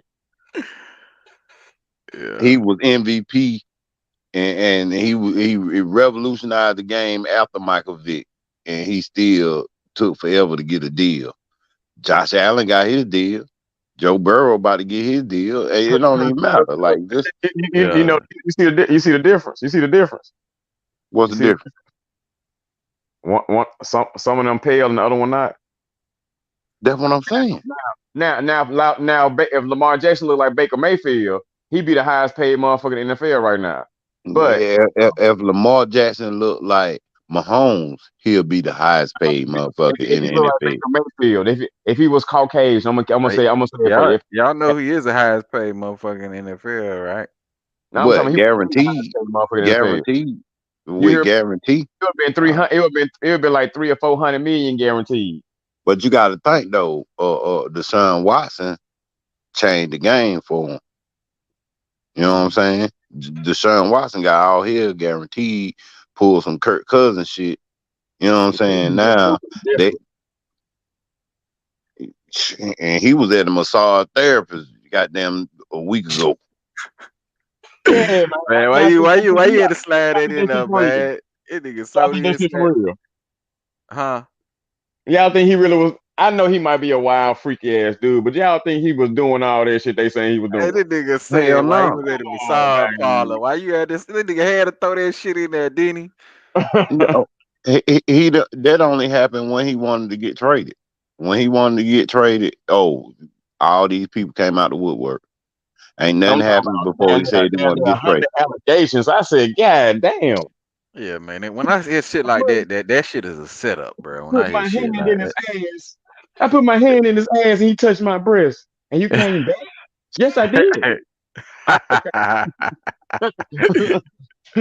Came back He for told me to click his seconds. ass and asked me, did I want to have sex? I said, no, sir.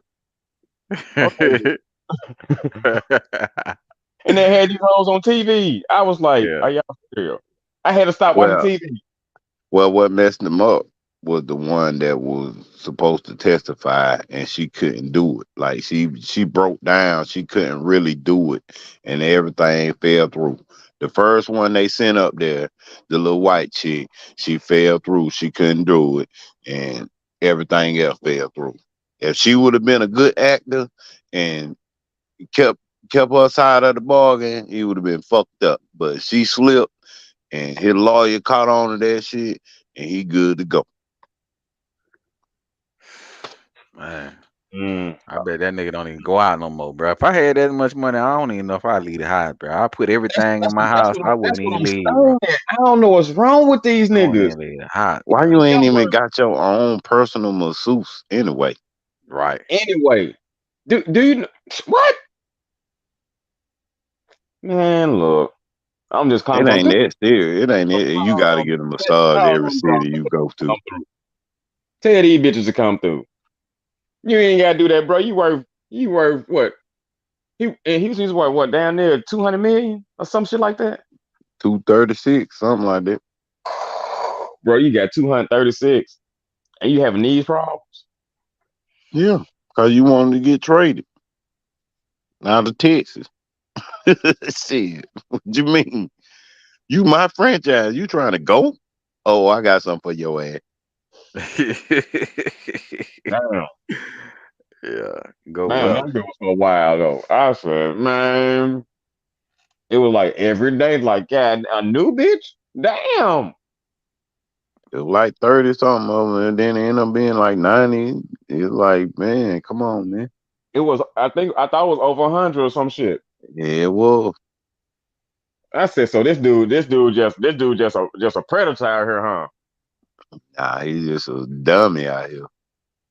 I said, He man, just gullible as hell. You went to Clemson and they showed you so much love. Now you think you just go around the world doing extra shit. He hit a couple of you them. making that type of money. Most motherfuckers make that type of money think they can.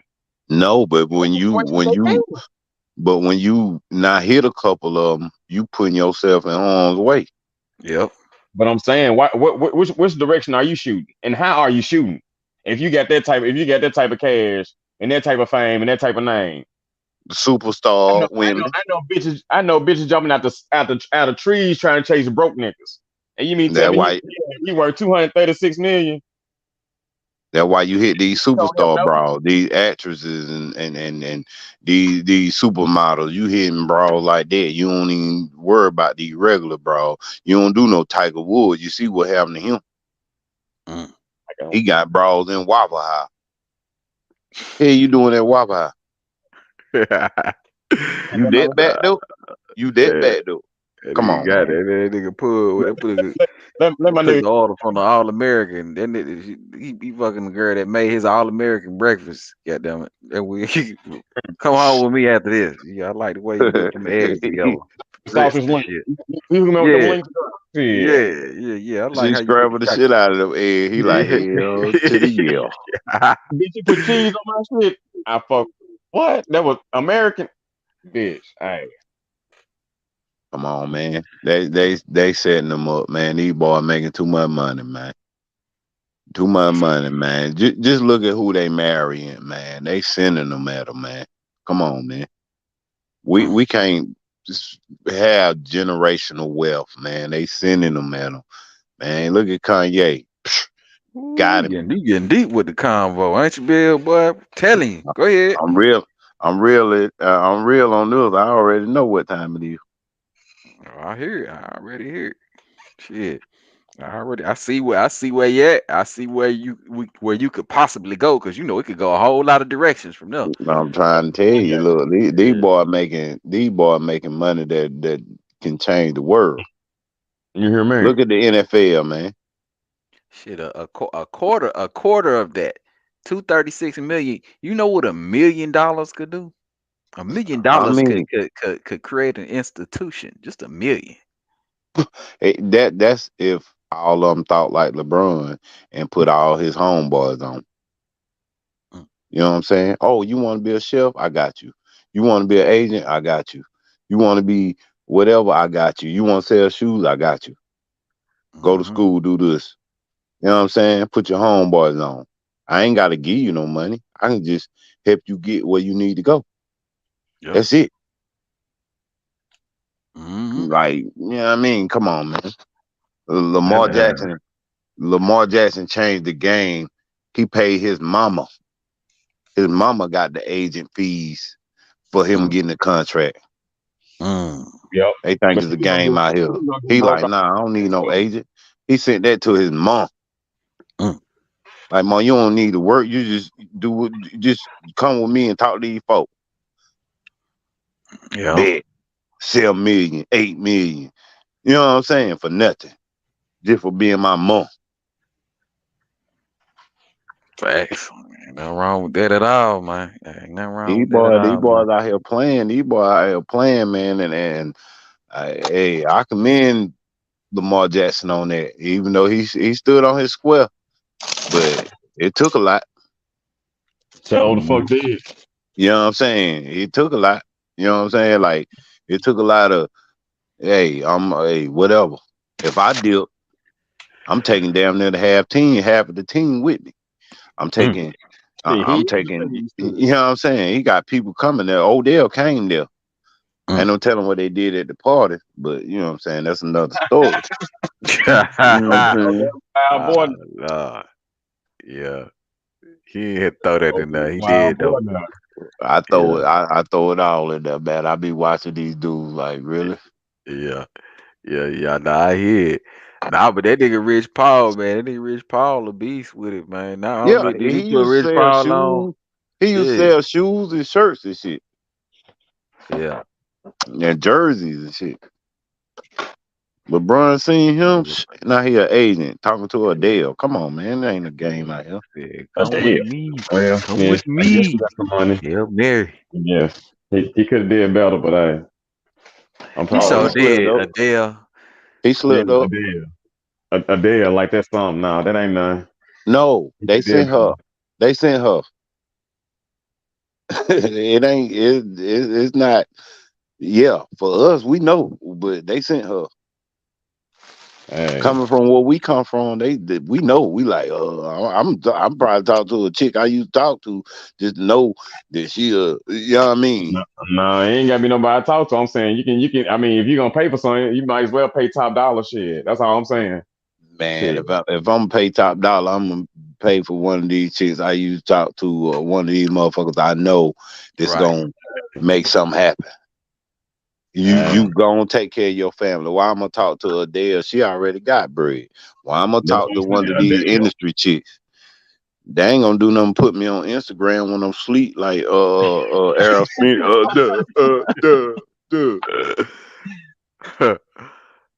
man, that ain't gonna do nothing That but boy this on shit that right dope. here. They gonna Earl's do nothing on but that that dope. right here. Yes.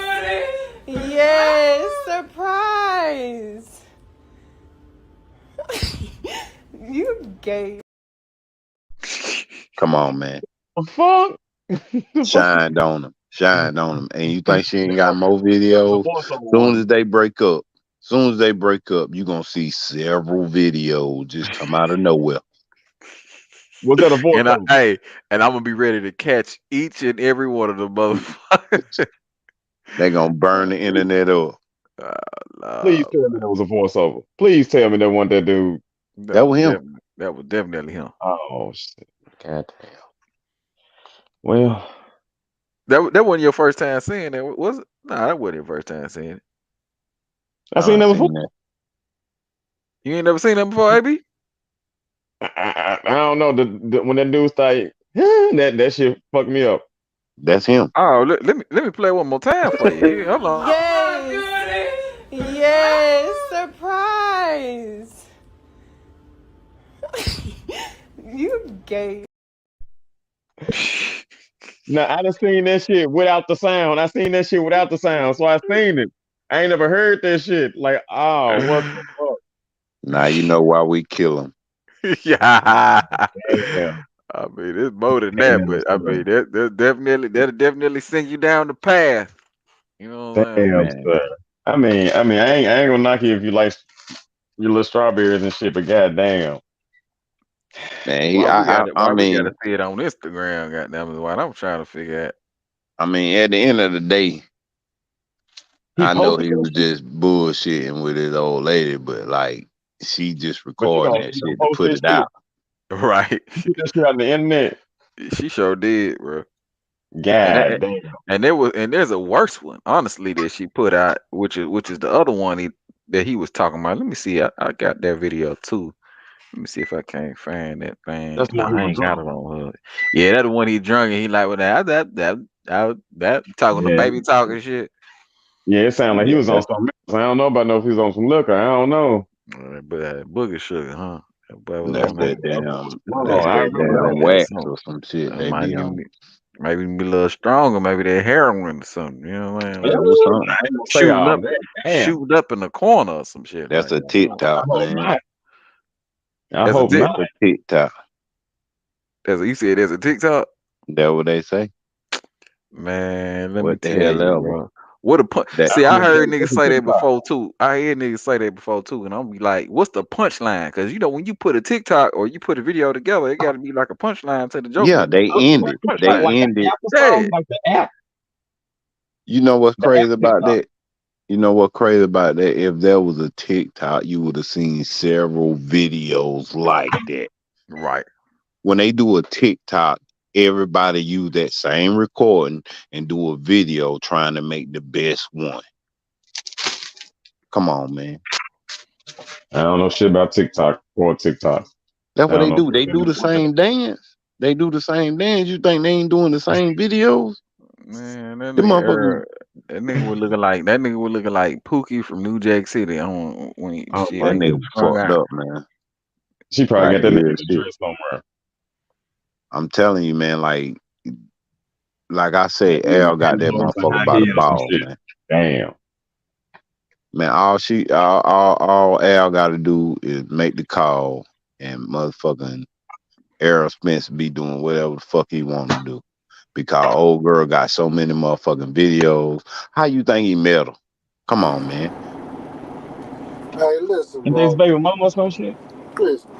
One Where thing he y'all meet at? niggas ain't finna do.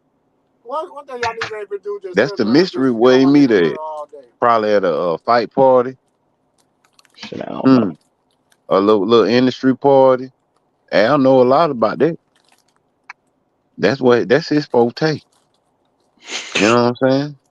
Industry party, send old girl over there. Oh, that's his type right there. The little light skin with the little curly hair. Boom, I'm send her. Boom, got him. He have a baby Get him by. like a little You act up Aquafina. any kind of way. Now I got tabs on you. I know what you're doing. I know what you eat. And your girl on my payroll, huh? Yeah. That ain't crazy. She gave him that booger sugar and had him doing something crazy and got him on videotape. Oh man, man. How the yellow beezy shit get out? Huh? Oh man. Bro, Man. what's wrong with this nigga, bro?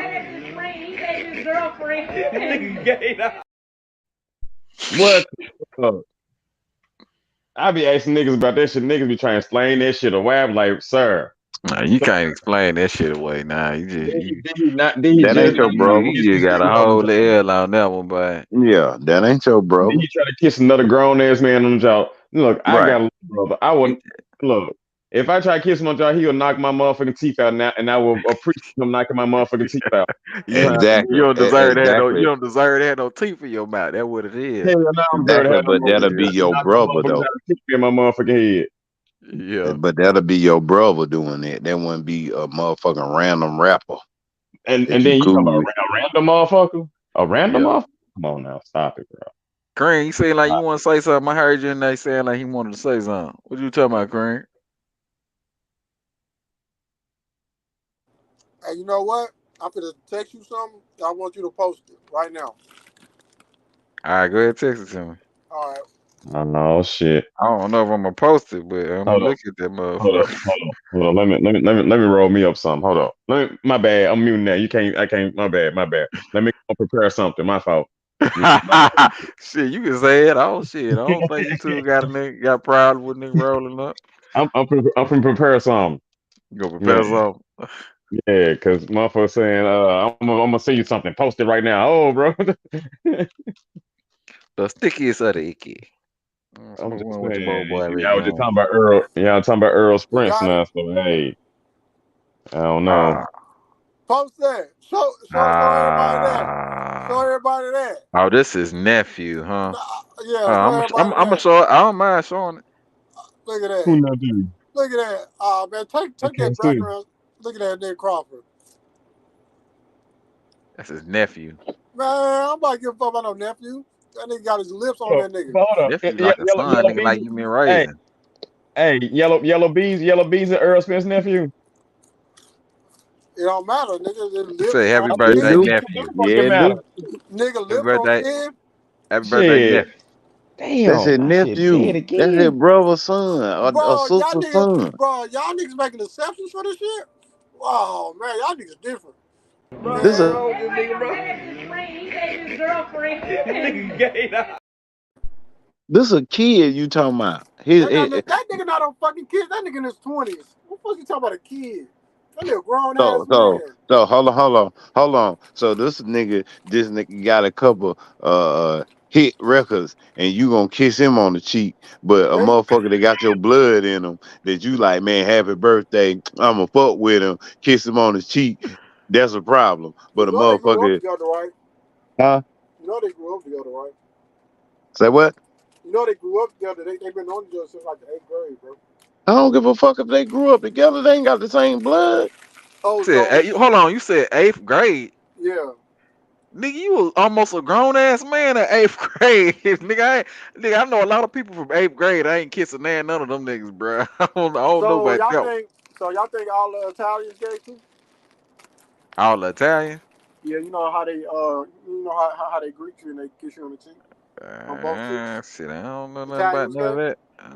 Maybe. Oh I my don't know. god. Shit, I don't know. Oh my god. Look, I'm just saying. So hey, you ever kiss your nephew? I ain't got no nephew. Huh? I don't have a nephew. How old you is? 33. Huh? 33. Okay, so you don't have no nephew? You don't have no niece? I ain't got no nieces or nephews. So you're only child. No, my brothers just ain't got no kids.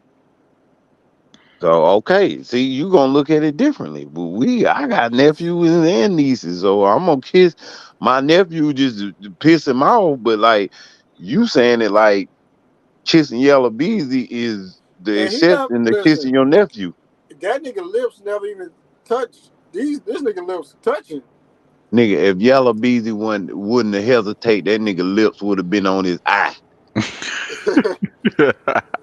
Man, If he wasn't, listen. if he wasn't like throwing his arm up, like man, get off me, man. If he wasn't resisting, his lips would have been on his eye. And Terence Crawford shit look like foreplay. But that Nah, was his man, you nephew over here though. tripping. Oh, That's That he was yeah. like, hold on. Hey, Katie. Hey, when have Listen, you ever seen? hold When on, have you Katie. ever seen? Katie, Go hold on. ahead, go ahead. I'm finna see you some more shit. I want you to show this one too. You know Okay, what go I'm ahead. saying? Cause All this right. nigga, this nigga Crawford be doing suspect shit. Y'all niggas be legally blind when that nigga Crawford do some shit. You know what I'm nah, saying? I'm not I saying it's cool, but I'm just saying that's his nephew. You need to show me a regular nigga that he not did this shit to. He kissed Bomac like that. Yeah. and show me a video of Bud Crawford. Yes. Yes. Surprise. You gay. You can't find no video footage of that right there. I know you can't. Yeah, man, we blind. We blind to motherfucking what Terence Crawford do. I ain't saying it's okay, but you don't know what the situation was and what the nigga did after the picture. But this nigga is with a rapper that he been with since the 8th grade, and he trying to kiss him, and they drunk. I know Terence a Crawford ain't lot of drunk. niggas from 8th grade. Nigga, Yeah, 8th I'm gonna grade. I kiss you was a on your grown neck. ass nigga. Yeah, I don't even know you like that from 8th grade, really. 8th grade, you know what I'm saying? Like you done already made your friends in 8th grade. I don't even really Nigga, fuck with you like that if I met you in 8th grade. I want to see some audio, nigga. You ain't hear Terence Crawford's sister say, "Oh, you gay." Oh man, what going Man, on, man? y'all be trying to make this shit, you know what I'm saying, parallel. Like this shit ain't parallel, man. This is not the same. If that's the case, Terence Crawford got a beer belly. Probably Kareem probably sending me some shit. But my guy Haney's Legacy in the building. What going on with your Haney's Legacy? How you doing, fam? Haynes Legacy, bro. Oh, Haynes Legacy. My bad. I always do that shit, Haynes bro. Legacy, hold on. Haynes Legacy, my brother. Can I get my Kareem, $100? Okay, can I get my nigga, $100? hold on. Can Wait I a get my minute. $100? Wait a minute, bro. Hold on. Hey, hold on. Wait. Can I get Let's my stop, $100, bro? You bro. been Hey, jocking me hold on. since Hey, no, December, bro. don't gaslight me, bro. Don't gaslight me, bro. Because you know I sent that money to Easy Route, Nigga, nigga. He I'm didn't. not easy route. No, nigga, bro. We was on his panel, nigga, and he told me to send the money to him. So I said, That nigga ain't send me shit. Okay. Ask him. Did I send him the money or not? Like $20, nigga. We bet 100. Nigga, hold on, wait a minute. Wait, stop. Let's stop. Bro. Why are you trying to gaslight, bro? Like, don't do that. Listen, I don't know Don't what. do that, nigga. I sent him $25 on 4 occasions, nigga. Bro, Don't do that, bro. Don't, listen, nigga. on God. And it was in 1 week. It was in 1 week, bro. It was in 1 week. On God, nigga. A God is my witness, bro. I didn't get a penny from that man. Okay, I apologize. I will pay you your money. You know what I'm saying? So you could call him and have No, him okay. refund your If you say you didn't get it, I Shit apologize. get I will real in pay here, your money. KD. Shit get real in here, KD. Yeah. I say, It, bro, it what you get say? like Run that the over here money from at, time to nigga. time. Hold on. Yeah. Was I or not in the inbox? Like, bro, did you give him his money or not? I don't Hey, know. I ain't see that. KD. I just That nigga seen his name. He was like, "Hey, nigga, that's my man. Want my motherfucking money?" He's so Hey, dead. no. Cream is a cool dude, bro. I'm not gonna. Hey, Cream, I'm not no suspect nigga. Like, bro, don't do that, bro. No, I don't even know. Listen, to be But honest he with just you. seen your name and he was ready, boy. Like, God Listen, bro. damn, nigga, well, man, nigga. Listen, bro. I'm up here looking for this video on Terence Crawford. All I hear is Haynes Legacy. I'm like, what? I click on Nigga stopped what he was doing immediately. That nigga stopped in the middle of hating. That nigga was like, hold on, wait a minute. That's Let my me start man. hating for a minute. Hold on, hey, legacy. One thing he can't tell you is I didn't try to get him his money. That's one thing he can't tell you that. He can't Nah, tell I you just that. think I just think he just fucking with you, bro. Like, nigga, I'm saying I pay the $100 again, nigga. I don't. It's not a nigga. I mean, I'm a. Hey, Kareem, you know me as a we talked a lot, bro. Like I'm not no suspect nigga like that. Don't do me Hold like up. I'm about to put my goddamn cash out in the thing. Okay. This nigga petty as hell. Hold on. Hey. Anyway, that ain't even the point why I got No, that is the point. What you talking about? Nigga, I'm saying, nigga, I just said, nigga. Hold on, no, check it. No, hold on, Look, nigga, hold on. No, I record the lives that I sent you the money on. So like, I'm not finna sit up here and play with you like I didn't send you the money, bro. Like, don't do that to me, bro. For that's disrespectful. Like, you know, and you know I tried to send the money, bro. You know I did.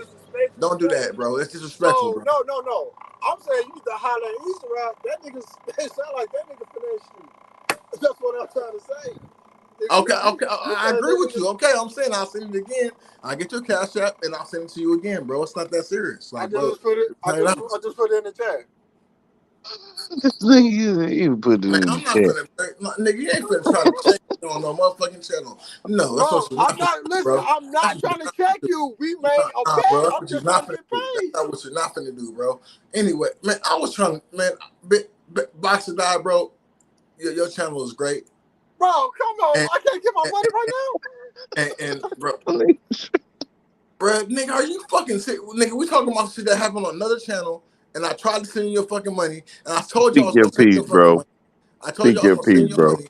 No, so just stop it, bro. Like nigga, like now you make me feel like nigga, like you trying to punk me to where I ain't gonna send you the money. Like, stop it, bro. I'm trying to conduct a conversation, bro. Stop it. Anybody trying to punk you? I just asked for the money. You say I'm punking you? Oh, hey, all right, bro. All right. So I didn't send $100 already. That didn't happen. That didn't happen. I didn't say that you didn't. I said he's around, ain't sent shit over. That's all I said. Okay, so nigga, so I'm telling you, I'ma send it a fucking again, and you trying to like do extra shit, like, bro, like, stop it, like, just, bro, I'm already mad he didn't send me the money, so like, just stop it, bro, like, and you know, and I know for a fact you know that I sent the money because nigga, it was in the fucking chat, so stop it, nigga, like, come on, bro, like, don't do that. We grown men, bro, stop it. Anyway, bro, I apologize, bro, that I'm not trying to have no discrepancies on your channel, bro. That's all good, man. I enjoy watching your shit when you come live. I wish you would come live more often because you're a cool dude, man. That's it. I like your energy.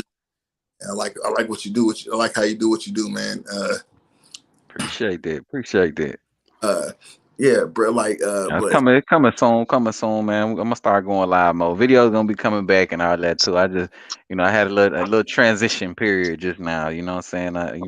Oh man, had some new stuff come happen. on, KD. Huh? Come on, KD, man. Oh, Bill, we can't go get on my ass. That what you gonna do? That what a nigga say when he about to get on your ass, man. Come on now. I just got the work. You got to get the work too, nigga. Yeah. Go ahead. What you about to say, Bill Boot Camp? You about to get on my ass? Go ahead, man. I could take it. Hey, I be waiting, man. I be looking. I be like, what the fuck KD at, man? Like, I'm every day. I'm like, what the fuck KD at? Like, what going on, man? He'll take a vacation like every other week. He'll drop one video. Just look at KD there, YouTube, and then next thing you know, him up gone for 2 weeks.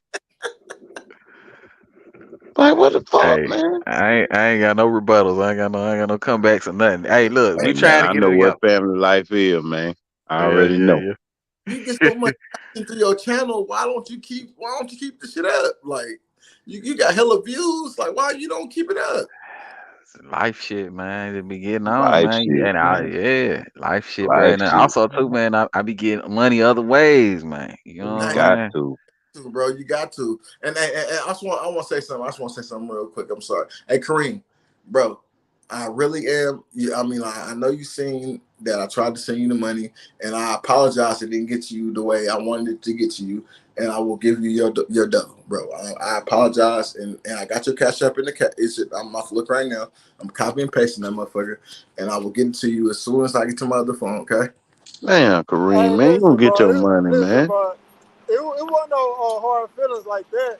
I just ain't seen you in a minute. That was it. But no, it wasn't no hard feelings like that, bro. That nigga was happy to see you, nigga. You popped up, nigga. You made his day. Funny. I thought I was gonna see them because we couldn't find no common ground. So I was like, well, I'll just shoot the money to him, and then because I was a common person that we had in common. Am I mistaken? We had a.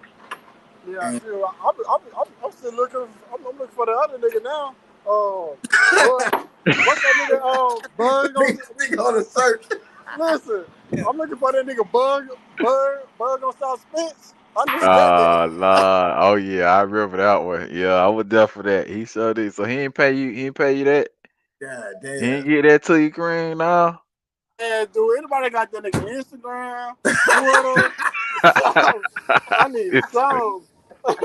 Listen, I'll be back, man. I'm charged up. I'm not All right. making no more bets until I got a nigga Instagram or something.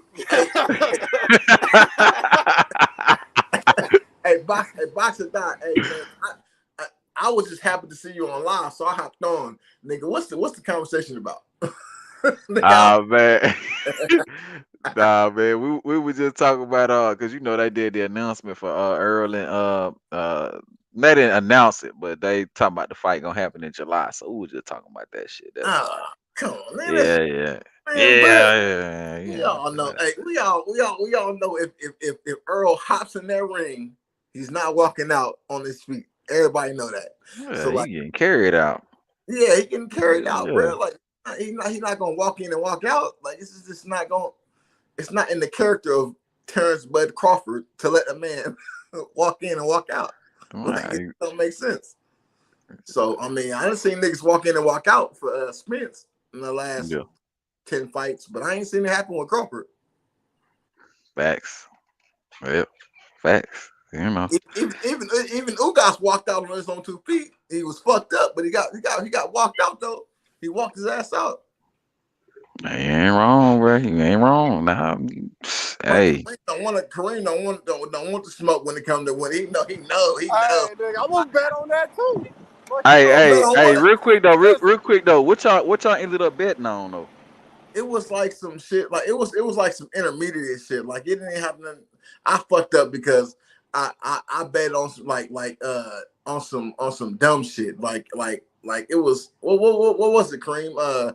It was some. It had to do with a fight. It was like, will this happen at this date? We had made a bet. This nigga said Mikey Garcia had won around, and I had I thought Mike Garcia around.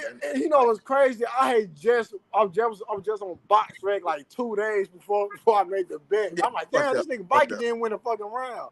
And then this nigga said Mikey won a round. I'm looking at the nigga like, no, he didn't. I'm like, nigga, how you gonna win a boxing match and win 1 round? Like, goddamn, Mikey. So I was like, fuck it, let's make a bet. You know what I'm saying? So we made a bet. We pull out the box rec. That nigga didn't win a fucking round. No, shit. I want to fight Mike Garcia now, nigga, because like he done fucked up my money. Nah, this was Mikey and Earl.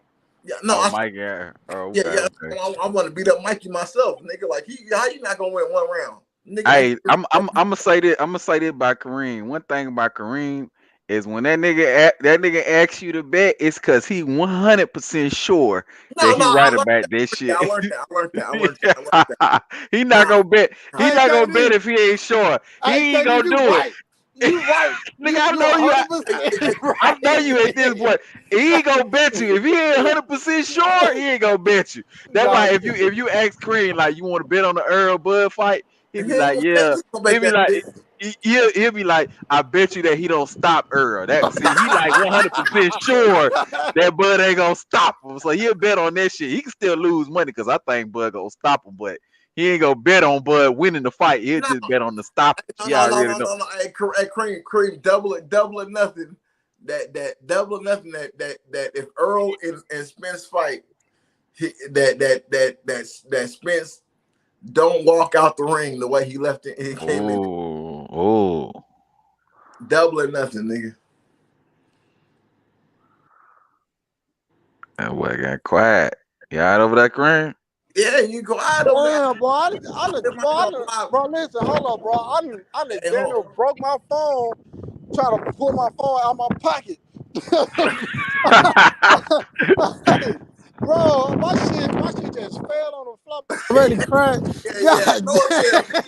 He got spilling. He like, damn, nigga, this nigga finna get knocked out. We can bet as soon as the fight get announced. Hey, Kareem. Hey, real talk though. You know, as a man, you honestly say I tried to get you your money, bro, because don't have people on the internet thinking I'm a fake nigga like that, bro. Please. Because I really tried to get you your shit. Like, don't do that.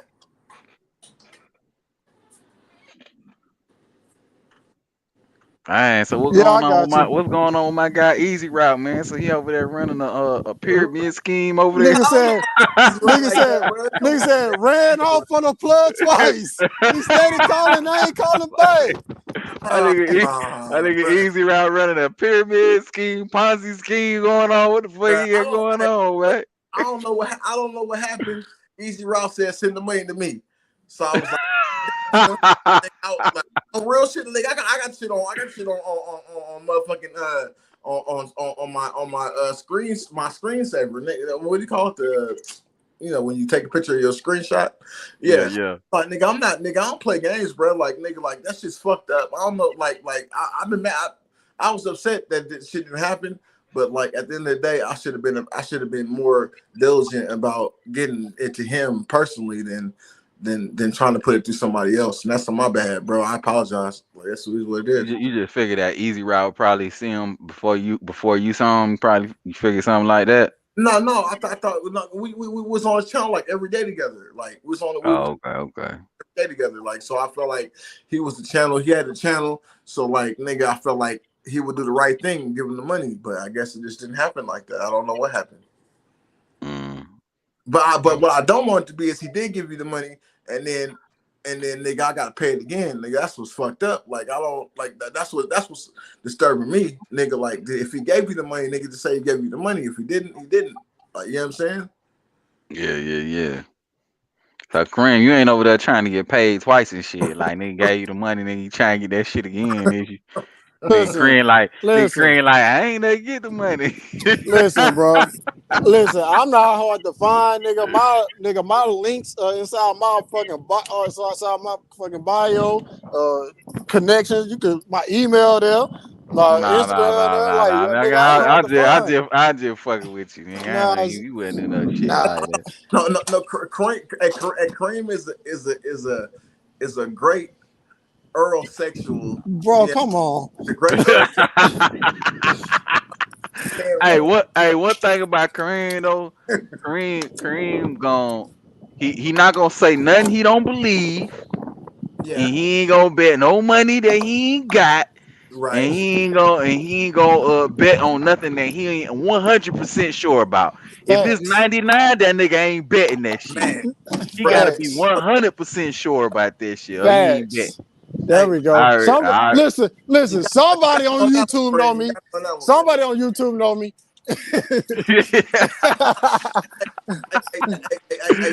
Hey, that's the utmost respect America show you. Like he know. Hey, man, he know that your ass ain't dumb.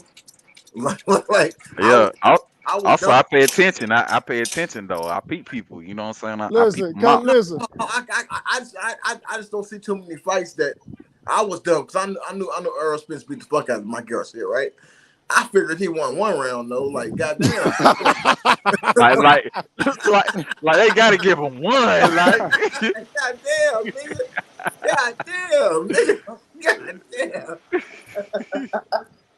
That nigga Kareem be set you up. That nigga Kareem be set you up. He know. He be like, bet 100. I bet you don't put no money out when you really announced though. He ain't gonna put no money out then. He might put something up, but it ain't gonna be 100. It might be like no. Might be like 10. To be honest with you, it depends on the Vegas odds. What the fuck, nigga? No, that's your man's, right? No, that's your That a man. political Hold on, no, ass listen. No, answer. hold on, listen. That Listen, nigga, that listen. nigga, Hold on, that hold nigga, on, hold on, hold that on, nigga try listen. to give us a Listen, formula and shit, nigga. listen. Well, depend on Hold on, listen. the If that nigga, probability. listen, if that nigga Earl come in as a 200 underdog, nigga, I'm not betting y'all niggas. Why? That's your man. No, because I can just bet online, and for 100, nigga, I get 200. Fuck this, I'm gonna bet you for. Bro. Listen, if I can get 200 for 100, why would I bet you? Unless you're gonna give me 200 too. Let's really talk. Oh, I say okay. I hear You you. That never. makes sense. So you riding with your boy? You just saying you ain't betting no nigga online. You rather bet niggas on. No. You I'm rather saying collect the money on the odds. That what you trying to say? You no. gonna put the money up? I'm saying like if my guy is the underdog, I would rather bet online because you make more money. Yeah. That's what he just said. Yeah. That's what I said. Yeah. So okay, no, that's smart actually. I actually like that. That's smart. But his guy is the underdog. But Exactly. So prepare to put that money up online, Yeah, bro. bro. Listen, Never been the underdog. Hey, prepare hold to put the money, nigga. Hey, November he was the underdog, bro. Hey, say y'all know what I think the odds gonna be for the money line. Yeah, go ahead. I think that shit gonna be a -110 for both them niggas. that's just my honest opinion. Bro, I think it's gonna be. then you didn't look at Vegas. Then you didn't look at Vegas odds when the No, I fight didn't was see it. supposed to happen on the 19th. No, I ain't see it. Hold on, what it say? Hold on, wait. Let's bet on it now. I don't remember the exact numbers. Wait, stop. Hold on, Let's bet AC. on it now, fight for the money back. Hold on, AC. AC, what you saying, AC? I said I don't remember the exact numbers, but I remember Vegas had Bud as the favorite. So Earl was a big underdog or a little underdog? It wasn't that it wasn't like a huge, but it was like whoa. What was it like? What was like a plus? What was like a plus 200? Nah. Nah, like plus 75 probably. Like it was like at on one side I saw the most was like it was ranging between like plus 85 to plus 110. Oh shit, that's good money right there. That's good money. Okay, well, bet on it then. Bet on that shit. I said I wait till the fight get announced. Like I'm not talking about the odds. I'm talking about win or lose, nigga. No, I ain't bet on no odds. How that shit work? Well, you You supposed to believe in your guy. You supposed to believe in your guy and bet online and bet on YouTube. Listen. You supposed to take all bets. Listen, them hard niggas been a fall 3 years from now. Then I have to pay the nigga up 3 years later. Fuck all that. Them niggas need to fight. Them niggas need to fight in fucking July or something. So you saying once they announce the fight, you taking all bets then, right? I ain't say all bets, nigga. I ain't gonna bet everybody. What the fuck? No, I said I will bet, but I'm not just gonna be out here. Every nigga want to bet a 500 or 1,000. You never, no.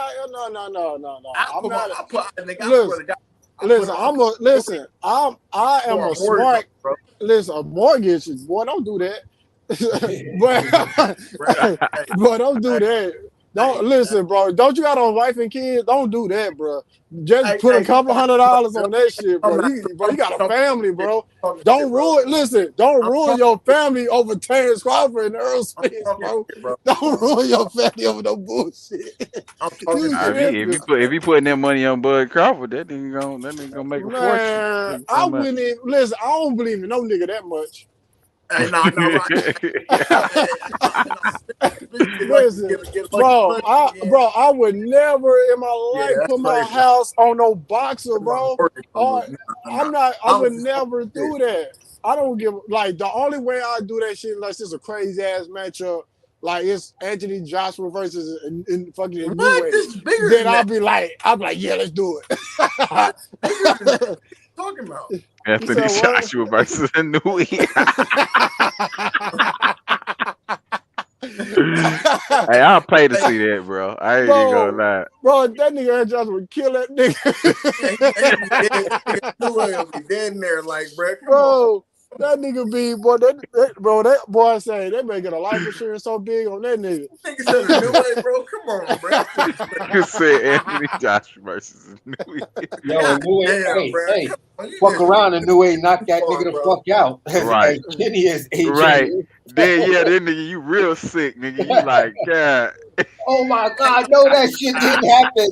No, Bro, that little nigga didn't knock this motherfucker out. That nigga blew his face at that point, bro. He gonna punch that boy's guard and knock him out, bro. Like, if a new way, listen, if a new way stopped Anthony Joshua, I would personally kill that nigga myself.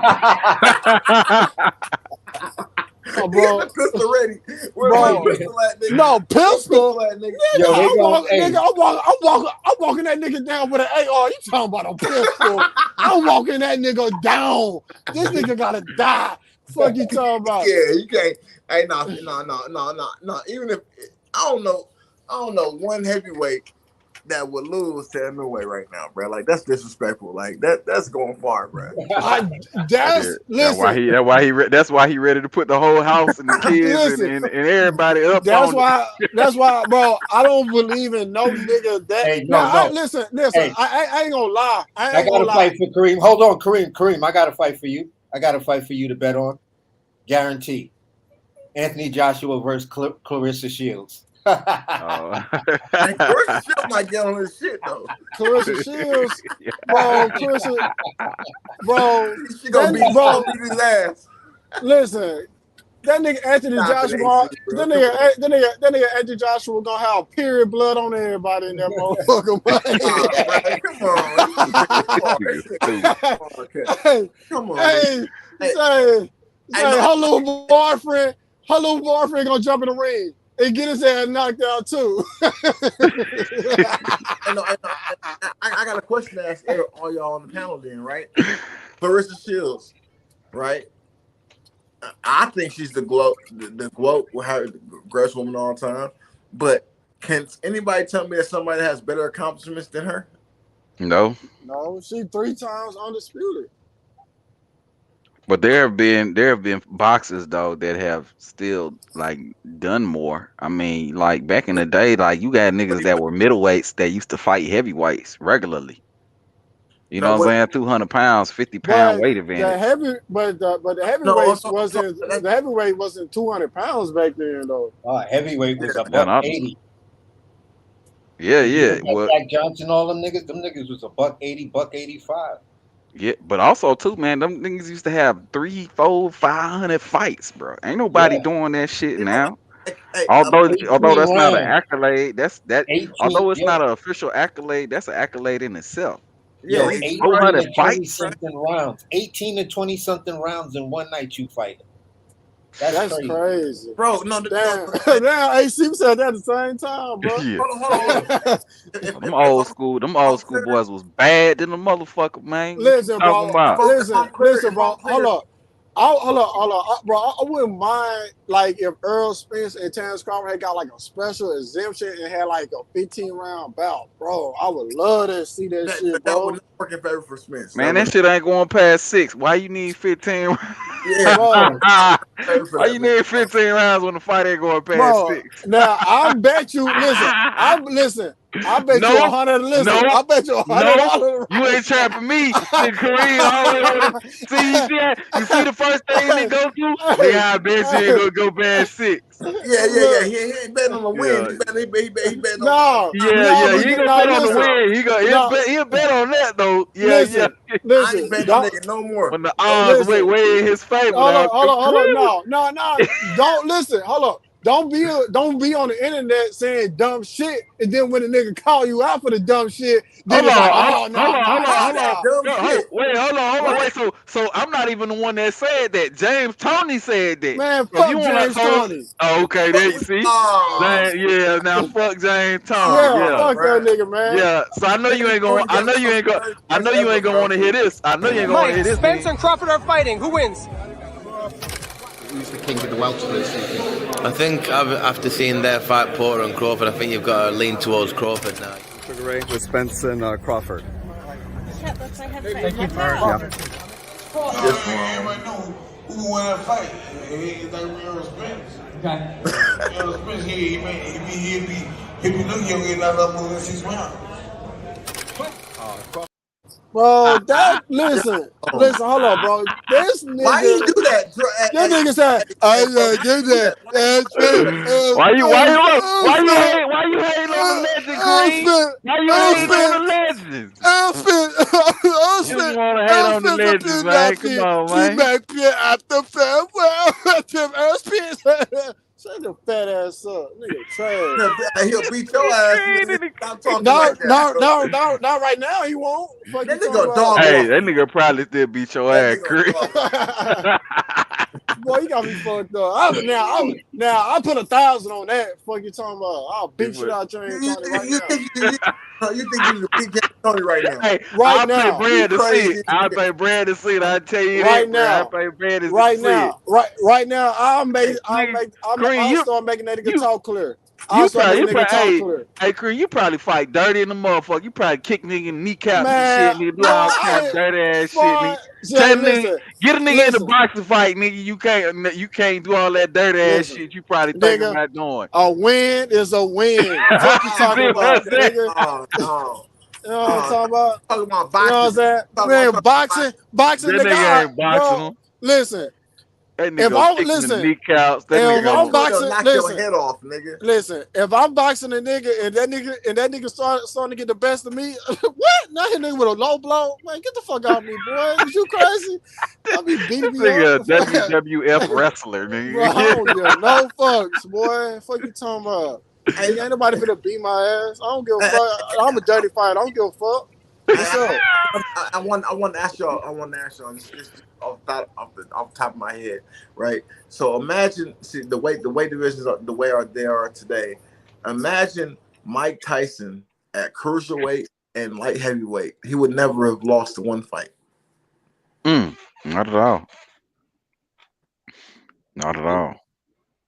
Yeah, in today's era, he would. Oh, it would have been horrible. Yeah, he would have. He'd have knocked everybody the fuck out. He'd have had 100% knockout rate. Yeah, I'm talking about even when he was doing dumb shit like drinking, smoking, drugs, all the shit. Like, hey, Mike Tyson right now could probably go on there and start fucking shit up, bro. Probably get up there. Did you see his workout video? That shit is crazy. Yeah, he's like 60 years old. Yeah, shit is crazy. Still Mike Tyson. Like, what's up? And me and my twin brother was on the bus one day, right? He was like, "What if Mike Tyson just got on the bus and start slapping people? What would you do?" Like, I'll hop out the fucking bus, nigga. I'm not gonna fight that nigga. Get the fuck out of here. He just started slapping people for no reason. Yo, no reason to start slapping them. Then you gotta understand about the thing you gotta understand about Mike Tyson. The nigga's only 5'10". Yeah, but he's one of those short 5'10" dudes that's like as wide as a door. Oh yeah, or door entrance. And he got them kind of fucking fat ass fingers with them fat ass hands and shit like that. Yeah, he a thick neck ass. Yeah, you see how thick that nigga neck is, bro. When you look at the dude, you just look like, if you didn't never know he was a boxer, you think he a nigga that just came home from doing 3 life bids. That nigga Word. spent some time in Rikers and shit, Like, bro. yo, like that nigga went to every major jail, penitentiary, fed prison in the fucking world. Like, yo, when I met that dude for the first time inside of a club on his birthday, the night he knocked out Trevor Burbick, the first place he went was there. You was there? Yeah, he went from that club to Latin Quarters. That's where the after party was. Shit. You feel what I'm saying? So the dude walks in, and as he's walking in, my boy is doing the bouncer shit. So Mike just comes in with his entourage. I just see this dude. He just a little bit taller than me. I'm 5'9", and I'm just looking at this dude like he looked bigger than what he is. I would literally run and yell out to my mother if this nigga was chasing me, like, "Mommy!" and haul ass. Big shit. Like this nigga looks terrifying in real life, and that's when he was like 20 something. Y'all niggas, man, y'all niggas tripping. I would not be scared. That niggas, then Mike Tyson run up on me. I'll blick his ass down. Fuck you talking about? You gonna have that on you. I already know. You ain't gonna go ahead. You ain't gonna go ahead without that thing, is you? Coming into the club, coming into Latin Quarters and think you getting in with a bliggity? Nah, that's not happening. Yeah. At the door, they got real police. Hey, listen, we in Texas. Listen, I ain't gonna say we, nigga. I'm in Texas. Everybody packing. So you run up on the wrong person, it might be the last time you run up on the wrong person. I live in Oklahoma. And I would, nigga, if he ran up on me. Oh man, boy, I be like, you nigga, don't be going to the you don't be going to the you don't be going to the top rank fights. You talking to me? Yeah, you say you live in Oklahoma. I go to the they got underground, like not underground. No, I'm talking about the top rank. Top rank be having cars in Oklahoma all the time. Bro, I don't be seeing them, but I be going to like what? Well, you must not. You don't watch boxing. You just watch. Bro, can you listen to me for a second? Go ahead, bro. I go to the amateur fights. I gotta go to a lot of amateur fights, bro. Like they ain't got no. If it's not a big card, I'm not gonna pay $100 to go see a fucking fight when I can see the amateurs for like $5, bro. Like, I don't know. Like, I know what's the name. I know a whole lot of prospects and stuff be fighting over there in Oklahoma. Like, they do. Like Abdullah Mason. Yeah. Even like Jared Anderson. Frank Martin. I went to the Frank Martin fight. Which one? Man, shit. Let me look at the date. I gotta look at the date and shit.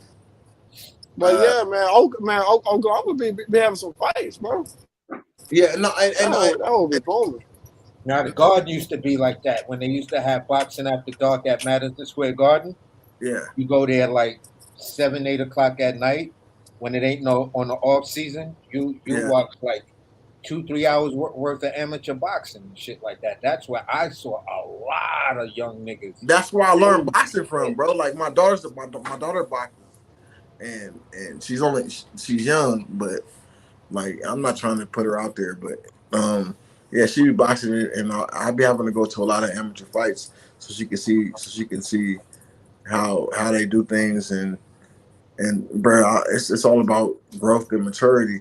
And one thing I can say is that Frank Martin, his growth and maturity is there, bro. Like I don't know if he can beat the best of the best, but I seen him fight and he's good. Well, according to Devin Haney, he old as fuck, so that's why he mature, because he old as fuck, according to Devin Haney. Yeah, man, Devin was stupid for saying some stupid shit like that, because he the same age Tank, nigga. Like the fuck out of here, bro.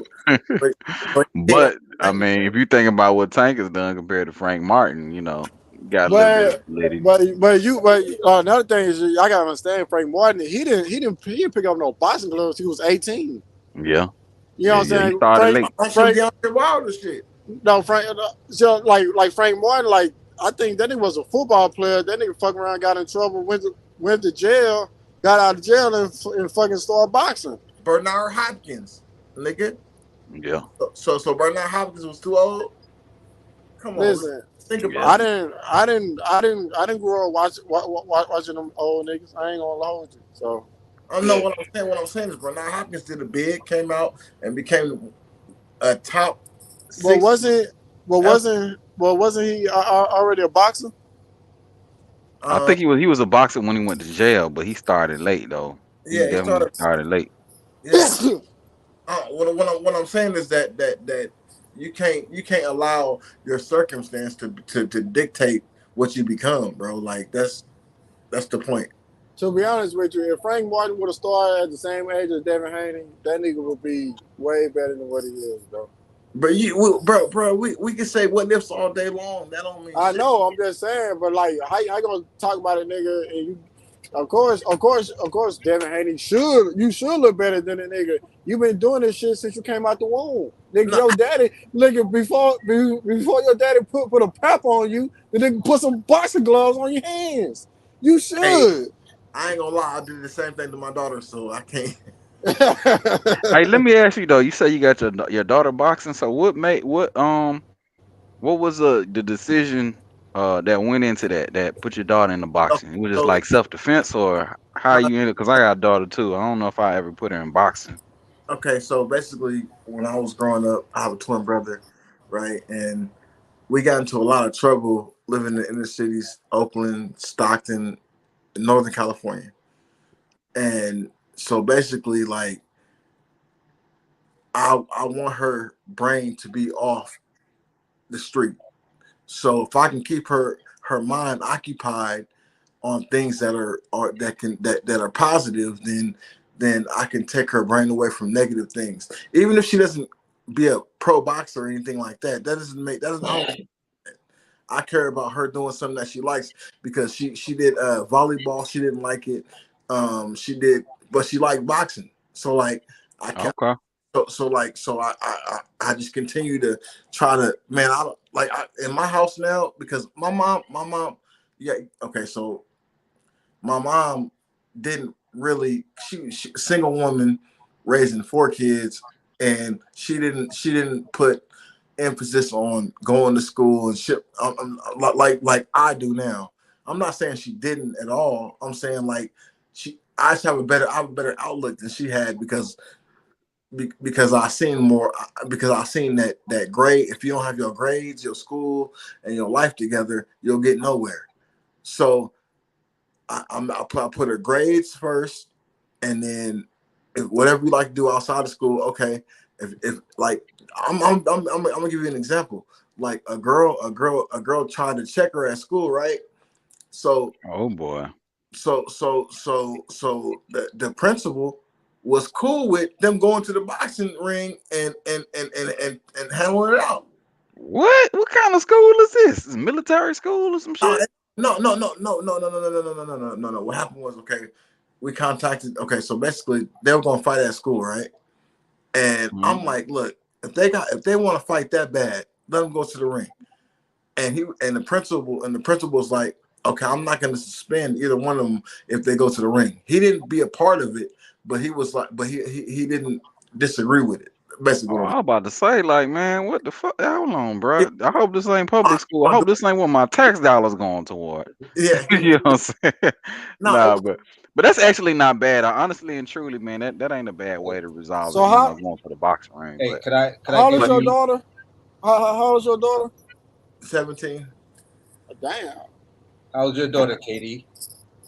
My daughter's 8. My daughter about to be 12. Youngest baby. Yo, You know, but Haynes Legacy kind of answered it because his daughter took a liking to it. Like she liked it. That's the main thing. Like Yeah, I'm not gonna when I try to get my daughter to do certain things, like she's very much like, I'm not doing that shit. Like she got a personality. Like I'm not doing that shit. Like I'm not. Yeah. But me, hold on. Like me, I took three different disciplines when I was a little kid. One of my uncles taught me boxing because he was a trainer, and I was going to school for Taekwondo. So it was like I had like a MMA style training coming up because I was doing both disciplines and shit like that. But when my son was old enough and shit like that, I taught him boxing first, and then I taught him Brazilian Jiu-Jitsu and then Taekwondo. That's nice. You feel what I'm saying? I taught my daughter, and she liked it. My oldest daughter, who's 22 right now, she fell in love with just the Brazilian Jiu-Jitsu stuff that I was showing her. Man, I was like, yo, if these silly niggas, when you go to college, ever try to get on you or some shit like that, this is how you wrap them niggas up, put them to sleep, or break their arm. Don't fuck around and play with them niggas. If they get on you like that, this is how you get that nigga to come up the fuck off you. You could put him to sleep and have the police deal with the nigga to rest. If not, call me or one of your brothers and we'll be over there to take care of that nigga. So at the end of the day, I feel boxing is good for females, but I think jiu-jitsu to me is right away, but it all depends on if the female likes it. But I think it's always good to give them a compounding with the boxing and the jiu-jitsu. I never learned jujitsu. That's always one of them things I always wanted to learn. What my thing was boxing. I did boxing and then I did wrestling. Oh, And then okay. I wanted to learn. I knew a little bit of taekwondo because I was good at throwing like kicks and stuff, but I really studied like karate. Oh, okay. What are you, Kareem, man? You outside, bro? What you doing? Construction? Oh, that's Kareem. Yeah, yeah. Yeah, but now let me say it again because I don't know if anybody heard me, but I did like boxing and then wrestling, and then a little bit of I did karate, but it was really more like taekwondo. I learned a little bit of taekwondo, throwing kicks because I was really good at throwing kicks and stuff like Yeah. roundhouses and stuff like that. And I was in Jeet Kune Do. oh yeah, Yeah. okay. Like till Yeah. today, I still use a front thrust kick even in a street fight because that Quick and you off efficient. balance, and then I do a step in jab, douche, bang, and that's when you could just drop a nigga right after that. Then it's an easy fight. Hey, can I say something to you two brothers real quick, man? Oh yeah. Hey, y'all, bro, this is exemplary of how men should be men, bro. Like we taking care of our kids, and we don't get. I'm not. I hate when I go to the store and they be like, "Oh, you got your son, you got your baby with you." Oh, I'll never see that. Nah, bro, this is what's supposed bullshit. to be. That's what's supposed to be every day, nigga. We're supposed to be able to talk about this shit every day and be proud that we are proud parents of our kids as black men. And it's crazy that it don't happen enough, bro. Yeah. Man, you know what though, Hands Legacy, that shit do happen, bro. It's just what it is that the media portrays, fathers to be a certain way, but that ain't, bro. What they say, perception is not reality. The reality of the situation is most fathers are involved with their kids, bro. Yeah. Like most, like 80%, 90%. I was in a delivery room for every last one of my kids. Because I was a chef, I had the luxury to basically take as much time as I wanted to be with my kids during their first 6 months of life, 8 months of life, and shit like that. Man, dope. I remember holding my daughter. I remember when she, little infant, little thing. You know what I'm saying? I was right there in the room, man. Yeah, yeah. I got videos. Yeah. Yeah, I ain't think to do no videos. videos. That would have been good. Yeah, the only one I don't have because I moved and the tape got fucked up. When I packed it away was my son's birth. I have the video of all of my kids' birth, but I have the cassette, but it's fucked up. And I just been trying to think who the fuck could I take it to so they could extract that off that joint. And hopefully they don't arrest me because there's some dog fights on that shit too. Oh shit, you're gonna end up on some Mike Vick shit. Uh-oh. Exactly. Bro. Don't do that, bro. You're gonna go to jail. Yeah. You're right. It's like, yo, I'd be like, listen, my son is 25 years old. This was when he was born. So you gonna try to lock me up for a dog fight 25 years ago? What color is your skin again? That's I'm the same color as you, baby, but more red. That is past the statute of limitations. No, if you white, you might get away with it. You white, bro? Hey, they went back. They on Bill Cosby. They went back way beyond. They arresting this nigga. They charging this nigga from shit rape from. Is not in there. Rape has no statute of limitations. Yeah, rape has no statute of limitations. It does have a statute. It does. All crimes got a statute of limitations. No, it don't. Murder's the only one, bro. Is it murder only one? I bet on this right now. Go ahead. I bet that. Why you know that law so good, Kareem? No, I seen that shit on movies and shit. On a movie? Movies. Nigga said movies and shit. I'm trying to tell you as I believe it's a matter of fact that recent laws and bills that were passed makes rape it doesn't have a statute of limitation because it's a violent crime, and usually when you have one rapist, he's more than likely a serial rapist. So then you can go back years and years and years and years and years, and charge them for other rapes. Hey, AC. Hold on, you have the one initial charge. Hold on, real quick. We got on KD channel. We got to chill on the R word because. Oh yeah. You're right. My bad. Yeah. Hey, so just say the R word. Don't be saying. I won't say. I ain't gonna say it no more. But there's constitutional law and then there's case law, right? And case law may say something different than the constitutional law, but when it goes to the Supreme Court, constitutional law is always going to prevail. Yeah, so, it still comes down to listen to my nigga Haynes Legacy Esquire and shit. Come on, man. Let me find out. Let me find out you practice. Individual says, listen, I have the kit, I have the report, but I just didn't whatever. Just like with the Supreme Court justice who just was passed, but that was a date type of situation. It wasn't the physical aspect of it. Yeah. You feel what I'm saying? So when you're dealing with the felony assault part of it, you feel what I'm saying? Not just the assault battery part of it, the felony assault part of it, that puts the case into a whole new dynamic. Yeah, I agree with you. I agree with you. What I'm saying is that but that's case law. It's not. But that's what I'm saying is I can't say for Oklahoma and I can't speak for Texas, but I know here in New York, there is no statute of limitation for that particular crime. And that's what's fucked up. We should have rules all the way around the board with how shit go. Like it's crazy. Like you in New York, like I'm in Oklahoma. I got my pistol on me right now, going to the store, and nobody says nothing. That could never happen with me. I couldn't walk outside. I can't even walk outside with one of my airsoft guns. I could either get popped or arrested.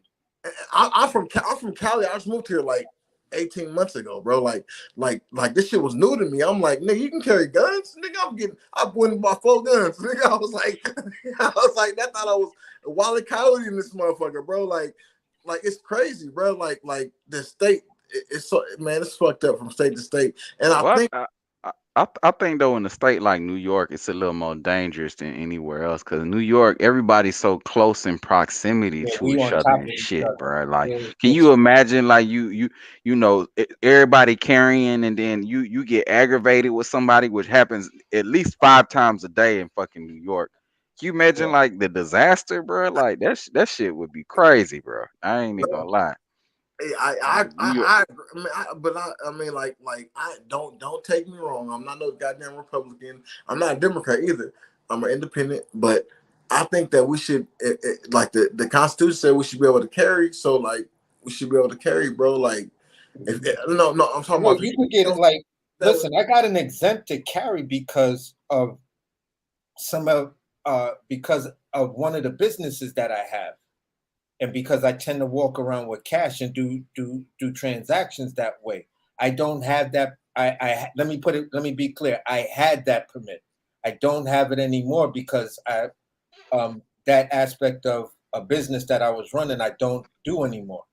You feel what I'm saying? But so as soon as you get done with the business, they took that shit away. They was like, oh no, hell no, you good. No. I let it expire. You could either let it expire at the end because it's always just a year, or you can apply for a concealed carry permit for a day, a month, 6 months. You feel what I'm saying? You put the time limit on it, and then you're allowed to do it. But at the end of the day, if you at the end of the 3 months, if you wanted an extension to say, you know what, I need it for the rest of the year, then right before it ends, you just go down to one police plaza or the sheriff's department and you give them the old one and you just ask them for an extension because you already went through the background check, the fingerprints and everything else to get it. So only thing you're doing is just getting an extension or just letting it expire by its natural expiration date. Hey, AC, bro. I love, bro. I've been seeing you on a lot of panels, bro. Yeah. And you really do got the most solid stories I ever heard, bro. Like ain't it don't be on no fluctuating and boasting or no shit like that. Like, bro, like I really enjoy seeing you on panels, bro. Oh, for sure, man. I just try to keep it 100, man, and just keep the respect at where it needs to be. I do my best not to get out of character. You feel what I'm saying? I heard you got character a few times, Brett. It was yeah. I because it's easy because of how I was raised, where I'm from, and shit like that, and my upbringing from my pops. I can go from 0 to 100 real quick, but I can also go from 100 to 0 on some real shit. Right. So at the end of the day, that's the way I try to live my life. I'll speak what I'm trying to speak, try to make the point as clear as possible. You respect me, I respect you. We can keep it pushing. We can even get chippy as chippy as you want, long as it don't get disrespectful. And sometimes I don't think dudes understand the difference between getting chippy and being disrespectful. So this, to me, this all ties back into boxing. Right? Facts. It all ties back into boxing, bro. So the reason why I'm confident that Errol Spence is gonna lose is because he don't have confidence for one. He don't have discipline for two, and he don't live a boxing lifestyle. He don't have the respect for the sport to win, bro. Man, that's just a few things among several other things. He don't got the skills. I'm not talking about just that alone. Yeah, but that alone, I know that. That's why I'm like, that's just among other things that even make it worse. Here's the thing: Errol could be one of those special cases to where after he loses, he becomes a nightmare. Yeah, that's what I'm scared of right there. If he loses,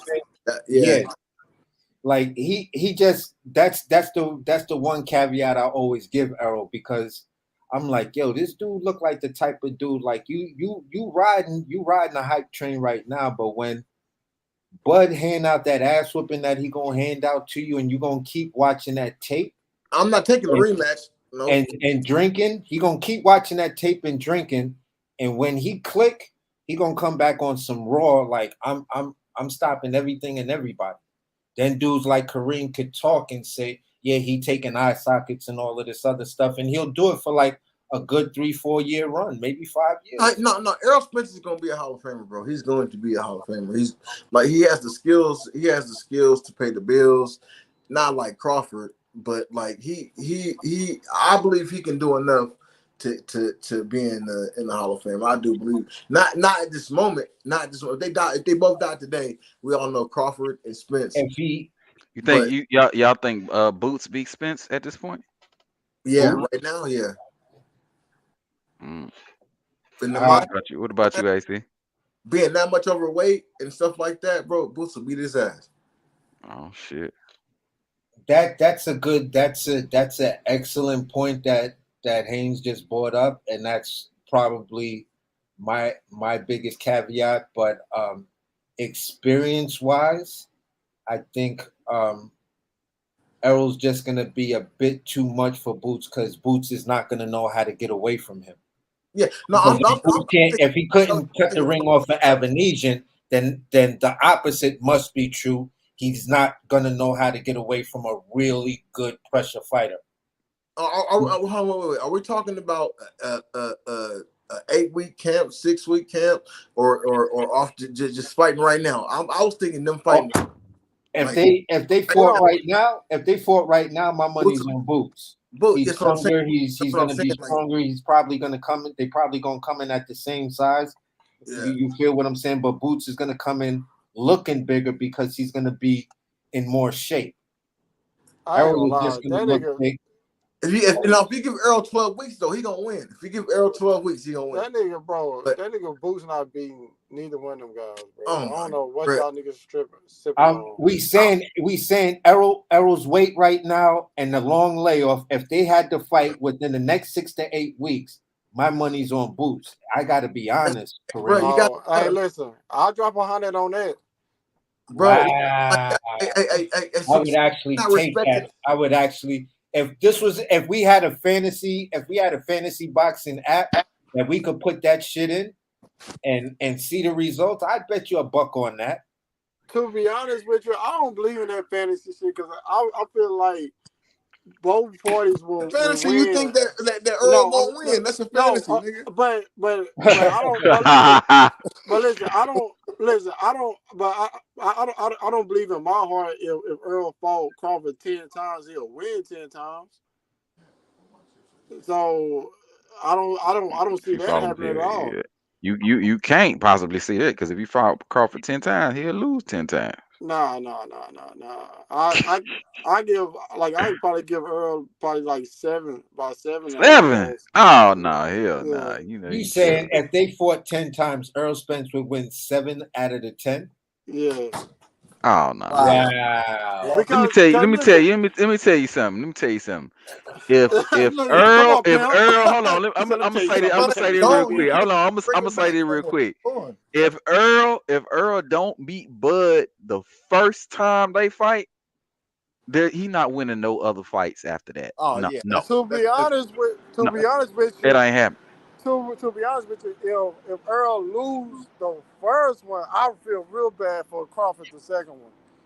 Oh, ain't gonna be no second one. No. What you talking about? What you mean? First Ain't gonna be no second one. But I'm gonna tell you right now, the way Bud's skill set is, like his ability to adapt and adjust. Like once he figure out Errol Spence's timing, which will probably be in the 3rd or 4th round anyway. It's gonna be up from there. But if there's another fight where he already knows the speed and the timing, he already got all that calculated, and he know what Earl bringing to the table at that point. Oh, it only get uglier. It only get uglier and uglier as time go by. He gonna drop, just like I said on another panel. He gonna drop Earl in the 2nd round the same way he dropped Amir Khan in the $100 bet. $100 bet. 2nd round, $100. Anybody, any take Right. Because Earl is gonna count on the fact that the word on the street is he's a slow starter. That's what Amir Khan tried to come bank on. And then when he tried to come in with that flurry, Bud just did that little dip and pivot and forced that motherfucker. The same thing you constantly see with Errol Spence when he throws a power punch and misses. His back is to the opponent and he's in a high guard position, and then he puts one glove to the back of his head. And then Bud just came around. Bud just stepped around on him and was like, boom, caught him. AC, sat him down. Can anybody tell me this, right? If anybody remember the Victor Postal fight, right?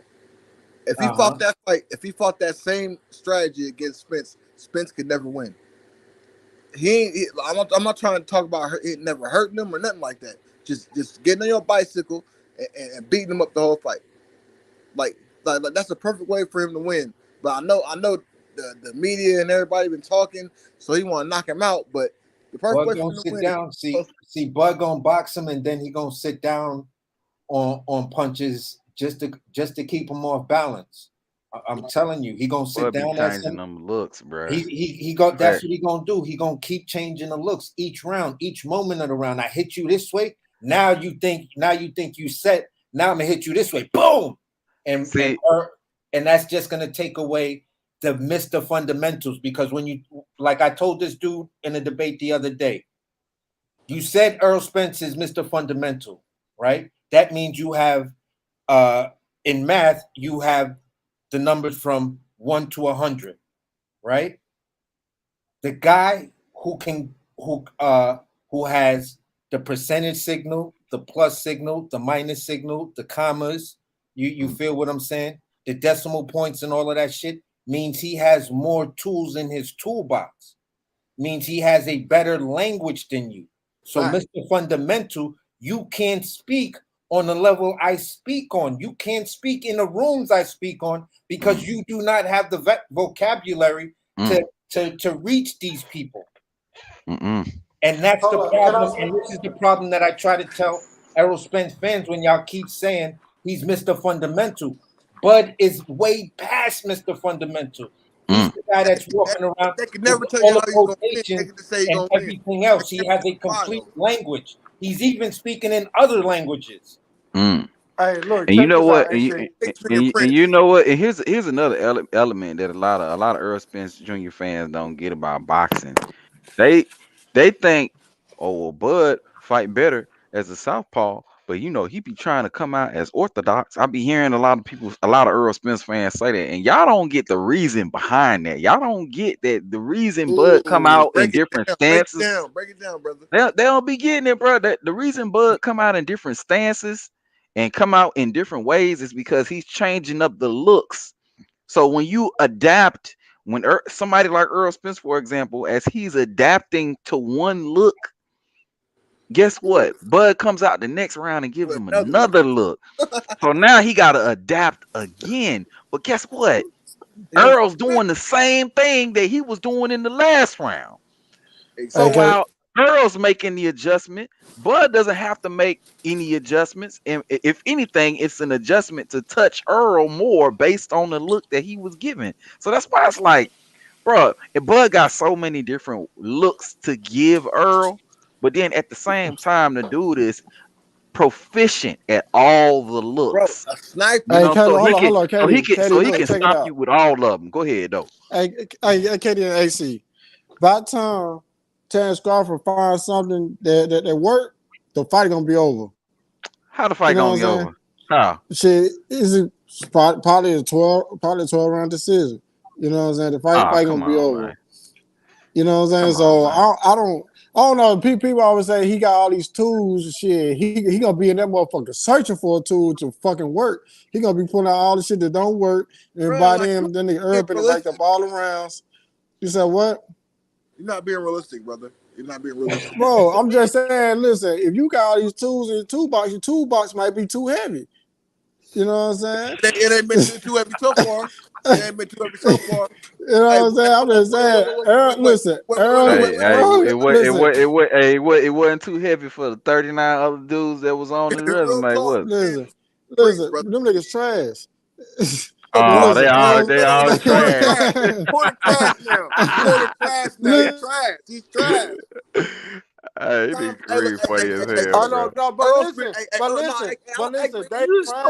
trash to Terence Crawford. Dang, God, nigga, I was still talking. You talking about can you speak? Go ahead. Okay, so we can have this debate. You said go ahead, nigga. What the fuck? So we continue to have this debate about Porter and Crawford and Spence and Porter, right? Porter was in better shape, looked better in the Crawford fight, but they say he was damaged goods.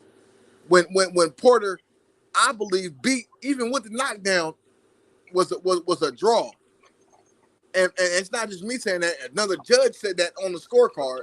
So Crawford did way more with the same fighters, nigga. Like if we're gonna compare anything, Crawford dog walked the nigga and your dude barely survived. Hey, here's an interesting fact. I looked at the ConcuBox for that fight, right? It was a 1-punch difference in the fight. Overall punches that they threw, and pretty much the number of punches that they landed, the percentages were less than 3%. So the fight should have been a draw at the very least. Facts. You feel what I'm saying? When you look, Spence knows he can't beat Crawford. Exactly. So at the other end of what I'm saying is, like I said, I was debating the dude the other night, right? And we were having the Spence Bud debate, right? And he was like, "Yeah, but Spence hurt Porter when they fought." I was like, "Okay, what round did he hurt him?" He said when he knocked him down. I said, "But Bud knocked him down twice, and then his pop stopped the fight." So who's hurt more, the guy who's knocked down twice or the guy who's knocked down once and then he leaves the other guy's eye damn near shut? Ooh. Don't talk about that. Don't talk about that. I'll snap him. Don't do that.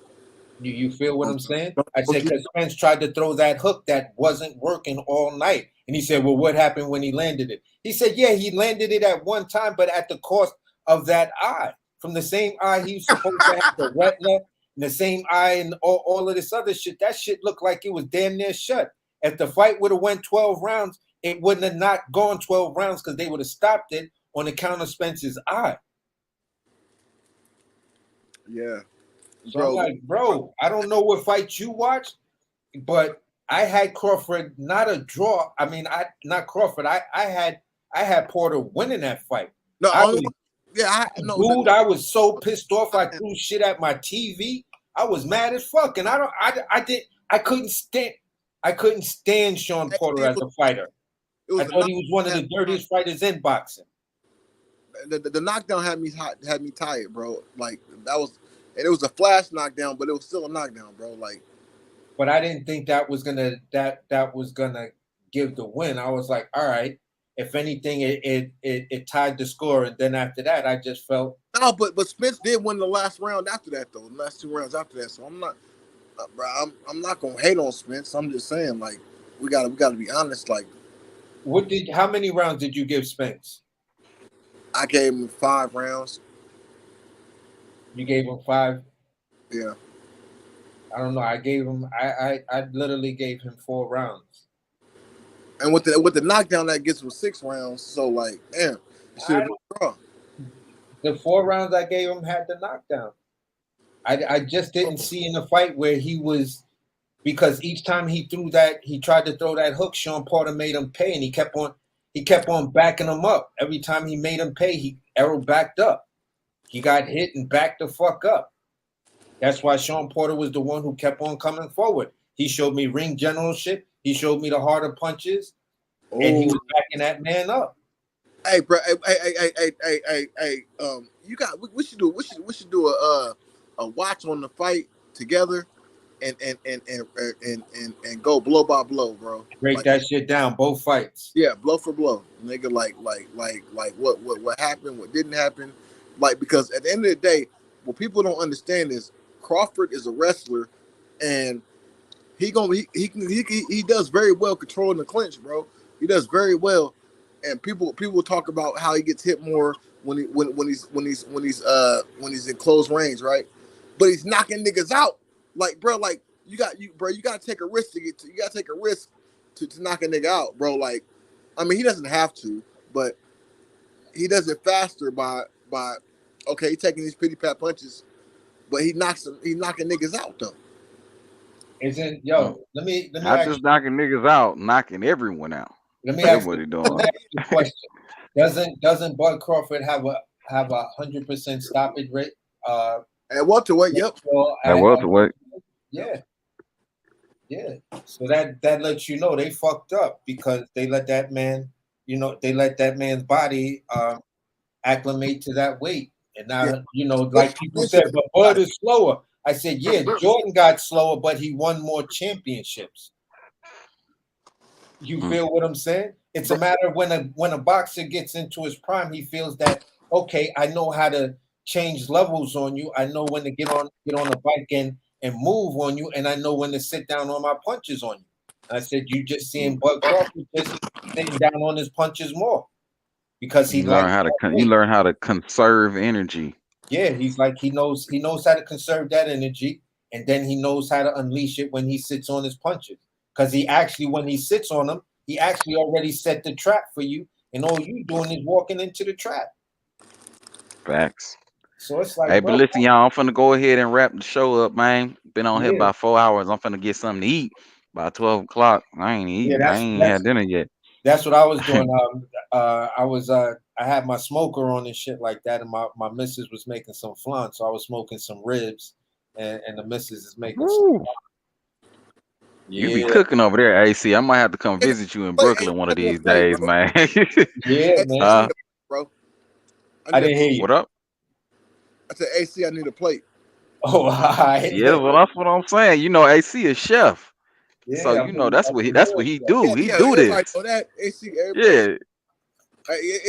Why don't you just call yourself chef chef boxer or something, nigga. Like nigga. What that's it. Is The A in it is for something that I love to do outside of cooking. And that's playing airsoft. You know what I'm saying? I'm a gun dude, always been a gun dude. Yeah, I like guns. You feel what I'm saying? So the airsoft is actually real replicas, and if you get a gas blowback, that shit feel like a real custom. You got your trigger shaved down. You got a good recoil spring on your pistol. You get the right setup for your airsoft shit. That shit busts the same way. That's be like dong dong dong dong dong. Like maybe the next time we have a chat or whatever, I'll let one of them shits bark so y'all could hear it. Be like, oh, that's what that shit really sound like. Hey, I'm gonna let my shit walk too then, but it's gonna be a real gun. y'all be careful, man. Y'all be careful. I don't want Yeah, no, y'all. At this point, I only fuck around. I only try to like literally fuck around in the tournament space because you win money and prizes and shit like that. And sometimes you could even win like a $2,000 gun. Real? Yeah, my nigga. You win some custom build, man. These dudes have put so much shit in it. When you open that motherfucker up, you be like, God damn, this shit is like $2,400. Yo, my pistols cost $1,200. Yeah, and they toys. What you got, a Desert Eagle or some shit? What kind of pistol you got? 8, nigga, like goddamn. Yeah. No.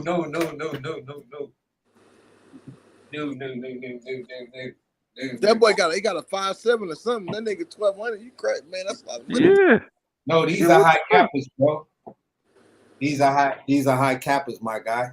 No. I'm not saying you lying. I'm just saying like, damn, you spend a lot of money on guns, man. Hold on. Let me put it right. Ooh, that's $1,200. Yep, you right. You right. Yeah. He lied. He ain't never lied. This is the Pink Diva. Hold on, let me get it right. Got a light on there too, so you didn't put some mods on there. Okay. Yeah, bro. Pardon me. You feel me? Okay. I got the slide jump off right here. And then this is my 4.3. Oh yeah. You feel me? And these are all, I use all of these in competitions and shit like that. You see what I'm saying? Oh yeah, that was a slick. Okay. Yeah, that was like.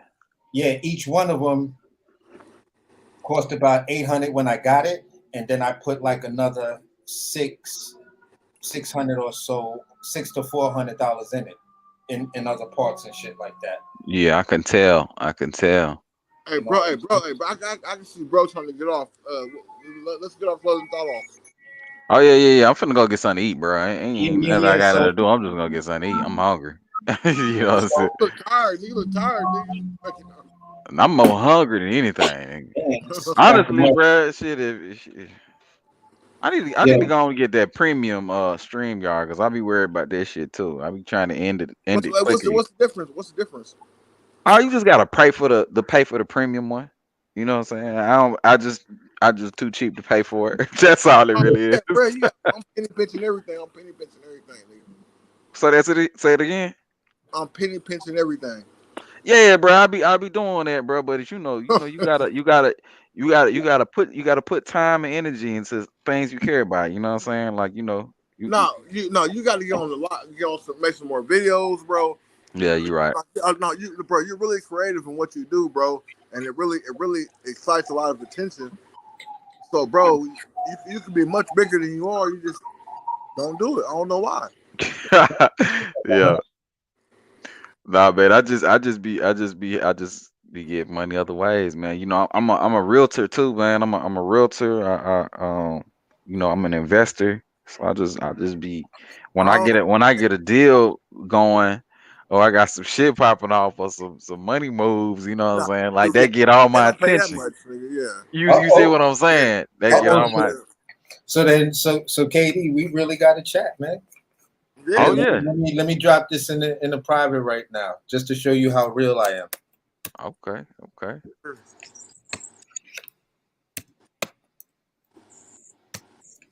Hey, the only reason why I didn't pull my straps out was because I don't want your channel to get flagged. Oh yeah. I was kind of worried about that, but I'm No, not those are really. like at the end of the day, if you look at my channel, that's what the AC is about. You actually see me playing, and then I always show the marker before. That's a toy. So let me be clear. If anyone tries to, that is a airsoft gun. It is a toy. It is a licensed replica from the company called Tokyo Marui. So full disclosure, fully upgraded and customized. Yeah, thanks for clarifying. Hey, brother, I just want to tell you this, man. Hey, this is the first time this is the second time actually I got to chop it up with you, and man, I really enjoy what you do, man. And we need more Crawford supporting channels because they killing us on the arrow. The aerosexuals is just they're just so ridiculous. They go too far, and there's not enough voices on our side. We got Coach, we got a few people that understand that Crawford is a beast and Errol Spence is a drunk. Like so, I'm just saying, dog. And I really do appreciate what you do, bro. And if you could put your cash app in the link inside the chat. I'm not giving no money to YouTube. I didn't even know they took a part of your money, bro. Oh yeah, they eat off that shit, bro. They take like 30% of that, man. Put Huge percentage. Yeah, my cash app is actually right there. It's actually if you look at that screen, see my cash app is right there. I can screenshot it. Yeah, so I get paid tomorrow morning and shit. So I got you, bro. Like I want to support what you're doing, and I appreciate what you're doing, dog. You do a great job of what you do, and you be killing niggas on the debates. That's fucked up. You murdering niggas with video clips and shit, nigga. Like that's just so funny to me, bro. For real. And man, hey, I know it takes time out of your day to do it, but it does make the lives of other people better when they see the joy that comes from your channel, bro. Real talk coming from me. Oh man, hey, that means a lot to hear you say that, man. That inspires me to get back in there. Like just hearing you say that, it inspires me to start put the work back in a little bit more, man, and remember things like that. So, cause I I ain't gonna lie to you, I get a deal on the table, like it's something popping off, bruh. I be like, fuck YouTube, let me figure out this deal. You know what I'm saying? And then I just get deep into it, man, and then until I close, and then I'm like, okay. I got some time now, you know what I'm saying? I'm in between deals, I'm in between this, I'm in between that, you know what I'm saying? I, you know what I'm saying. So I mean, but I think what I'm gonna try to do, because I'm trying different things out to like see what works. You know what I'm saying. So as you see, like I'm going live more. So maybe I might like I know I can't do like open panel things like every night if I go live every day, because I know the open panel thing. If I'm gonna do an open panel, I'm gonna have to be live at least 3-4 hours. Right. So maybe I could do something where I could go live for like an hour or something, or hour and a half, and I could do that like 4 times a week, because Yeah, I do be having that type of time. and just go off the chat, bro. Like you don't have to get a panel. Just go off the chat, bro. We like hearing your voice and your opinion, bro. Like for real. I think maybe I might do something like that though, yeah. But yeah. That was inspiring though, man. So now if you see a lot more videos, you're a big part of that, because this is what you said, bro. So when you had 200,000 motherfucking views, we had 200K. Remember Haynes Legacy was sitting there supporting your ass, nigga. Hey, look, man, I don't forget about my day ones, man. You know what I'm saying? Like, I love the people that come through and support me, man. You know what I'm saying? Like, y'all get me, bro. I mean, you know what I'm saying? So, I shout you out. Y'all always get preferential treatment when I be like, hey, y'all cool, but shit, my nigga Haynes Legacy and AC done pulled up, man. What's going on? You know what I'm saying? What up with y'all? What y'all got going on? I be in Brooklyn too. I'm gonna have to pull up on AC too, because I be in Brooklyn, man. And I be have knowing certain places to go, but I know AC is from Brooklyn, If so you ever that's a different vibe, Yeah. If you ever in Oklahoma, dog, let me know, bro. I'll come swoop, nigga. Like, come pick you up, safe, everything. Everywhere I go, we sturdy, bro. Like if you ever in Oklahoma City or around Oklahoma City, man, hey, drop me a DM. I got on my pay on my. You know how you really. I don't have a page, but I got a page. It has my email and shit on there. So like, bro, like hey, well, I don't ride with broke niggas. So, you know what I'm saying? Like, I'm not saying I don't deal with broke niggas. I'm just saying like I have my own business, and so like you know how you got to do things accordingly anyway. But man, bro, like if you ever in Oklahoma, man, just drop me a line. I'll slide pick you up, nigga, and you can enjoy it. I could treat you where you need to go out here, cause it's a lot of nice stuff out here, bro. I ain't never even been to Oklahoma before, so shit, you gave me a reason to pull up. I'll probably pull up one of these days, man. I know I gotta go to Texas though. My nigga Kareem Boxing ain't here, but I know I gotta go to Texas and slide on my nigga Kareem Boxing. I already know. You know what I'm saying? I know that nigga gonna be trolling his ass off, but that shit gonna, you know what I'm saying? That shit'll be fun though. But I definitely go to Oklahoma though too, man. It's a bunch of little places I want to travel, but I know I'm always in Brooklyn. I go there Yeah, regularly, so that's why, yo. Here's the thing, yeah. man. Like I've been telling, um, B Mac was saying he wanted to slide to Brooklyn, and I was letting him know, like, yeah, listen, bro, I've already put in my paperwork and all of that. I'm trying to actually buy a pre-built restaurant and shit like that. Or you know what I'm saying? And just small spot. I only want 15 seats. You know, no more than 20 seats in the spot, because that's where you have that personability with your audience, with the guests. You feel what I'm saying? Where people would think that this is a restaurant, you're actually coming into my kitchen. That's why I want a small space, because I want it to look like a kitchen. You feel what I'm saying? Sounds good. That sounds good, brother. That sounds good. Yeah. I'm not a believer that the kitchen should be some afterthought in the corner and shit like that, when that's the thing that makes the most money for the restaurants. You feel what I'm saying? If the restaurant is not selling food, then it's a bar. Right. You feel what I'm saying? So at the end of the day, why would you hide the kitchen away and not build it out so everyone can see how you cook it? If they know where the food is coming from and they can Google on their phone from the menu the names of the farms, and they know where the food's coming from, why not be able to see how it was prepared? You feel That what I'm sound dope. That sound like some Benihana's type shit. Yeah, You know what I I'm was saying? about to Like you Yeah, cooking in it's front of. like here's the one of the best examples I could give you is if you Google the restaurant called Chef's Table. You feel what I'm saying? It's out here in Brooklyn. It's called Chef's Table. It's a little 18-seat spot.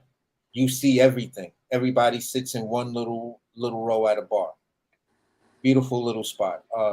It's like going to a sushi bar or izakaya restaurant. It all happens in front of you. That the cooking is the entertainment, is the show. AC. Yeah. But so that means it's going to be a lot of high dollar items then, right? Because No. Because here's the thing: New York doesn't grow truffles. New York doesn't grow caviar. So what you'll get is things that, instead of me buying an expensive caviar, I may invest into something that's a low-end caviar, or I might go with a vegan caviar. There's these little seeds that come out of this fruit that have this pop and texture like caviar and shit like that. Vegan caviar. I'm interested. Okay. Yeah, he got my mouth watering. You feel what I'm saying? So there'll be a dish that would say that it has caviar, but this is a vegetable caviar that's actually healthy for you. You feel what I'm saying? So here's the thing. There is no gas in this thing. I cook everything over wood. I take the wood, burn it down to the perfect ember. Yeah, that sounds good. Once it's burnt down to the ember, I have what's called I'm having what's built called a fire table. So with the fire table, it's just a matter of taking bricks and creating the situation according to the menu. So with that fire table, I can build a salamander, right? With just stacking bricks and using a couple of pie racks. and then putting the hot embers on the top, and then sliding my bread up underneath those hot embers, and it's going to melt the cheese just like a cheese melter, or give something a crust. So it's all looking at the dynamic of cooking on with live fire and taking that to a whole new level. And this is why I spend so much time just prolonging, working the idea. This is why I do a lot of smoking. This is why I have grills. I have enough equipment in my house to open up a small restaurant right now. But it wouldn't be on the level of what I want to do. Keep it low cost. It's not displacing my restaurant from the neighborhood, because my neighborhood is a food desert. So I want to bring that local thing, live fire, to a food desert spot that's heavily gentrified. It's PJs in my hood, and then there's brownstones right across the street, and parks and schools and apartment buildings. So everything is right here, but it's no good restaurant. So if you open up a really good restaurant, even if you have a burger on it, but this burger is the best burger that a motherfucker ever tasted, because the meat came from a farm, the cheese came from a specific farm. You feel what I'm saying? The bread was made by a bread maker that morning. What's not going to be amazing about that burger without adding a lot of dumb shit to it? That's what I'm saying. It's going. So I'm sorry. I know you're tired, right? Yeah. About to die. But I got a question. Like, how are you going to afford all those things and have it low cost? That's because at the end of the day, you're dealing with the local part of it. Right. It's like going to your farmer's market. What do you pay less for? Tomatoes at the farmer's market or tomatoes in the supermarket? No, at the farmer's market, get way less. Exactly. Yeah. So if I'm dealing directly with the farmers, and these are small farmers who don't want to sell to the big restaurants because of the demands, and my spot is small, and I'm just telling them, listen, whatever you give me is what you give me. I'll make that work, and that's the way my menu works. It's seasonal, so I may have something for 3 days. I may have something for that week. I may have something those 2 weeks. You feel what I'm saying? So you can't come in there and say, yeah, I ate this 3 months ago. They still should have that on the menu. First of all, 3 months ago, we're in a different season. Second of all, I will not have those products. That makes sense. That is like that makes me think about like fine dining restaurants and how they change their menu. So I'm taking, since all my if you look at my videos, the food that I cook on my videos are all on a different level. That's called molecular gastronomy and other shit like that. So those videos are basically for investors, just to see the scale of where I'm at. This is how far my talent can go. You feel what I'm saying? Outside of that, I'm bringing that fine dining thing to the community without displacing the restaurant from the community by charging a ridiculous amount of money for the same thing that will cost me $3. If it costs me $3, I'm only going to charge you at best $7, $8. Oh no, it's supposed to start $3. Hey, you got your That own sounds like channel, AC? I didn't hear you. You got your own cooking channel? No, it's not a cooking channel. I just posted videos from 2013, 2009, 2010, just to show people, yeah, I traveled to Spain and worked at the #1 restaurant in the world, and this is where I learned this shit from. And I came back and I just did it in my kitchen just to show people, yeah, this is what I knew. I couldn't take video while I was there because I was working. You feel what I'm saying? Yeah, it's on your page though? Yeah.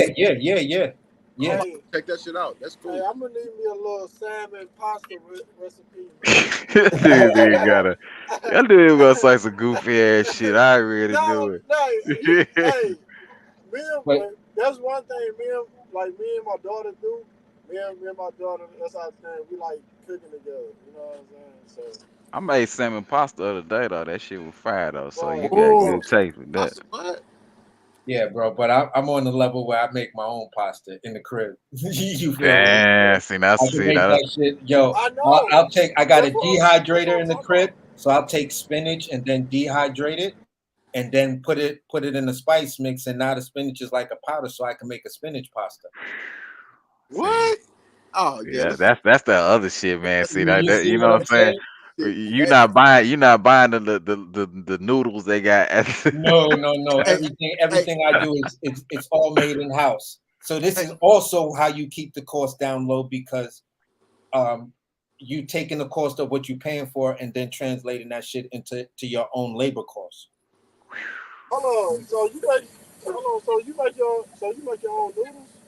Yeah, I make everything myself, man. God damn, boy, you a real chef. damn, bro, I got Yeah, for man. sure. Hey, them chefs be Hey, man. Let me tell you, man. You need to go and watch. Y'all when y'all get a chance, watch Hell's Kitchen, bro. Just watch Yeah. it. Just watch this. Watch a season of that shit, bro. It'll give you a whole new respect for chefs, bro. You be like, Hell's Kitchen. I don't know if I could do that. Yo, Yeah. so here's how you make noodles? Hold on. one for How you you make noodles? hey, here's one for you for when one night you just relaxed and whatever. There's a documentary called Restaurant Noma, right? The guy's name is Rene Redzepi. You want to really know what cooking is like? Watch that documentary of what it's like to just be able to cook in the kitchens that I've worked in. It's that dude's movie. I'm not in it or anything like that, but I always tell young cooks when they want to come in, and I say, "You sure you want to do this? You sure you want to get to that level?" And they like, "Yeah." I say, "Well, have you ever seen Noma, the documentary?" No, chef, I never seen it. Well, take about an hour or so, watch Noma, and then come back and tell me if you want to do this shit as a See if cook. see if you still want to do this Saying? shit. Exactly. So Yeah. it's like boxing. You can't play cooking. You feel Yeah. what I'm saying? Just like you Yeah. can't play boxing, you can't play cooking. If you really want to make money and you want someone to put up capital, or you want a company to give you money to open up your own shit. You feel what I'm saying? So And where is this movie at I've again? consulted, Is it hold on on, I've Netflix? consulted mad Salute my guy restaurants. G Parker in the building. What's going on with you, G Parker? Appreciate you, fam, for coming on Yeah. through, man. One of my day one. Go I've ahead. consulted plenty of restaurants that at the end of the day, these dudes had the credit scores, they had the capital, but they didn't know a fucking thing about the restaurant business. And it was just like, I gotta walk away from you, bro. Here's that check you gave me, but you gonna need this shit more than me, because I'm not about to argue with you over shit that I know. I'm trying to make you money. And the percentage you gonna pay me is less than 1% of the total amount of money you'll make if you let me make it for you. You pay your chef $1,000 and he's making you $1 million. What percentage of that? What's that percentage that chef is taking home? Yeah, that's Even if you pay him $1,500 a week and they making $1 million, what percentage is that of you? So why the fuck, once you know that math, why would you stay doing it and not look to open up your own business? Hey, bro, that's exactly what I did. And that's basically my cooking. I want people to take that advice I just said and understand that shit applies to these boxers out here. Stop selling your shit short for $100,000 signing bonus, and you can't negotiate nothing for yourself after that. And if you become champ, that same bullshit ass contract goes in retro, and it comes right back on you. So you automatically stuck with the motherfucker for another 2 years. So just know your contract. Once you want NFL, that's called a franchise take that tag. shit to somebody. Go online and find a fucking entertainment lawyer, contract entertainment lawyer that can break down what the fuck you about to sign. So that's my cook, Errol Spence and Crawford. I'm one of those wishful fans. I'm hoping and praying that shit happen. I don't want to throw, I'm a person that says, speak it, believe it, it'll come into existence. As long as I'm speaking it and believing it, slowly but surely, this shit is happening, just like my restaurant. Well, that's some optimism for your ass as far as Earl Spence and Terence Crawford. I mean, the restaurant, that's a different story, but I'm just yeah. trying to be consistent and put the shit out there, man. I want to see this fight so bad, man, because I know it's good for both these guys' legacy. It's the best thing for both of these dudes, man. So everybody, they need to stop playing. Just announce this shit. You feel what I'm saying, and let us get on. If it don't happen within the next 2 weeks, I know it's not happening, and I'm gonna move on. I hear you. Hey Kareem, I was telling him I'm finna come to Texas. I'm finna pull up on you, man. I'm finna come out there to Pull up Dallas, on me. dog. When? I'm finna pull up on you soon, bro. Not soon, probably in the next year or so. You know what I'm saying? You said that shit like it next month. Nah, I ain't up there next month. Nah, yeah, nah, nigga. I What you got too come to much my shit city going on. for? I'll just visit. I was sightseeing and shit. I always wanted to go out there. I ain't never been out there before. Man, just let me That's know. this. I gotta pull up on this Kareem. Hey, fellas, I'll let you know about y'all be spots, blessed, man. Y'all be blessed. I'm about to get off here, man. Y'all be blessed. All right, Hayes Legacy. Hey man, I appreciate the cash out, man. That was you, right? Nah, Hayes Legacy. I ain't sent. I haven't sent it yet. Oh, it's probably. You might want to talk to. Oh, okay, man. Who? Somebody. I don't know who this is. Perry. Who's that? That's me. No, I see. I could have lied. Maybe, like that's on me. No, it wouldn't. Maybe somebody in the chat, man. But shout out Perry, bro, for coming through with the cash out, bro. Appreciate that. Hey, bro. Hey, when next time you coming on live? Real soon, man. I ain't got no date. He lying. Hey, real soon. The next time you think going live is when Errol Spence and Terence Crawford fight get announced. Nigga. Hey, you know I was live on Monday, right? I was talking about Tank Davis and motherfucking Ryan Garcia. I was talking about Tank on Monday. Yeah. So I'll be back live again. I'll be live again on Monday for sure. Monday at 7:30. So I'll definitely be live there. Probably it might even be at 7 because my I should be my schedule done opened up a little bit. So I should be 7. Monday at 7. Y'all put y'all watch by that. I'll be live. I don't know what I'm gonna be talking about, but I'm gonna be live. So you gonna be so are you gonna sit all right, set up like a consistent time where you're gonna be on so we can I can get my people to watch too? Like, you know what I'm saying? Yeah, I think you can for right now, Mondays at 7. You can go ahead and put your watch by Mondays at 7. Yeah, that's gonna be my little time for a while, at least for the next few months. Okay. Monday at 7. All right, cool, bro. Like it's I ain't gonna lie to you. It's like with my mom used to watch Days of Our Lives back when I was a little kid, right? I'd be waiting for you to come on, nigga, but you ain't consistent like Days of Our Lives, nigga. So I'm like, God damn, when can I get this nigga on here? Well, yeah, live, bro. But yeah, y'all, Mondays at 7, bro. It probably ain't gonna be open panel. It's probably gonna be like probably be on like an hour to. If I do open panel, it's gonna be very like quick. You know what I'm saying? Like probably an hour. Why don't You know you what drop I'm saying? videos, bro? Like you could, like, if you go to your thing, I'll watch every video you send out, nigga. Why don't you drop some more videos? Hey, you know them videos time consuming, bro. They time consuming as fuck. But I don't know that. Like, I don't yeah, they are. Just put it like that. You know, the edits. It don't take as long as it used to, but like But it's the editing part, bro. The editing part, and then the uploading. You know what I'm saying, and then you got to do a thumbnail for each video that you put up. That take time. You know, all of it take a little bit of time. Bro, them thumbnails, hell. You said the thumbnails what? Hell. What you mean that? What you mean that hell? Because I naturally don't have that creative mindset to create something like this. So I don't really have that visual in my head, so I don't really know what the fuck to put on the thumbnail. You know what I'm saying? So I just be sitting there like, what the fuck am I supposed to do? You know?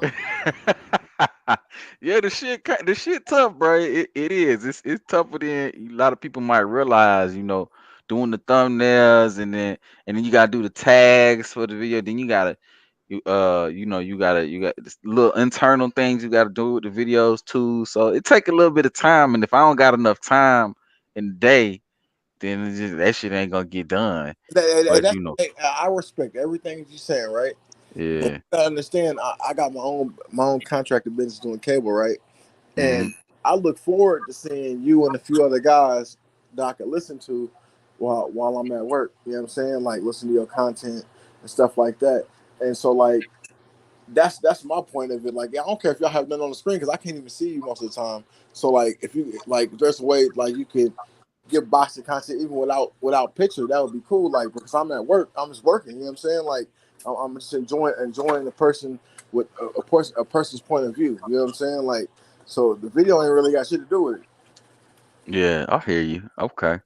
Well, yeah, I think what it is though is with me, especially with me, I'm a little bit of a perfectionist. I ain't even gonna hold you. Like Yeah, I I see. got like a certain type of like aesthetic that I like when I'm putting videos out. I like it to look a certain way and sound a certain way and flow a certain way. And if it don't do that, then I'm not even putting that shit out, bro. I ain't even gonna hold Oh, you. I'm kind of like that, bro. I'm a little OCD with the shit. yeah, I So got just to keep it a buck, like I gotta get out of my head a little bit with that. You know what I'm Yeah, saying? you ain't never lied Because because I got about 50 cooking videos that I just like I fucked up on the music. I don't like the music that I Oh, do. come and on. you be like, man, I ain't gonna put it out Yeah, because I it ain't ain't gonna how put I this shit like out it there yet. 'cause it ain't right yet. Maybe if I do some more footage, I'll put that shit up in there. Same thing with airsoft. I got Yeah. mad footage to the point where I literally again have to buy cloud storage space. Yeah. Nah, I feel you on that. And it's like with me, like when I put out videos, to be real, to be 100% real, and that's the only way I could be anyway, motherfucker. You know what I'm saying? But for me, when I put out videos, like I put out videos that I like. You know what I'm saying? Like Yeah. I put out videos where I be like, I would watch this shit if I was outside of me. I watch my own videos, bro. Like I watch them shits and I'm entertained by them shits. So Yeah. like if I'm not entertained by the video or I don't like it or it don't flow right, then I'm not putting that shit out just cause I got a Yeah. few videos that I just haven't put out because I don't like it. So I'm just like, all right, I'm gonna get it to where I like it and then I don't want I'm you to put it get out. confused, I don't want you to get to thinking that I just want you to put out anything because we No, want no, no. I know that's not the like case. I'm just letting you know what it is like, on my end. So sometimes when you see like lapses in content, sometimes I'll actually do it and then I don't like it. The perfectionist OCD part of me be yeah, be taking over and shit. You know what I'm saying? So you know what I mean? So sometimes it be taking videos a while. But part hey, of that gotta change though. You know what I'm that, saying? that that may be the reason why we enjoy it so much is because you do that and you don't send out no stupid shit when you put your content out. So I'm not gonna try to change what you do. I just Yeah, want to see more of it. You feel me? Like I just yeah, that's that. I mean, like, and if you can't do it, you can't do it. That's it. I'm still yeah, gonna watch. I'm still gonna hop on your panel. I'm still gonna contribute to your channel you used to you seem like a cool dude, bro. Like, I feel like we should be blessed that we have people that have a voice on any platform and that can give their news out. And that's it. yeah, for sure, for sure. But that shit coming soon too, man. I'm a work in progress, bro. That's how I like to think of my. I'm always working. I'm always trying to get better, improve myself. To be real with you, dog, I'm a lot better now than I was probably a few years ago. I've been on YouTube. See, none of y'all won't ever believe. I've been on YouTube probably before a lot of these niggas you knew. I've been on YouTube probably since like shit, probably like 2016. I probably been on YouTube, like doing videos. But I take like long breaks. Like I did like I think I took like a 2 year, 3 year break from YouTube. You know what I'm saying? And like came back to it. And even when I come back to it, I take like little breaks and stuff. Cause first of all, with YouTube, it take a while for you to even start making any kind of money, you know. So it's really more like a hobby when you start out doing it. Yeah. And then, even when you're making a little bit of money, you got to kind of be like inspired because certain people they just put out content just to make money. And I don't, what I'm saying, You I make don't need the you already money and I don't even want it to come make to your that. own money, so yeah, Huh? you already Y- make your own money. So like, Right. like Hey, Katie, What up? Refresh the super chat. Refresh the super chat. Refresh the super. Oh, refresh the super chat. Oh, okay. Oh, I ain't seen that. I done missed some shit.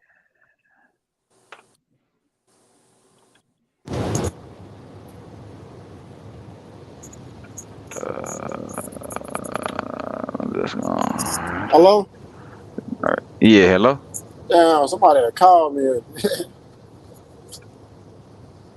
You said somebody called you? Yeah, somebody called me. Middle while I'm talking.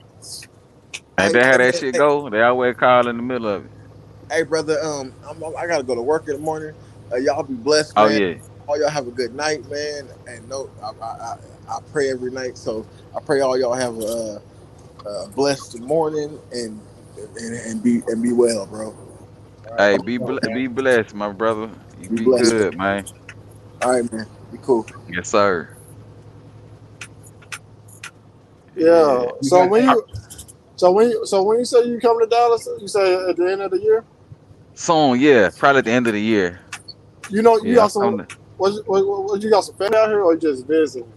Just visiting. I don't know nobody out there. That's why I'm like, I gotta Man, pull up listen, on you, nigga. See what you man, got listen. going on, man. I'm gonna let you I'm know where trying to all the party with spots you. at. Okay, Oh well, yeah. hey, listen. I'm gonna take you to the restaurant called Kiss. That motherfucker busting. You hear me? Yeah. What kind Oh, of that food they got over there? man. And, like, I don't know. You gotta Google it. I'll see the link. But that motherfucker good, bro. I'm talking about. You drink? Yeah, I drink. I drink. Oh yeah, man. Them they got some cold ass cocktails in that hole. I ain't gonna Oh, lie I to know you. Errol Spence be in that motherfucker. Hey, chill out.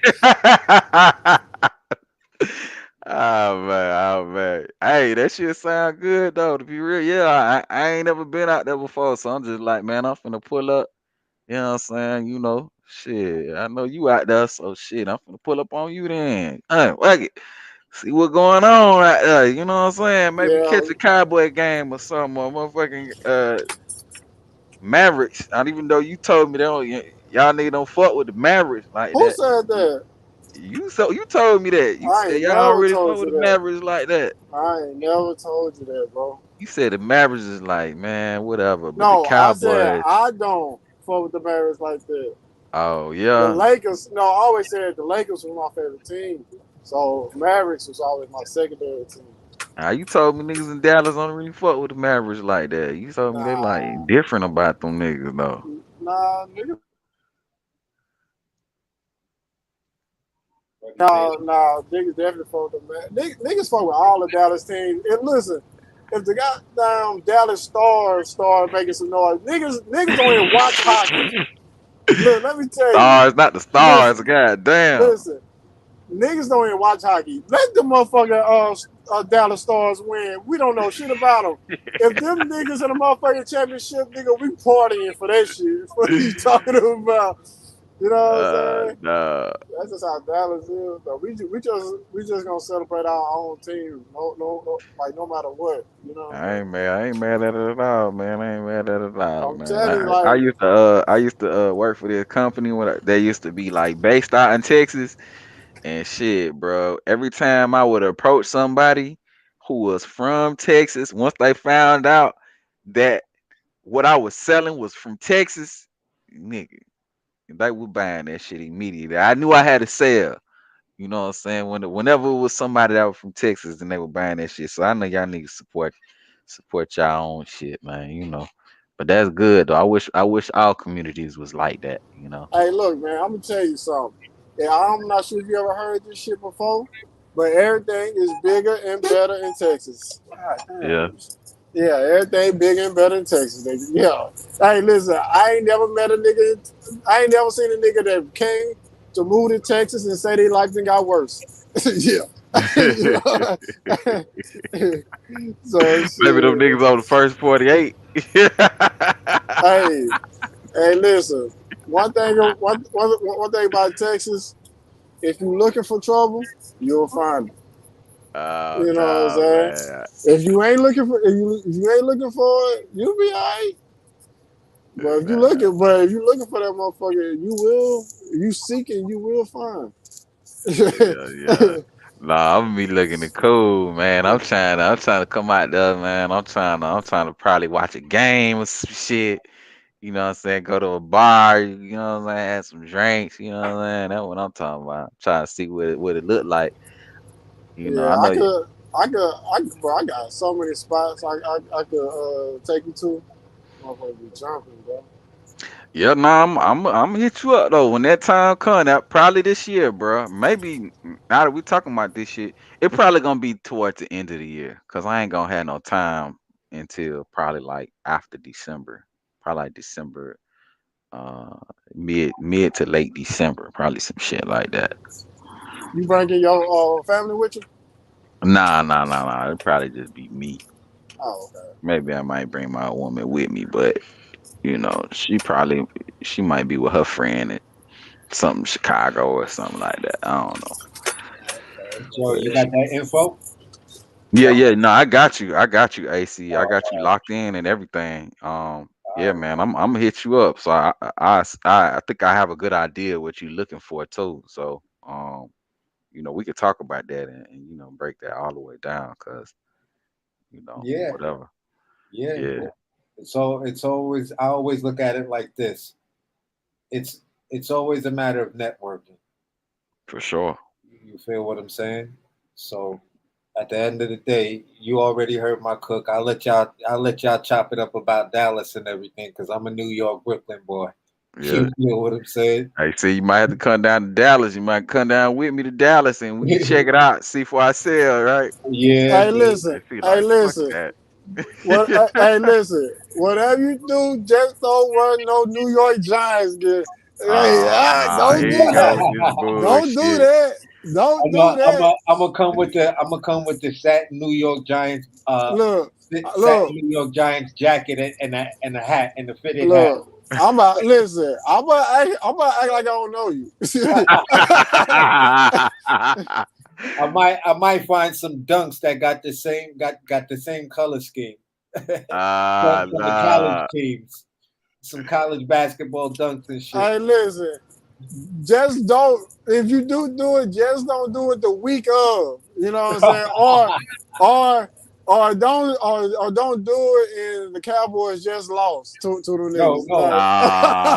I'm gonna Ah. come down there. Hey, now that's just petty right there. That's Yo, hold on, just Kareem. As soon as I get off the plane, I'm throwing on my fuck Dallas, fuck Earl Spence, fuck the Cowboys T-shirt. I'm from New York. What? Hey, you know Nah, what though? No, Hey, I'm you just know not. what? kidding. Hey, you know what though? Listen, I'm If not they even gonna be do, around you then.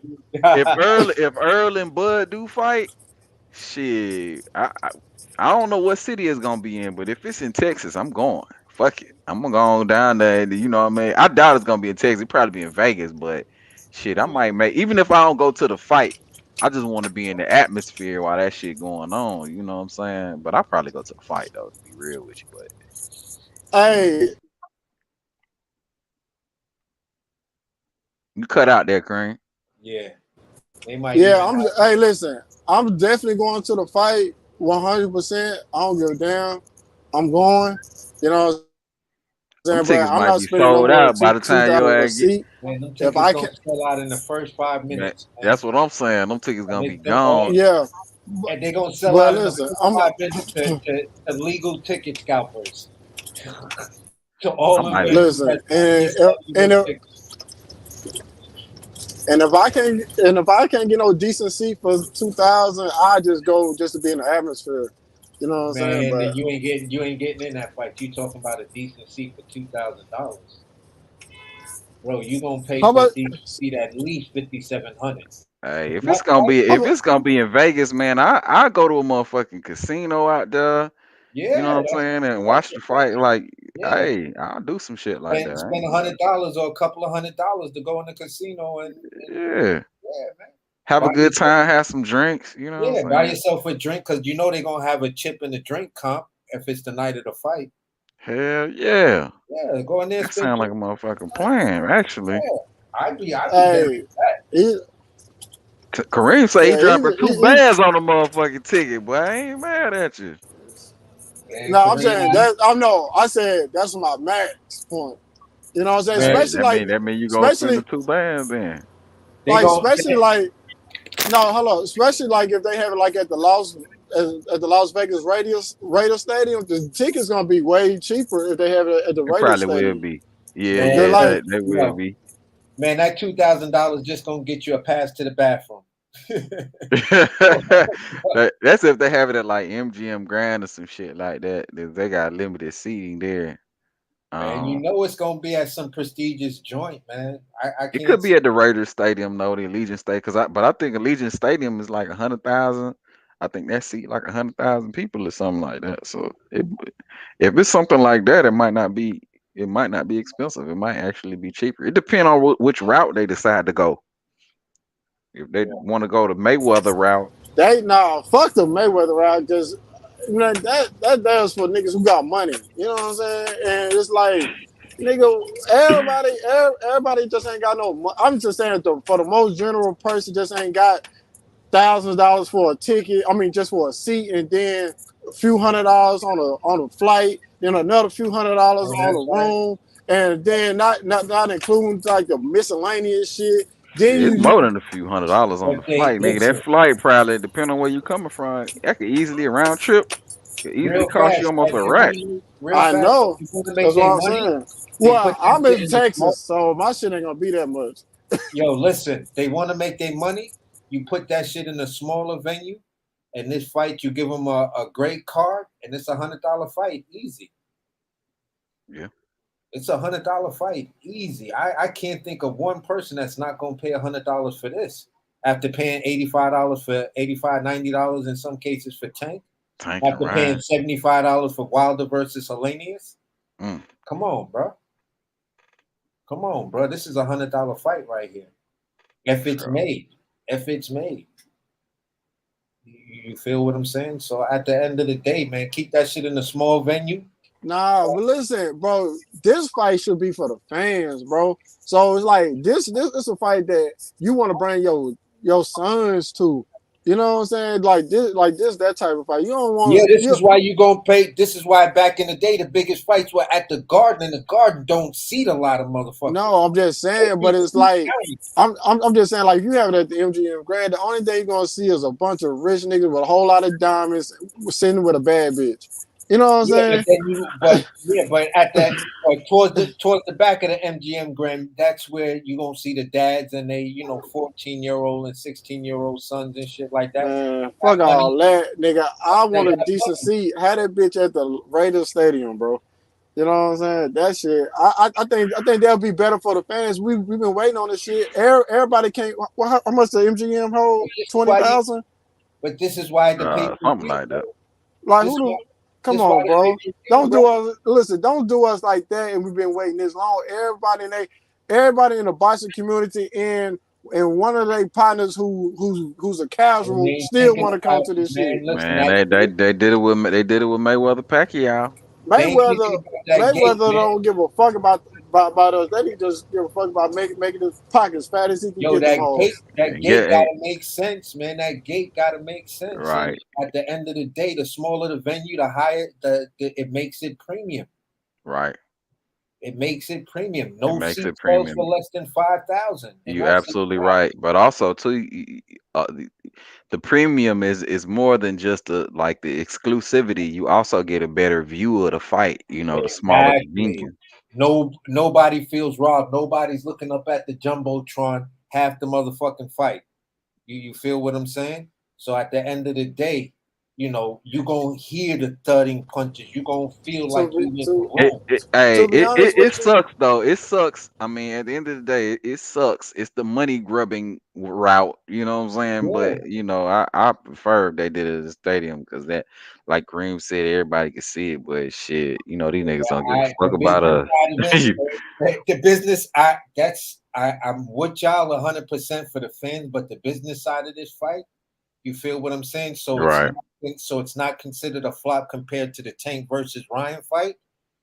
It's gonna be a lot of crazy shit with tickets and shit like that, and it's gonna be a heavy pay-per-view, and it might be some weird ass lock they put on it and shit like that, so motherfuckers can't stream the fight. You feel what I'm saying? I'm telling you, man, they figuring some shit out like that, and that's probably shit. it could be that that's the shit that's also a delay.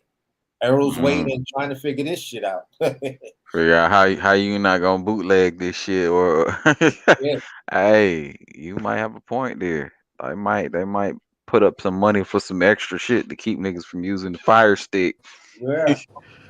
Fire Stick gang. Yeah, they like no. We Hey, need all our money off this fight. hey, man, I forgot who panel. I think I was on E Thriller panel the other day. Man, I was talking to them niggas. One nigga said, I don't pay for shit. I ain't never pay for shit. I'm always. He said, I was there. It was E Thriller. I was there. Yeah. That nigga say, I got a Fire Stick and I ain't scared to use it. Niggas was like they wasn't paying for nothing. I was like, so you don't pay for nothing? Like, no. Like, yeah, and he was talking breezy about the fights, like, and Kareem just blasted him. He was like, hold on. Did you just say you don't pay for nothing and you out here talking about boxing like you pay for everything? Yeah, and that's the thing, like, especially when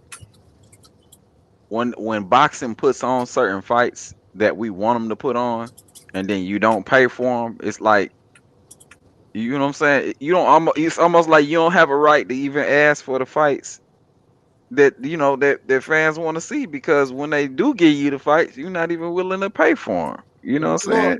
So what's the point in them putting on fights that we want to see, and then you ain't even trying to pay for them in their eyes? You know? Now, me, I ain't gonna lie.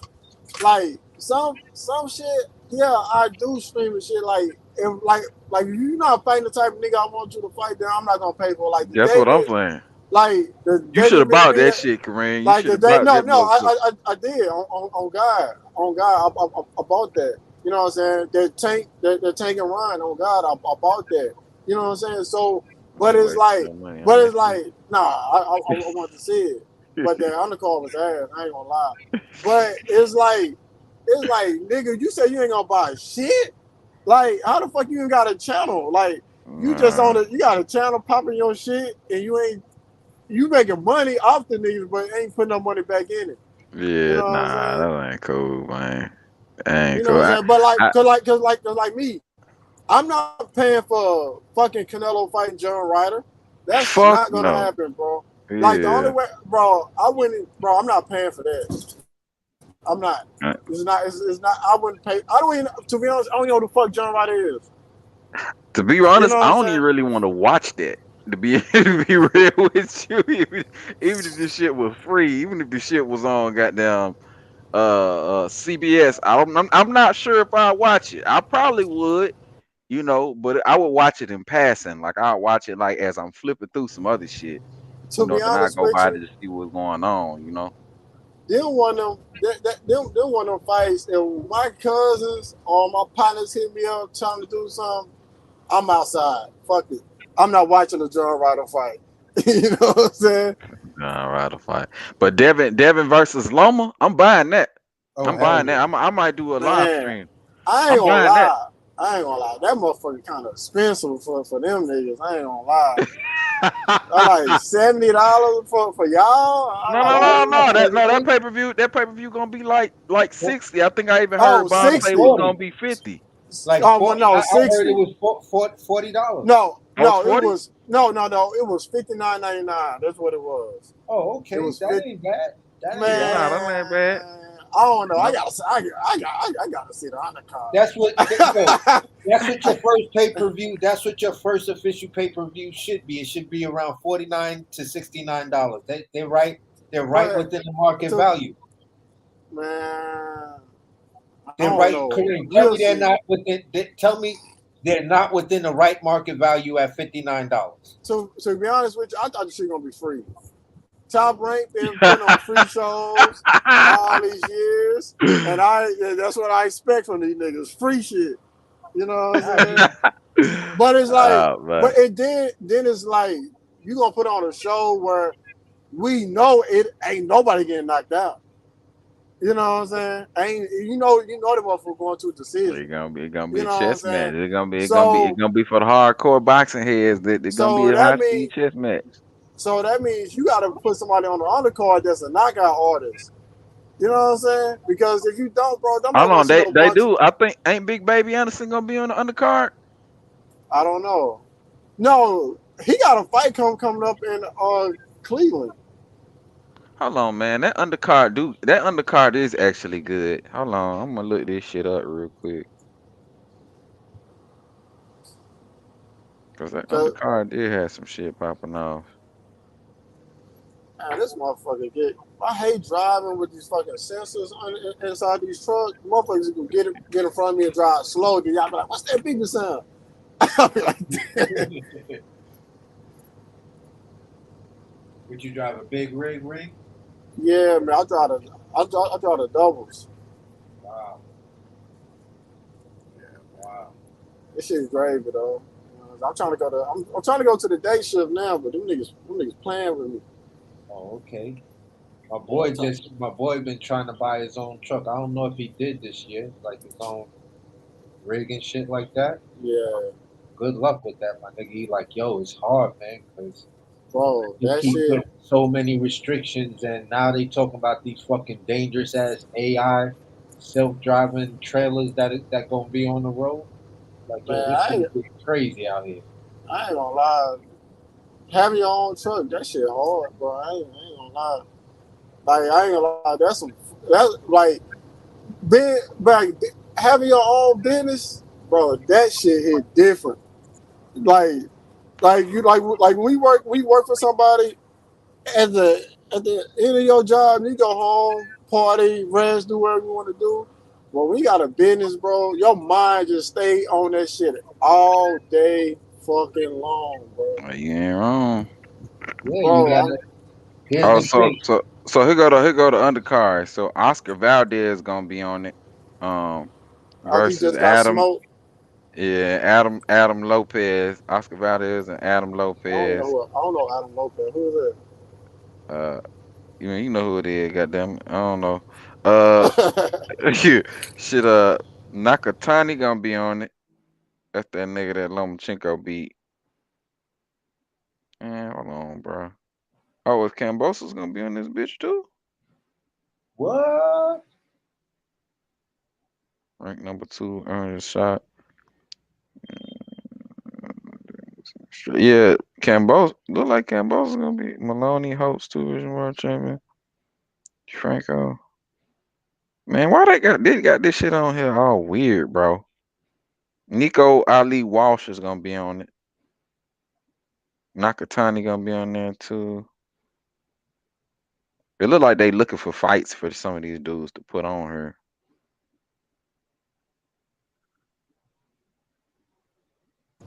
Yeah, I think I'm gonna go ahead and buy it. I'm gonna go ahead and buy it, but I'm gonna actually live stream it from my TikTok. I'm gonna live stream from my TikTok, and then I'm gonna put my cash up in the bio. Them niggas be sending you a couple of dollars just so you can stream the fight. For real? Yeah. Shit, I ain't even know that. Alright. Well, Yeah. shit. So I'm gonna, bro. For that, I was drunk. I ain't gonna lie. So I really forgot. So for the Javante Davis and Ryan Garcia fight, I had live streamed that from my TikTok account. Bro, I told I had 170 people watching on my TikTok, bro. You know what I'm saying? You got 107 people watching from TikTok. Oh 100, shit, nigga made a hustle. 170. No, How much you made no, off that shit? shit. I ain't make shit. You gotta have like 10,000 followers. Oh, I only got like 2,200 on you up there TikTok. though. You up there. How many subscribers you got now, Kareem? What you at, like 7,000, 8,000 now? No, like 45. Oh, 45. Okay. You probably stopped doing them shorts and shit, huh? Yeah, I stopped. I'm like, man, this shit ain't gonna look right. Me having all these subscribers with no views. Yeah. I'm talking about like, I'm like, what the fuck? Like, why the fuck I can't get build no fan base? Am I doing something wrong? What's going on? Yeah. Nah, we gotta talk some more, man. You know, it's some things you could do. You know what I'm saying that help out. I can tell you about. You know what I'm Yeah. saying. We talking about that shit. You know what I mean, but. Yo, man, I'm gonna wrap this up, man. I'm finna go get something to eat, man. I'm finna make me a hamburger, bro. I'm finna make me a hamburger Hey, and some fries. hold on. One more thing before you go. Mm-hmm. So you live in Florida, right? No, I live in Georgia. Oh, but you I'm from from I'm Florida. from Florida, yeah. Okay. So I was in Houston last weekend, and I had ordered some onions, and I'm a big onion fan, so I was eating them just by itself. And a nigga, I was sitting You at the eat table with onions the nigga, by itself. bro. Yeah, I love It grilled bro be onions. hot as hell, ain't I it, don't boy? listen. I don't give no fucks about none of that shit. Nigga, I'm talking about it is. Hey, AC, I'm not sure. Hey, listen, when I eat my onions, bro, I put a whole onion in that motherfucker. I don't do no half. If the recipe say half, I put the whole thing in that motherfucker. You know what I'm saying? But I'm not sure if you ever heard of a place called Turkey Leg Hut. It's in Houston. Yeah, I But heard I of ain't it. ever. Oh, man, you heard? that bitch was so good. So, bro, them niggas had came and brought me some grilled onions. They were grilled, and they were sauteed with like garlic and some seasoning and shit. Boy, that was the best grilled onions I ever had in my damn life. Boy, them motherfuckers were hitting. But Turkey anyway, leg, huh? yeah, taking that bitch busting. That bitch is delicious. You know what I'm saying? But I was eating my onions because I had sat with another dude and his wife because we get to sit down faster if it was 4 people instead of 2. So we just sat with some strangers eating with them, and the nigga said I was geeky. What the fuck? So I'm like geeky. What that mean? What geeky mean? Country as fuck. You never heard that term before? Yeah, I Yeah, heard that term. Yeah, that's for people in the South. You know what I'm yeah. saying? Man, I ain't Backwood never. country as fuck. Believe in all kind of weird ass superstitions. I ain't never heard. I ain't never had no. I've been living in Texas my whole life. I ain't never had no nigga call me geeky. You know what I'm saying? That's really more of like a northeast, a southeast kind of term. Yeah, That ain't really more like, that's like the Carolinas and yeah. Alabama and that Top ain't part of really. Georgia. Top Yeah, part of Georgia. Georgia. Yeah, Georgia. Not even really Florida. They really Yeah, use nah, I don't. Geechee. That's more Geechees like. don't. Geechees start in Georgia and end at North Carolina. Yeah. So everything in that belt right there, and what they call low country, where soul food all started, that's where you get geechees from. You got to go to the area where soul food started to know what a geechee really is. And that's motherfuckers that eat possum and soul food and all of that other kind of crazy shit. Chitlins. Yeah, Goddamn. But gator, Goddamn I don't eat no shit. more. I don't eat no possum. more. I don't eat no motherfucking pork. Hey, look, you ain't worried about no pork when you eating possums, nigga. Fuck Yeah. it. You ever had your possum, goddamn Nigga, I ain't country. I'm from the city, it? nigga. Yeah, I know. Hey, I know. I listen, know. listen. The craziest thing I ever ate was goddamn motherfucking deer. You know what I'm saying? I ate a Deer? deer. Yeah, a deer. And I I heard done ate a that's like gamey, ain't it? man, I ain't gonna lie, that deer good. I ate a This deer. shit good. Yeah, Yeah. it all depends on how you prep it. Like Deer is Uh, good. And I done no, had I don't know why I feel rabbit. like deer tastes like bear or some shit, you know? Deer is good. I done had rabbit. I done had rabbit before, and I done had Okay. like frog legs before. Uh, Man, old frog eating that nigga. And he eat frog leg, goddamn. That boy was eating on them lily pad with them little flippers. yeah, I'm a He done chef. tasted the flippers, huh? I worked in one restaurant where they had escargot and frog legs, and I'm like, yo, I'm from the hood. I am not eating that shit. Yo, Fuck like you, what? French niggas. I'm from the hood. No, No. Hell yeah, escargot. When I found out Yeah, I what that can't go. was, I was like, oh, ugh. I'm like, nah, man, I'm not eating that shit because I can't go home and kiss my girl after I ate that bullshit. You know what escargot is, Kareem? Nah, what is it? That's motherfucking snails, bro. Oh God, bro, them niggas better not ever do that shit. Hey, yo, and let me tell Hey, you this. that shit ain't cheap though. That shit is Yo, like from working expensive. in French restaurants and cooking that shit, I'm telling you, when you cook it, it becomes more slimy. Oh God, bro. Ugh, bro. Hell nah. Now I'm losing my appetite. I had an appetite. Now I'm losing that Hey, shit. So, listen, bro. I remember one day I was at Benny Hunter's. Y'all so got Benny Hunter's out there?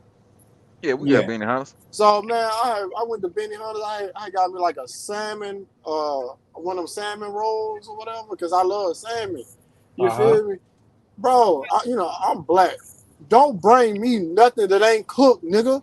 Fuck is What? wrong with you, Yo, boy? Kareem, I don't even, I've been working in Japanese restaurants so long, I don't even eat salmon cooked no more. I don't like the taste of it. It tastes like iron. Raw Bro, salmon, you could taste, oh, man, listen, bro. use Raw a salmon fucking is the bear. shit. Use a fucking bear, bro. I'm not fucking, bro. I'm not eating nothing wrong, bro. I see he be dipping his hand in the water. He be fishing them bitches out. Man, listen. Motherfucking water. Yo, listen. We went to the beach one time and caught these crabs straight off the beach and took them shits right out the water, rinsed them bitches off, and threw them right on the barbecue grill. Those were some of the best crabs we ever had. No salt, no pepper, nothing was needed. Just some butter. Listen. I ain't gonna lie, AC. Your ass been standing over the kitchen too long. You don't eat sushi though, Cream? Nah, I don't eat that shit. I eat sushi. I Listen, eat sashimi, I and I fuck eat with my. sushi, man. listen, Sushi be hitting, bro. listen. If that shit ain't cooked, I ain't fucking eating it. Nah, You he know what I'm like. saying? Yo, listen, Bro, Kareem, he like like that's the maki. most no, I'm not.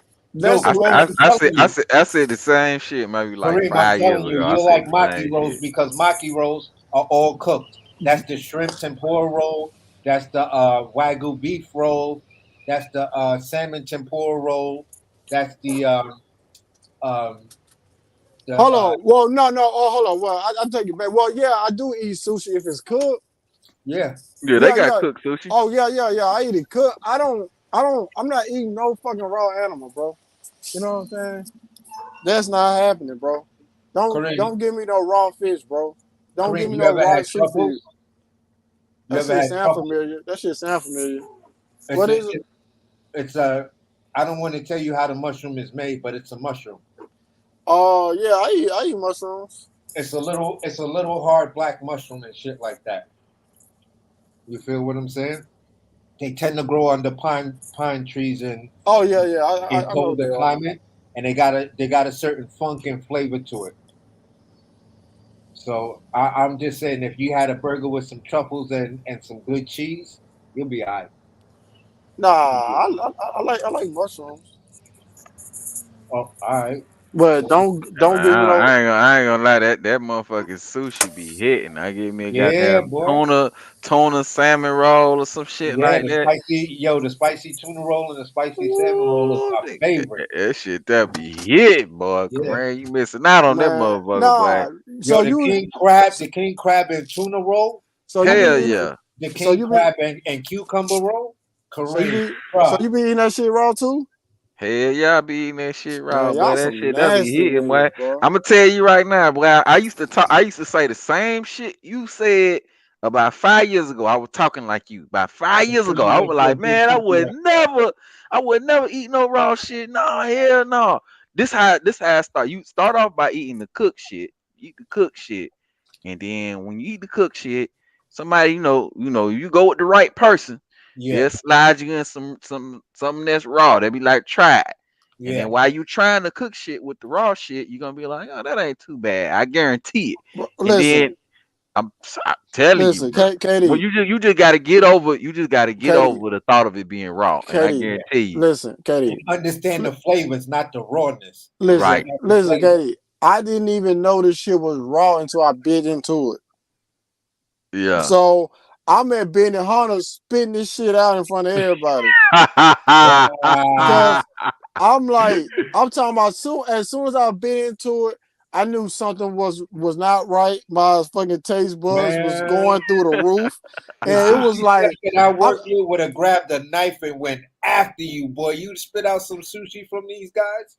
Man, Hey, what kind of roll? What kind of roll was it though? I just know the fuck. I know that shit didn't taste right on my tongue, and I spit that shit out in front of everybody. But maybe you just ain't fuck with the roll though. You know that's probably what it was. And I was like, I said, what the fuck was that? If you gonna go with you ordered salmon, didn't you? I was like, that ain't one of them motherfucking salmon. Then they were like, it was uncooked. I was like, fuck I'm gonna give you the perfect roll to go for, and this I'm letting you know. It's going to have raw fish in it, but everything else in the roll is cooked, right? That shit sound like a stomachache. No. Understand what I'm saying? It's called the tuna. It's either they'll have it listed as either tuna avocado roll or a tuna and cucumber roll, but it's still gonna have avocado, very thin cucumber slices, and tuna. You can get it with salmon.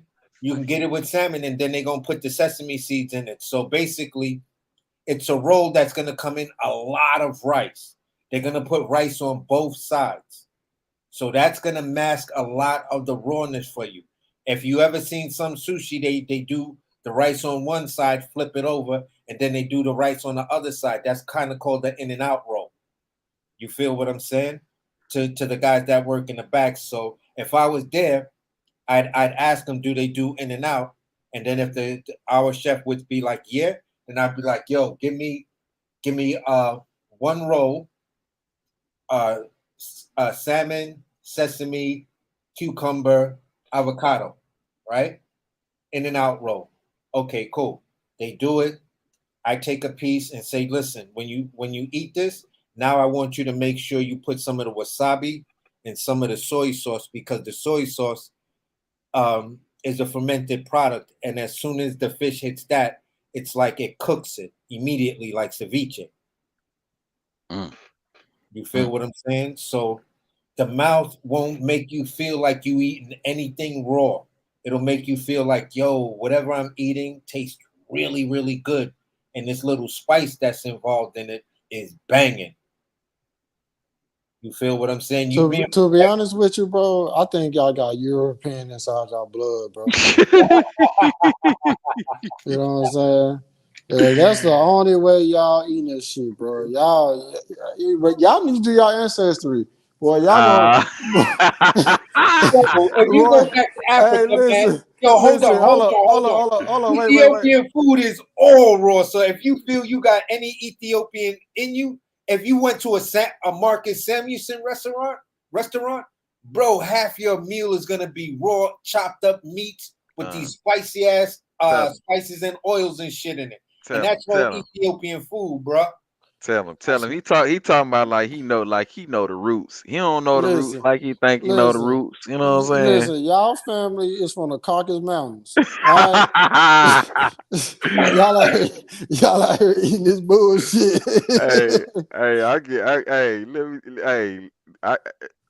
I got way too many. I get stopped way too often by the police for me to have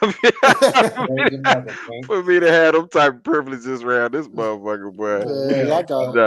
Yo, hey, listen, Kareem. If I had that kind of privilege, I'd be a chef making at least $300,000. Right. No, listen. Hey, I'm gonna be Caucasian. Hey, if I'm gonna be Caucasian, I'm gonna need all the benefits. Goddamn it! Yo, Kareem, you'd be seeing me live right now, closing down the kitchen, cleaning up with just the camera on, facing everybody like, yo, staff, say what's up to my man right here. We on the boxing thing. Listen. You gotta understand, one drop of a nigga, will ruin will destroy a whole race. And look, y'all know that. Look, listen, man. everybody know when you mix up with black, whatever you mix it with, that other shit gone. They black now. But you still got that bloodline in you. Yeah, You know what I'm talking about? You got that Caucasus Mountains in you. Yo, this dude I'm gonna tell you like this. Shit, I might even do it when I go to Dallas. We might have to go to a sushi place. Cause you can't knock it till you try it. You know what I'm saying? All right, how about that? When you come to Dallas, if I try it, if I don't like it, if I don't like it, we gotta get in the gloves. Fuck it.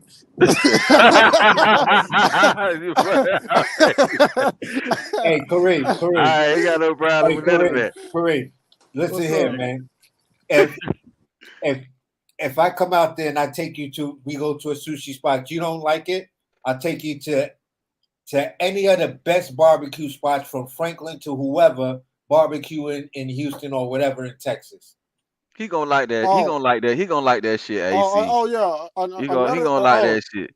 Yeah. Okay. Another thing, I ain't paying for it. That's cool. I got you. I go ahead. I treat you. I don't mind paying for it. You go try it out. Shit, you like it. You gonna like it though. I'm telling you. You know what I'm saying? You can't knock it till you try it, bro. Let me put it to you like this, Kareem. I worked at 2 of the best sushi restaurants in the United States. I worked at 2 of them. It's 5 of them. I worked at 2 of them. Bond Street and Nobu. Anybody? Nobu, something else. Yeah. So, and imagine this: the only dude of color in that entire restaurant. That's who I was. They didn't even have African dishwashers up in that bitch. You feel what I'm saying? Trust me, bro. And when I was working at Bond Street, I was the sous chef there.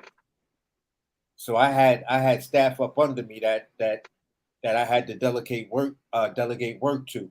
But this is what I'm saying to you, bro. Me working at both those spots, trust me when I tell you, if you come to Brooklyn, you come to New York, we gonna go to Bond Street and we gonna eat for free. Cause I still have that ability. I know the fucking owner of that bitch, my boy, Jonathan. And I know his wife spent the night over their house and shit like that. So at the end of the day, bro, trust me. Shit, we going to New York. Shit, that's what I'm talking. You come to my city and you talking about food, make sure you holler at me, man. If my shit ain't open by then, because if my shit is open, you ain't going no place but my shit. Because you ain't gonna have around the world, they gonna be talking about my food. It ain't gonna be no $300-400 meal. It'll be a $20 to fucking $30 meal at best. Word. That's what I'm talking about.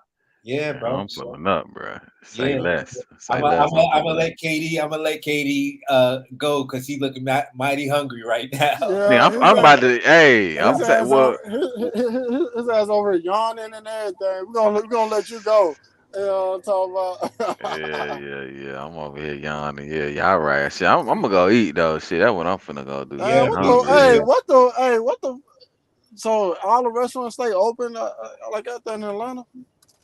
Hell no, everything closed over here at like 8-9 o'clock, bro. That shit be pissing me off, dog. Cause you know in Florida and Miami where I'm from, nigga, shit be open round the clock, but here everything be closing early for the most part. But I'm finna cook though. I'm finna just make some burgers. KD, when I was living in Atlanta, I lived in Gwinnett County and I lived off what was it? I think 26 West Buckhead in this little complex thing. Right off of it was all off of Buckhead Road or some shit like that. I don't know, Buckhead about 10 minutes, 15 minutes from where I'm at. Yeah, the restaurant I was working at was called Commune off of Howell Mill Road. I know Howell Mill. Yeah, I was working off of Howell Mill, and then I was going to work at but them niggas ain't want me to smoke weed, so I didn't take the job and shit like that. It was drug testing. They were like, "Hold on, man." Yeah, because I was honest with the dude. He was like, "Yo, if you smoke weed, you can't smoke weed here." And I was like, "Bro, no, that's not gonna work for me." Like, yeah, but we really want you to. But I can't work no place if you gonna drug test me and tell me I can't smoke weed. Being a chef too stressful, man. Yeah, bro. I said I don't drink and I don't want to get into that habit, because that destroys the restaurant and it destroys the chef. Me being hot, the worst that you'll get from me is I'll make some shit on the side for myself, But what's the dude, Gavin, who was the chef at this the best steakhouse in Atlanta off of I forgot where this shit is at. What'd you say the name of the restaurant you was working at? What's the name of that shit? One restaurant was called Commune. Commune? Yeah, Commune, like a community seat, but or community. Oh, yeah, that shit's probably closed because they wasn't managing that shit right at all. And I had one of the partners flew me down there to help open up the restaurant with this dude, with the chef Jeffrey Slade from the French Laundry and shit like that. So that shit didn't work out, and I think I was in Atlanta for like 6 months. You feel what I'm saying? Maybe 7 months at tops. Is it like community cafe? It may be what they changed the name to, but I know it was more of a fine dining restaurant that looked like a, how do I say this? It looked like a cafeteria. It's crazy. I'm seeing a few restaurants with the name like community and shit on it. Yeah, I believe there was this restaurant called Boogleham's or something like that on Howell Mill Road, and that was also a super fine dining restaurant. It's in like this. It was in a warehouse district, but this one particular set of warehouse buildings were converted into like a mini mall. You feel what I'm saying? It had a courtyard and a train would pass on the back. So I don't know if that gives you an idea, like an old railroad diesel type train would pass right through the back of the shit. You feel what I'm saying? I'm gonna tell you the celebrities that used to always come there to eat at Commune. Missy Elliott,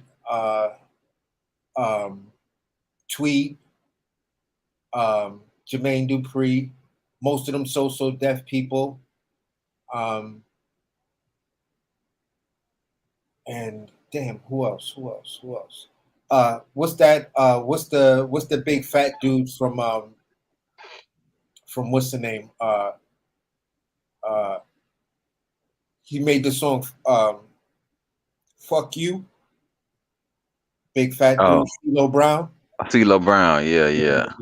He would come through there a lot, but it was mostly like a lot of black rappers and shit like that, black entertainment that came there. I don't know why, but they was the main celebrities that came through. You had a couple of football players that came through, a couple of basketball players, but mostly regulars was the people that I named. There were times I was in the back blowing it down, and nigga Jermaine Dupri invited me to a party and shit like that. He was like, "You work here?" I was like, "Yeah." This when he had that white Rolls Royce, and he was like, "You work here?" I was like, "Yeah." He was like, "What you doing this? What you doing this Thursday or some shit?" I was like, "Yo, funny shit, I got that Thursday off." He was like, "Yo, here's my card. Here's an address. You want to come to a party? Where you from? You don't look like you from out here." I was like, "Nah, I'm from Brooklyn, New York." He was like, "Oh, word." So he said his government name. He was like, "So you know Sean?" And I was like, "Yeah, I know Sean. If you talking about the same Sean I think you talking about." And he was like, "Oh, then you from there. Where you from?" I'm like, "From Brooklyn." "You know where Marcy is?" I was like, "Those PJs are not that far from me." So he was like giving me like a little interview, whatever, to see if I was a cool dude or whatever. Like if I was checking you out. some weirdo that show up on some fuckboy shit. right. Yeah, then he gave me the card. He gave me the card and the address and shit. And he was like, as soon as you get to the front gate, just holler at me and push this number, and a person will be there to let you in. Yo, me and my shorty went. It was a blast, my dude. It was a blast. Pool party, the whole 9 yards, man. It was a blast. He a cool dude. Little weird looking when you see him up close. Like, damn, this dude look kind of like, you gonna live in the next 30 days, my nigga? You gonna be alive? You feel what I'm saying? But he a cool dude. I can't take nothing away from that guy. He showed me love. But yo, 100, man. It was great hollering at y'all. You know, KD, keep doing your thing, man. Oh yeah, all day, man. Y'all, you know how it is, man. You know, we're gonna be back on Monday. I actually got a time now. We're gonna be back Monday at 7:00, man. Y'all All look right, out man. for your I'll boy, be man. checking in. Yes, sir, man. I probably ain't gonna be open panel around that time, but yeah, we'll be back Monday at 7. But yeah, man, I'm gonna wrap it up, man. Hey, I appreciate everybody for sliding through. My guy Kareem, that nigga probably sleep over there, nigga Kareem boxing.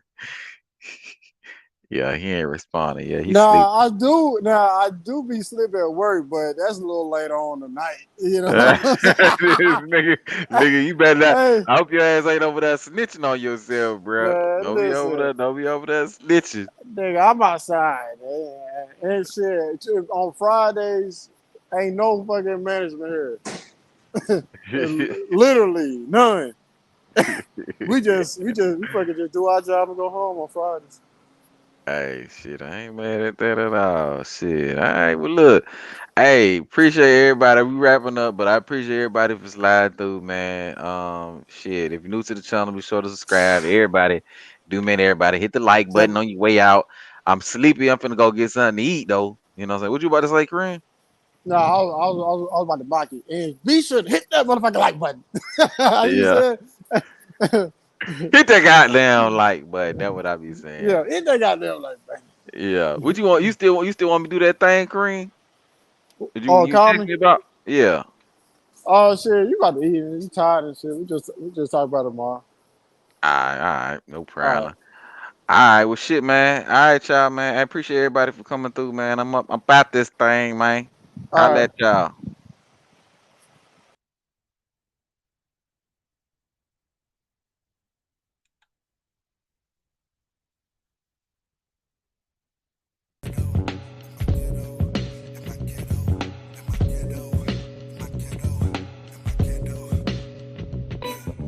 Ghetto intellectual, interdimensional, raised in the trenches with an appetite for vegetables, broccoli and edibles, the greens, book or two a year kept me mentally lean. Ghetto intellectual, interdimensional, raised in the trenches with an appetite for vegetables, broccoli and edibles, the greens. Shout out to everybody who joined me today on the funnel, man. Thank you, Jason O. Food Angles, Branch, in the building, man. Jason O's, I think I said Duran, 2 Real 4 TV. Appreciate you. My guy MKB. Appreciate you for sliding through, my guy. Warren Knowles. What's going on, fam? Appreciate you for sliding through. D Leggett. Thankless is in the building. Dolphin Time. Appreciate all y'all, man. 6 hours we've been on this motherfucker, man. Goodness gracious. If you haven't already, be sure to hit the like button, bro. We about this thing, man. So I wear these Jordans on my toes, even though these niggas better know that the boy got it ever since I came through the door with the flow, just to let a nigga know. Ghetto intellectual, interdimensional, raised in the trenches with an appetite for vegetables, broccoli and edibles, the greens, book or two a year kept me mentally lean. In my ghetto, in my ghetto, in my ghetto, in my ghetto, in my ghetto, in my ghetto, in my ghetto, in my ghetto, mentally lean. Yo, I'ma make this the longest outro ever. Yo, shout out to every motherfucking body who ever listened to this nigga right now. Nigga, if you have ever heard the name Glance Rap, nigga, if you ever never just did things just to do them. Come on, I mean, what am I going to do? Just all of a sudden just jump up and grind my feet on somebody's couch like it's you know, something to do. Come on, I got a little more sense than that. Yeah, I remember grinding my feet on Eddie's couch. For B-roll's sake, nigga, this song is, nigga, we about to take this song and put that bitch under a motherfucking coal on the 4th of July and roast some motherfucking chicken on this shit, nigga. It's that fire, nigga. I swear to God, nigga, I feel classy sounds after like listening to Al this shit. Heyman I feel like I got off think that his guy is going to win, and is ducking Terence Crawford. This feeling, oh my gosh, if I do not document how I feel right now about being a ghetto individual who's an intellectual who made it far enough to graduate college after dropping out in the 9th grade, nigga, this Who wants the power to at least know of expenses and Well, see, now here's where it gets a little bit complicated. If you're saying I get the right to approve expenses, first of all, I have a publisher. Yes, a nigga is ghetto. Yes, a nigga is classy. Yes, a nigga is welcome to the Chinatown. A Chinatown train. A Chinatown train.